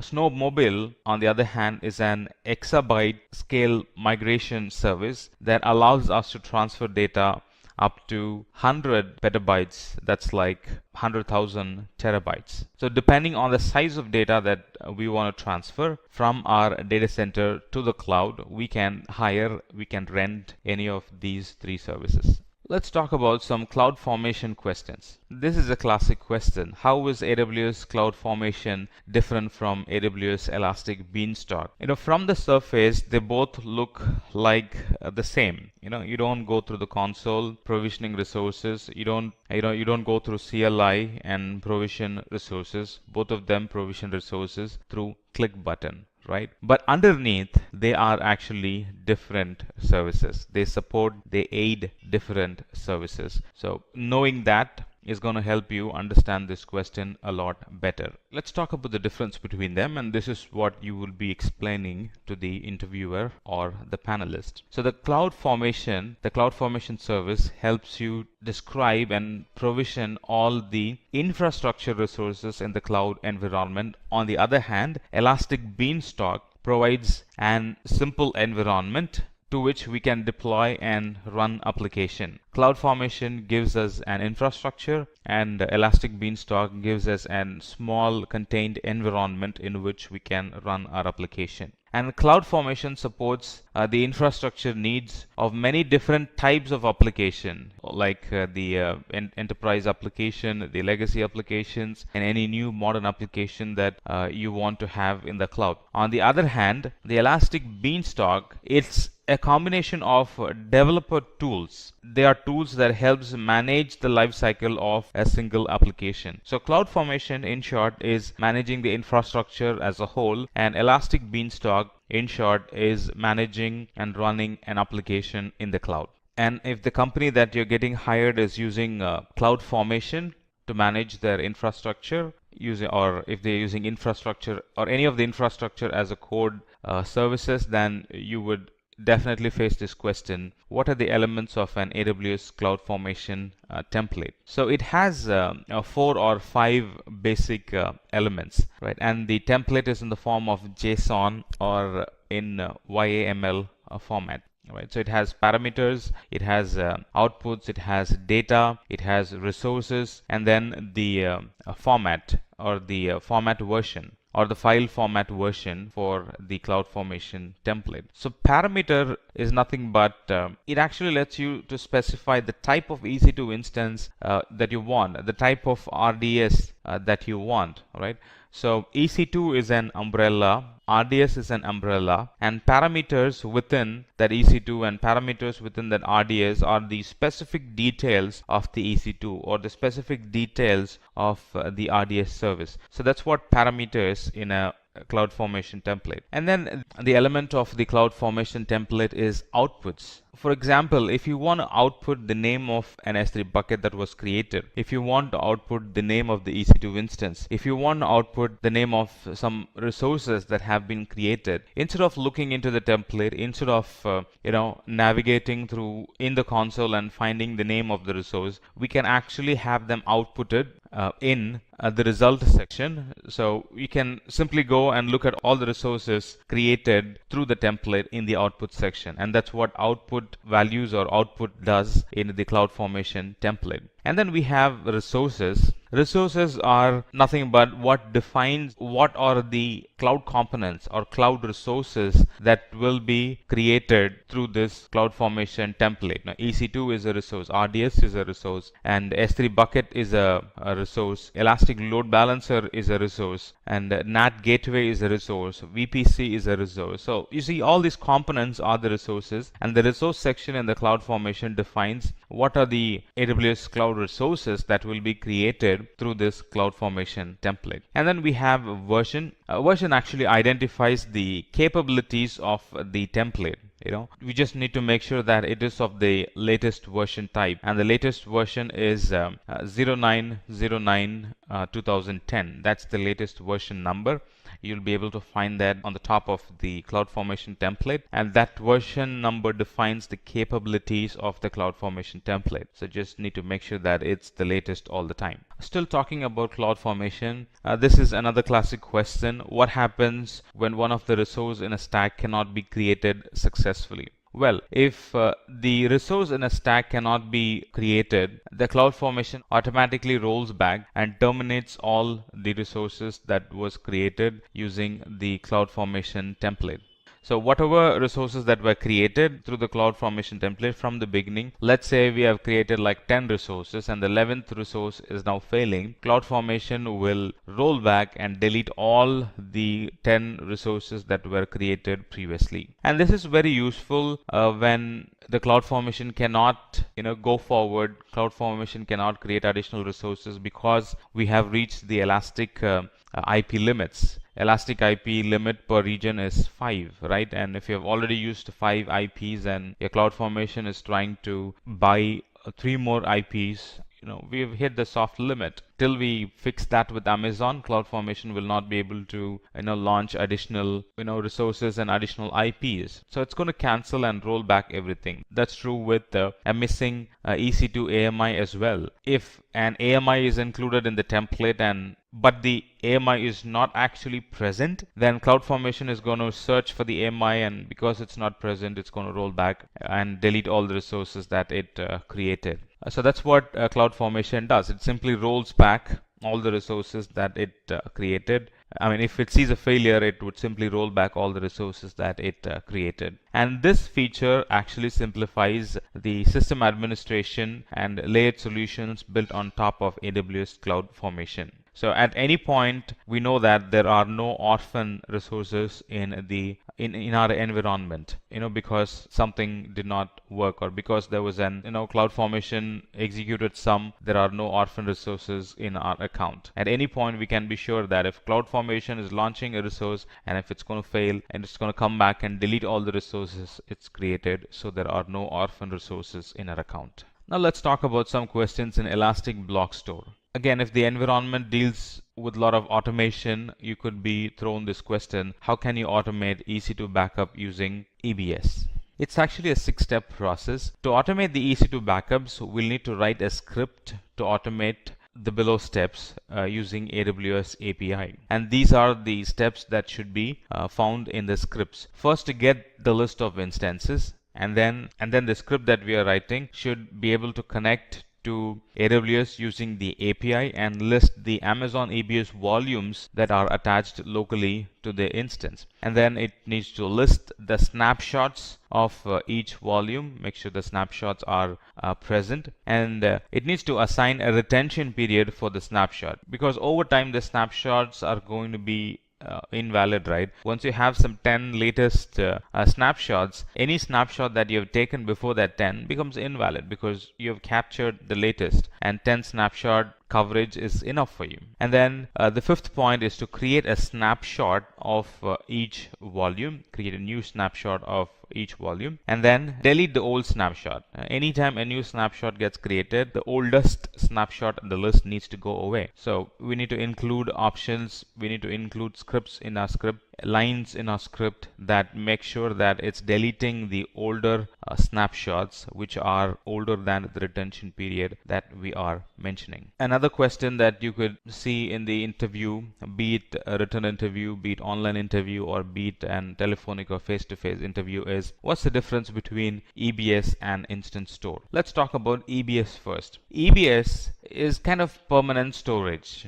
The data in it can be restored at a later point. When we save data in EBS, the data lives even after the lifetime of the EC2 instance. For example, we can stop the instance and the data is still going to be present in EBS. We can move the EBS from one instance to another instance and the data is simply going to be present there. So EBS is kind of permanent storage when compared to instance. On the other hand, instance store is temporary storage, and that storage is actually physically attached to the host of the machine. EBS is an external storage, and instance store is locally attached to the instance or locally attached to the host of the machine. We cannot detach an instance store from one instance and attach it to another, but we can do that with EBS. So that's a big difference. One is permanent data and another one is EBS is permanent, instance store is volatile data, and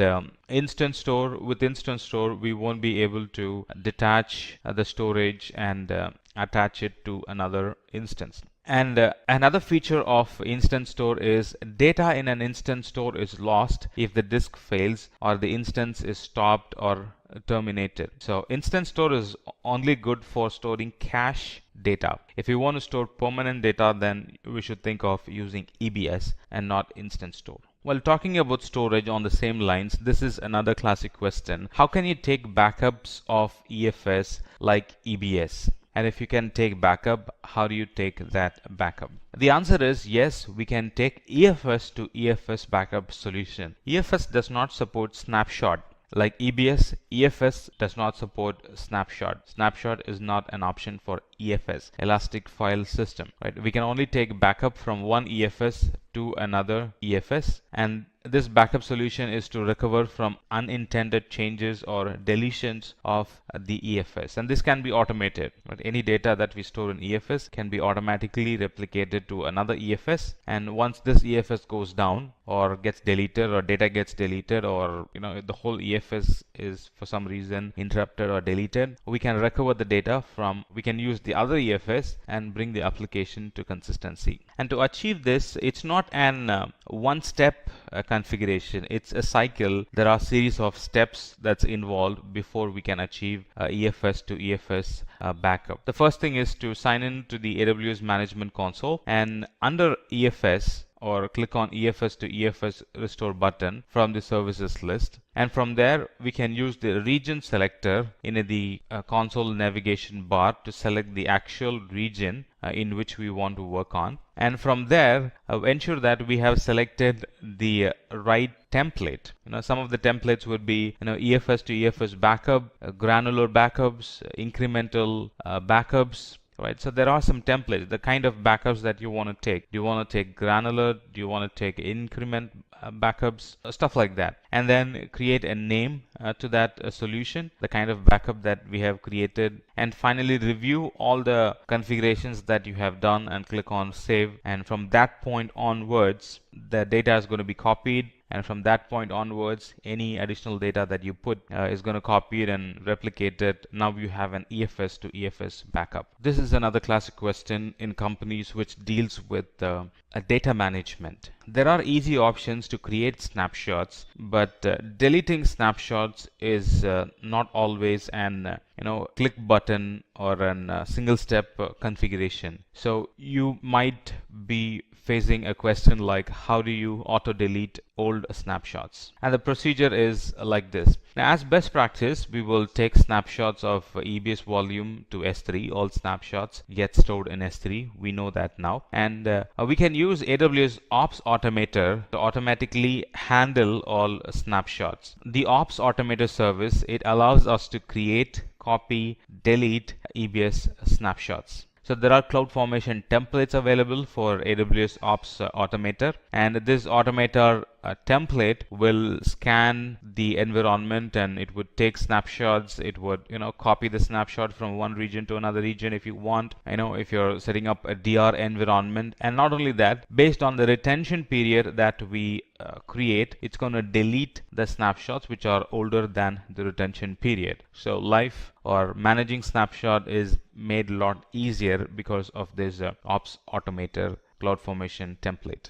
Moving into questions in Elastic Load Balancer, this again could be a question in the interview. What are the different types of load balancers in AWS and what's their use case? What's the difference between them? And as of now, as we speak, there are 3 types of load balancers which are available in AWS. The first one being application load balancer. Just like the name says, the application load balancer works on the application layer and deals with HTTP and HTTPS requests. And it also supports path-based routing. For example, simplilearn.com / some web page, simplilearn.com / another website. So it's going to direct the path based on the / value that you give in the URL. So that's path-based routing. So it supports that. And not only that, it can support port-based :8080, :8081, or :8090. Based on that port also, it can take a routing decision, and that's what application load balancer does. On the other hand, we have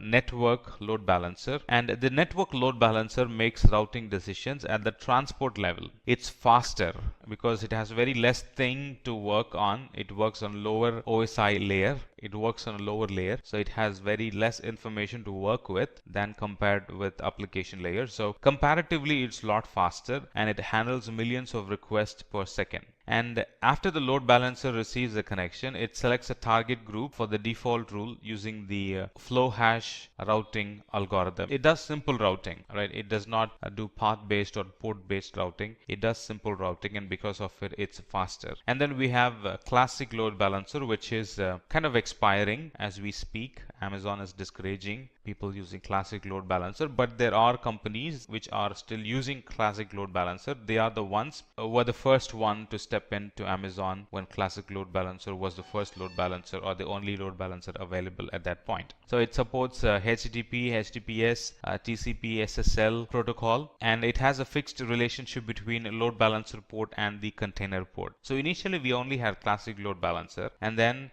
after some point Amazon said, instead of having one load balancer address all type of traffic, we're going to have 2 load balancers called as the child from the classic, 2 load balancer, and one is going to specifically address the application requirement and one is going to specifically address the network requirement, and let's call it as application load balancer and network load balancer. So that's how now we have 2 different load balancers. Talking about load balancer, another classic question could be, what are the different uses of the various load balancer in AWS Elastic load balancing? There are 3 types of load balancer. We just spoke about it. Application load balancer is used if we need flexible application management and TLS termination, and network load balancer if we require extreme performance and the load balancing should happen based on static IPs for the application. And classic load balancer is an old load balancer which is for people who are still running their environment from EC2 classic network. Now this is an older version of VPC, or this is what was present before VPC was created. EC2 classic network is what was present before EC2 was created. So they are the 3 types and they are the use cases of it. Let's talk about some of the security related questions you would face in the interview. When talking about security and firewall in AWS, we cannot avoid discussion talking about WAF, Web Application Firewall, and you would definitely see yourself in this situation where you've been asked how can you use AWS WAF in monitoring your AWS applications. WAF, or Web Application Firewall, protects our web application from common web exploits, and WAF helps us control which traffic source your application should be allowed or blocked, which traffic from a certain source, which source or which traffic from a certain source should be allowed or blocked your application. With WAF, we can also create custom rules that blocks common attack patterns. If it is a banking application, it has a certain type of attacks, and if it is simple data management, data storage application, it has content management application, it has a separate type of attack. So based on the application type, we can identify a pattern and create rules that would actually block that attack based on the rule that we create. And WAF can be used for three cases. The first one is allow all requests, and then block all requests, and count all requests for a new policy. So it's also an monitoring and management service which actually counts all the policies, or counts all the requests that matches a particular policy that we create. And some of the characteristics we can mention in AWS WAF are the origin IPs and the strings that appear in the request. We can allow block based on origin IP, allow block based on strings that appear in the request. We can allow block or count based on the origin country, length of the request. We can block and count the presence of malicious scripts in an connection. We can count the request headers, or we can allow block a certain request header, and we can count the presence of a malicious SQL code in a connection that we get and that want to reach our application. Still talking about security, what are the different AWS IAM categories we can control? Using AWS IAM, we can do the following. One is create and manage IAM users. And once the user database gets bigger and bigger, we can create and manage them in groups. And in IAM, we can use it to manage the security credentials, kind of setting the complexity of the password, setting additional authentications, like MFA, and rotating the passwords, resetting the password. There are a few things we could do with IAM. And finally, we can create policies that actually grants access to AWS services and resources. Another question you will see is, what are the policies that you can set for your user's password? So some of the policies that we can set for the user password is the minimum length, or the complexity of the password by at least having one number or one special characters in the password. So that's one. And then the requirement of a specific character types, including uppercase, lowercase, number, and non-alphabetic characters. So it becomes very hard for somebody else to guess what the password would be and try to hack them. So we can set the length of the password, we can set the complexity in the password, and then we can set an automatic expiration of the password. So after a certain time, the user is forced to create a new password, so the password is not stale, old, and easy to guess in the environment. And we can also set settings like the user should contact the admin when the password is about to expire. So you can get a hold of how the user is setting their password. Is it having good complexity in it? Is it meeting company standards? Or there are a few things that we can control and set for the users when the users are setting or recreating the password. Another question that could be posted in an interview, so to understand your understanding of IAM, is what's the difference between an IAM role and an IAM user? Let's talk about IAM user. Let's start small and then go big, or let's start simple and then talk about the complex one. The IAM user has a permanent long-term credential, and it's used to interact directly with AWS services. And on the other hand, IAM role is an IAM entity that defines a set of permissions for making AWS service requests. So IAM user is an permanent credential and role are temporary credentials. And IAM user has full access to all AWS IAM functionalities. And with role, trusted entities such as IAM users, application, or AWS services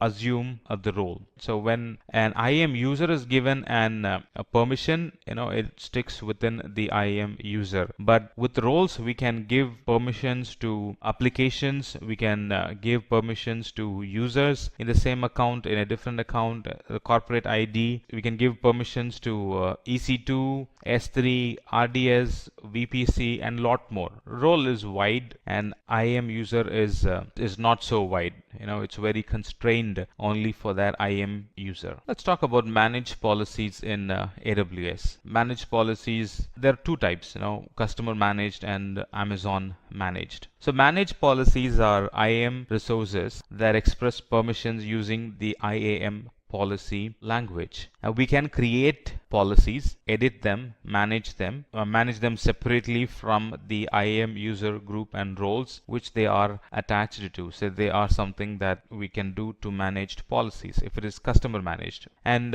we can now update policy in one place, and the permissions automatically extend to all the attached entries. So I can have like 3 services, 4 services point to a particular policy, and if I edit that particular policy, it's going to reflect on those 3 or 4 services. So anything that I allow is going to be allowed for those 4 services. Anything that I denied is going to be denied for the 4 services. Imagine what would be without the IAM managed policy. We'll have to go and specifically allow deny on those different instances 4 or 5 times depending on the number of instances that we have. So like I said, there are 2 types of managed policies. One is managed by us, which is customer managed policies, and then the other is managed by AWS, which is AWS managed policy. This question, can you give an example of an IAM policy and a policy summary? This is actually to test how well versed are you with the AWS console. The answer to that question is, look at the following policy. This policy is used to grant access to add, update, and delete objects from a specific folder. In this case, name of the folder is example folder, and it's present in a bucket called example bucket. So this is an IAM policy. On the other hand, the policy summary is a list of access level, resource, and conditions for each service defined in a policy. So IAM policy is all about one particular resource, and the policy summary is all about multiple resources. With IAM policy, it was only talking about S3 bucket and one particular S3 bucket. Here it talks about CloudFormation template, CloudWatch logs, EC2, Elastic Beanstalk services. Summary of resources and the permissions and policies attached to them. That's what policy summary is all about. Another question could be like this: what's the use case of IAM, and how does IAM help your business? Two important or primary work of IAM is to help us manage IAM users and their access. It provides secure access to multiple users to their appropriate AWS resources. So that's one it does. And the second thing it does is manage access for federated users. Federated users or non-IAM users, and through IAM we can actually allow and provide secure access to resources in our AWS account to our employees without the IAM user. Now, they could be authenticated using the Active Directory, they could be authenticated using the Facebook credential, Google credential, Amazon credential, and a couple of other credentials, third-party identity management. Right, so we could actually trust them, and we could give them access to our account based on the trust relationship that we have built with the other identity systems. Right, so 2 things. One is manage users and their access manage IAM user and their access in our AWS environment, and second is manage access for federated users who are non-IAM users. And more importantly, IAM is a free service, and with that we'll only be charged for the use of the resources, not for the IAM username and password that we create. Alright, let's now talk about some of the questions in Route 53.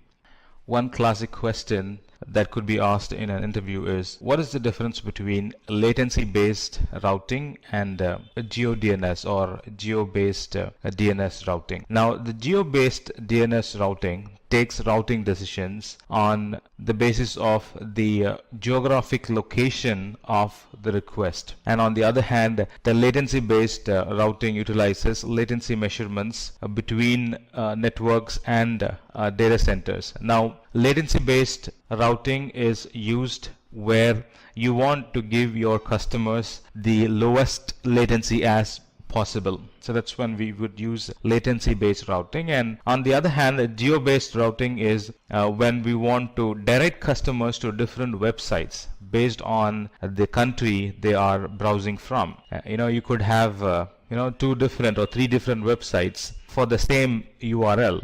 Take Amazon, the shopping website, for example. When we go to Amazon.com from in the US, it directs us to the US web page where the products are different, the currency is different, right, and the flag and a couple of other advertisements that shows up are different. And when we go to Amazon.com from India, it gets directed to the Amazon.com Indian site, where again the currency, the product, and the advertisements, they're all different, right? So depending on the country they're trying to browse, if you want to direct customers to 2 or 3 different websites, we would use geo-based routing. Another use case of geo-based routing is if you have a compliance that you should handle all the DNS requests, or if you should handle all the requests from a country within the country, then you would do geo-based routing. Now, you wouldn't direct the customer to a server which is in another country, right? You would direct the customer to a server which is very local to them. That's another use case of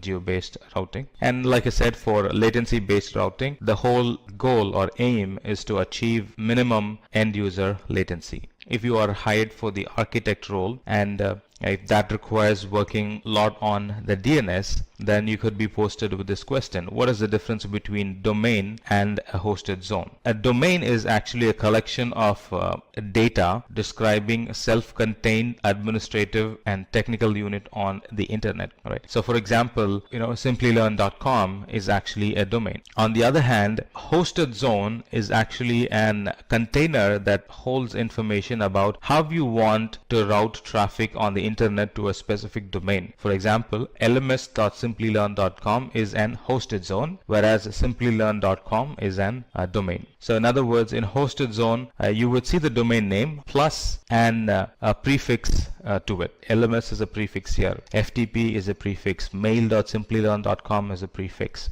So that's how you would see a prefix in hosted zones. Another classic question from Route 53 would be: how does Amazon Route 53 provide high availability and low latency? The way Amazon Route 53 provides high availability and low latency is by globally distributed DNS servers. Amazon is a global service and they have DNS services globally. Any customer doing a query from different parts of the world, they get to reach an DNS server which is very local to them, and that's how it provides low latency. Now, this is not true with all the DNS providers. There are DNS providers who are very local to a country, who are very local to a continent. So they generally don't provide low latency service. Right? It's always high latency. It's low latency for local users, but anybody browsing from a different country or a different continent, it's going to be high latency for them. But that's not again true with Amazon. Amazon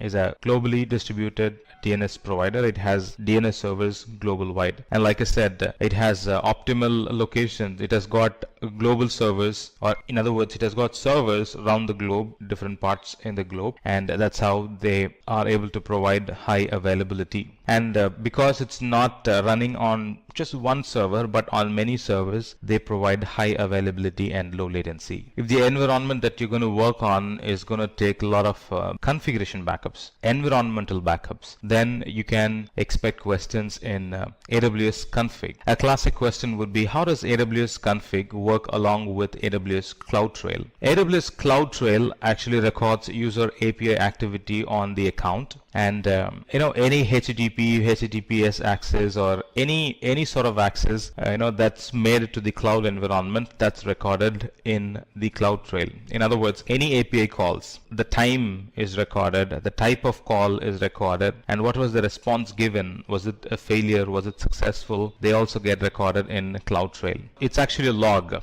It actually records the activity in your cloud environment. On the other hand, config is a point-in-time configuration details of your resources. For example, at a given point, what are all the resources that were present in my environment? What are all the resources, or what are the configuration in those resources at a given point? They get captured in AWS config. Right. So with that information, you can always answer the question, what did my AWS resource look like at a given point in time? That question gets answered when we use AWS config. On the other hand, with CloudTrail, you can answer the question, by looking at the CloudTrail or with the help of CloudTrail, you can easily answer the question, who made an API call to modify this resource? That's answered by CloudTrail. And with the CloudTrail, we can detect if a security group was incorrectly configured and who did that configuration. Let's say there happened to be a downtime and you want to identify. Let's say there happened to be a downtime and you want to identify who made that change in the environment. You can simply look at CloudTrail and find out who made the change. And if you want to look at how the environment looked like before the change, you can always look at AWS config. Can AWS configure or AWS config aggregate data across different AWS accounts? Yes, it can. Now this question is actually to test whether you have used AWS config or not. I know some of the services are very local, is it? Some of these services are availability zone specific, some of them are regional specific, and some of them are global services in Amazon. And though some of the services are region services, you still can do some changes, add some configuration to it and collect regional data in it. For example, S3 is a regional service, but still you can collect logs from all of the regions into an S3 bucket in one particular region. That's possible. And CloudTrail CloudWatch is an regional service, but still you can, with some changes to it, with some adding permissions to it, you can always monitor the CloudWatch that belongs to CloudWatch logs that belongs to other regions. They're not global by default, but you can do some changes and make it global. Similarly, AWS config is a service that's a region-based service, but still you can make it act globally. We can aggregate data across a different region and different accounts in an AWS config and deliver the updates from different accounts to one S3 bucket and can access it from there.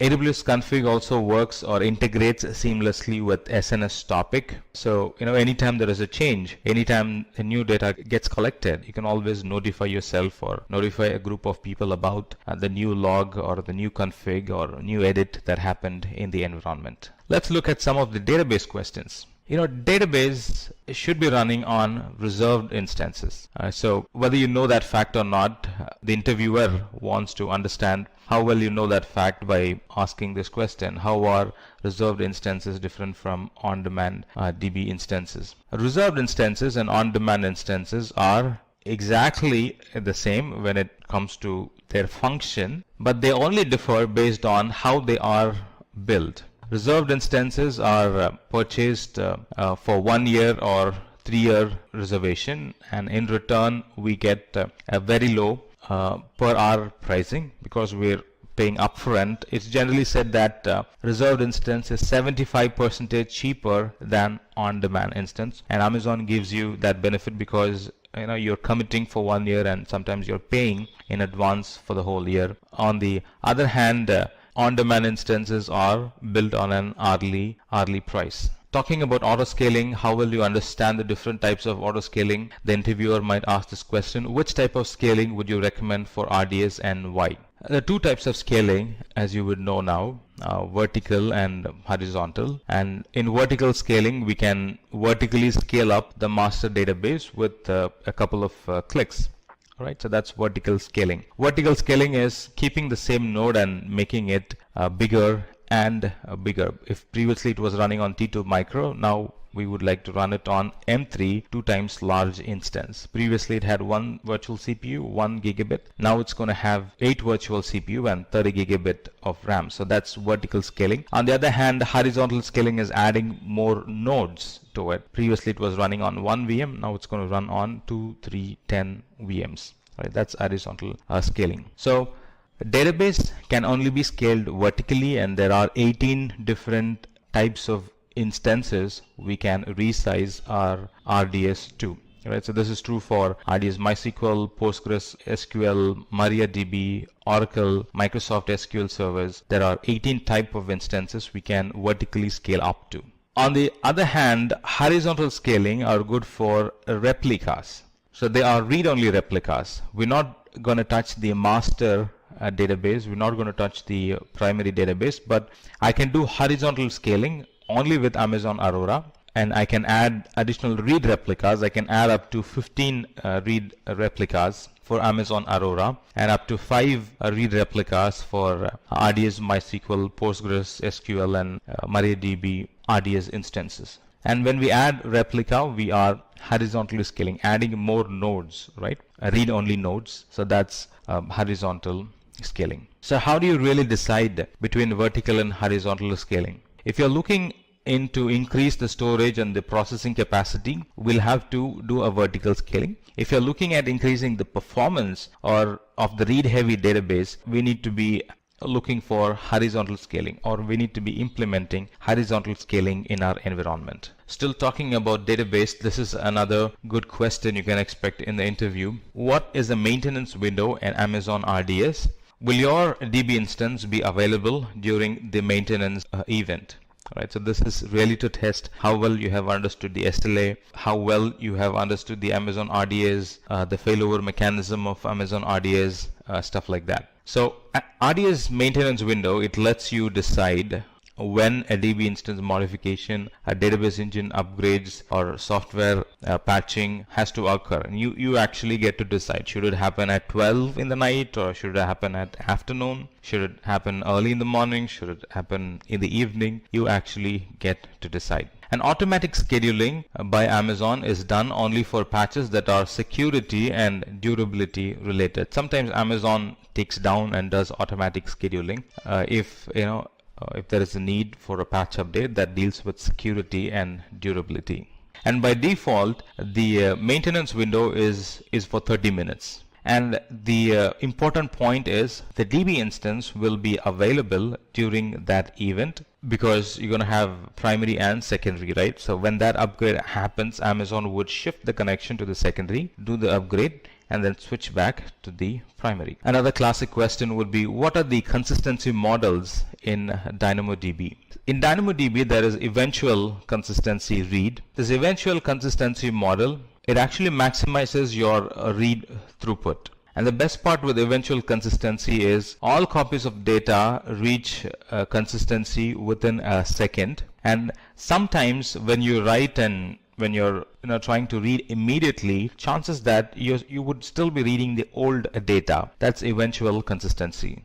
On the other hand, there is another consistency model called the strong consistency, or strongly consistent read, where there is going to be a delay in writing the data, making sure the data is written in all places, but it guarantees one thing, that is, once you have done a write and then you're trying to do a read, it's going to make sure that it's going to show you the updated data, not the old data. You can be guaranteed of it that it is going to show the updated data and not the old data. That's strongly consistent. Still talking about database, talking about NoSQL, DynamoDB or NoSQL database, which is DynamoDB in Amazon. You could be asked this question: what kind of query functionality does DynamoDB support? DynamoDB supports get and put operation. DynamoDB supports, or DynamoDB provides flexible querying by letting you query on non-primary key attributes using global secondary index and local secondary indexes. A primary key can be either a single attribute partition key or a composite partition sort key. In other words, a DynamoDB indexes a composite partition sort key as a partition key element and a sort key element. And by holding the partition key, when doing a search or when doing a query, by holding the partition key element constant, we can search across the sort key element to retrieve the other items in that table. And the composite partition sort key should be a combination of user ID partition and a timestamp. So that's what the composite partition sort key is made of. Let's look at some of the multiple choice questions. Sometimes some companies would have a written test or an MCQ type online test before they call you for the first level or before they call you for the second level. So these are some classical questions that companies ask in their multiple choice online questions. Let's look at this question. As a developer, using this pay-per-use service, you can send, store, and receive messages between software components. Which of the following is being referred here? Let's look at it. Right, we have AWS Step Functions, Amazon MQ, Amazon Simple Queue Service, Amazon Simple Notification Service. Let's read the question again. As a developer, using this pay-per-use service, so the service that we are looking for is a pay-per-use service, you can send, store, and retrieve messages between two software components, kind of like a queue there. So what would be the right answer? It would be Amazon Simple Queue Service. Now, Amazon Simple Queue Service is the one that's used to decouple the environment. It breaks the tight coupling and then it introduces decoupling in that environment by providing a queue or by inserting a queue between two software components. Let's look at this other question. If you would like to host a real-time audio and video conferencing application on AWS, right? It's an audio and video conferencing application on AWS. This service provides you with a secure and easy to use application. What is this service? Let's look at the options. They are Amazon Chime, Amazon Workspace, Amazon MQ, Amazon AppStream. You might tend to look at Amazon AppStream because it's real-time and a video conference, but it's actually for a different purpose. It's actually Amazon Chime that lets you create chat and create a chat board and then collaborate with the security of the AWS services. So it lets you do the audio, it lets you do the video conferencing, all supported by AWS security features. It's actually Amazon Chime. Let's look at this question. As your company's AWS solution architect, you are in charge of designing thousands of individual jobs which are similar. Which of the following service best serves your requirement? AWS EC2 autoscaling, AWS Snowball, AWS Fargate, AWS Batch. Let's read the question again. As your company's AWS solution architect, you are in charge of designing thousands of individual jobs which are similar. It looks like it's batch service. Let's look at the other options as well. AWS Snowball is actually an storage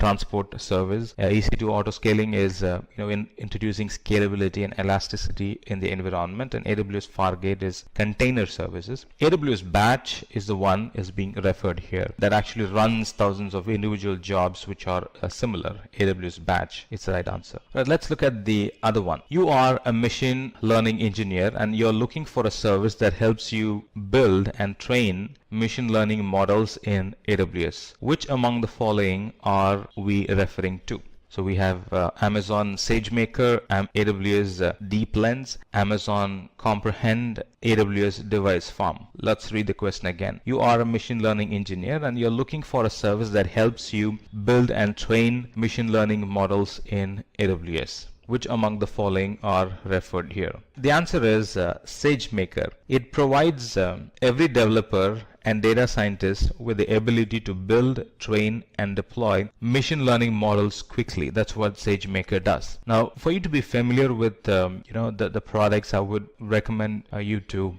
simply go through the product description. There's one page available on Amazon that explains all the products, quick, neat, and simple. That really helps you to be very familiar with what the product is all about and what it is capable of. Is it a DB service? Is it a machine learning service? Or is it a monitoring service? Is it a developer service? Stuff like that. So get that information, get that details before you attend an interview, and that should really help to answer or face such questions with great confidence. So the answer is Amazon SageMaker, because that's the one that provides developers and data scientists the ability to build, train, and deploy machine learning models quickly as possible. All right, let's look at this one. Let's say that you are working for your company's ID team and you are designated to adjust the capacity of the AWS resource based on the incoming application and network traffic. How do you do it? So what's the service that actually helps us to adjust the capacity of the AWS resource based on the incoming application? Let's look at it. Amazon VPC, Amazon IAM, Amazon Inspector, Amazon Elastic Load Balancing. Amazon VPC is a networking service. Amazon IAM is an username password authentication. Amazon Inspector is a service that actually does a security audit in our environment. And Amazon Elastic Load Balancer is a service that helps in scalability. That's in one way, indirectly that helps in increasing the availability of the application, right? And monitoring how much requests are coming in through the Elastic Load Balancer, we can actually adjust the environment that's running behind it. So the answer is going to be Amazon Elastic Load Balancer. All right, let's look at this question. This cross-platform video game development engine that supports PC, Xbox, PlayStation, iOS, and Android platforms allows developers to build and host their games on Amazon's servers. So we have Amazon GameLift, Amazon Greengrass, Amazon Lumberyard, Amazon Sumerian. Let's read the question again. This cross-platform video game development engine that supports PC, Xbox, PlayStation, iOS, and Android platforms allows developers to build and host their games on Amazon servers. The answer is Amazon Lumberyard. This Lumberyard is an free AAA gaming engine deeply integrated with AWS and Twitch with full source. This Lumberyard provides a growing set of tools that helps you create an highest game quality applications. And they connect to a lot of games and vast compute and storage in the cloud. So it's that service they are referring to. Let's look at this question. You are the project manager of your company's cloud architect team. You are required to visualize, understand, and manage your AWS cost and usage over time. Which of the following service will be the best fit for this? We have AWS Budgets, we have AWS Cost Explorer, we have Amazon Workmail, we have Amazon Connect. And the answer is going to be Cost Explorer. Now, Cost Explorer is an option in the Amazon console that helps you to visualize and understand and even manage the AWS cost over time. Who's spending more? Who's spending less? And what is the trend? What is the projected cost for the coming month? All these can be visualized in AWS Cost Explorer. Let's look at this question. You are a chief cloud architect at your company, and how can you automatically monitor and adjust computer resources to ensure maximum performance and efficiency of all scalable resources? So we have a CloudFormation as a service, we have AWS Aurora as a solution, we have AWS Auto Scaling, and Amazon API Gateway. Let's read the question again. You're the chief cloud architect at your company. How can you automatically monitor and adjust computer resources? How can you automatically monitor and adjust computer resources to ensure maximum performance and efficiency of all scalable resources? This is an easy question to answer. The answer is autoscaling. Right? That's a basic service and solution architect course, is it? Autoscaling is the service that helps us to easily adjust, monitor, and ensure the maximum performance and efficiency of all scalable resources. It does that by automatically scaling the environment to handle the inputs. Let's look at this question. As a database administrator, you will use a service that is used to set up and manage databases such as MySQL, MariaDB, and PostgreSQL. Which service are we referring to? Amazon Aurora, Amazon Elasticache, AWS RDS, AWS Database Migration Service. Amazon Aurora is Amazon's flavor of the RDS service, and Elasticache is the caching service provided by Amazon. They are not full-fledged database. And database migration service, just like the name says, it helps to migrate the database from on-premises to the cloud and from one database flavor to another database flavor. Amazon RDS is the service, is the console, is the service, is the umbrella service that helps us to set up, manage databases like MySQL, MariaDB, and PostgreSQL. It's Amazon RDS. Let's look at this last question. A part of your marketing work requires you to push messages onto Google, Facebook, Windows, and Apple through APIs or AWS Management Console. You will use the following service. So the options are AWS CloudTrail, AWS Config, Amazon Chime, AWS Simple Notification Service. All right, it says a part of your marketing work requires you to push messages. It's dealing with pushing messages to Google, Facebook, Windows, and Apple through APIs or AWS Management Console. You will use the following service. It's Simple Notification Service. Simple Notification Service is a message pushing service. Right? SQS is pulling. Similarly, SNS is pushing. Right? Here it talks about a pushing system that pushes messages to Google, Facebook, Windows, and Apple through API, and it's going to be a simple notification system or a simple notification service. Hope you learned something new today. If you have any doubts about the topics mentioned in the video, please let us know in the comment section and we will get back to you with solutions. Subscribe to our channel for more informative videos like this. Thank you for watching.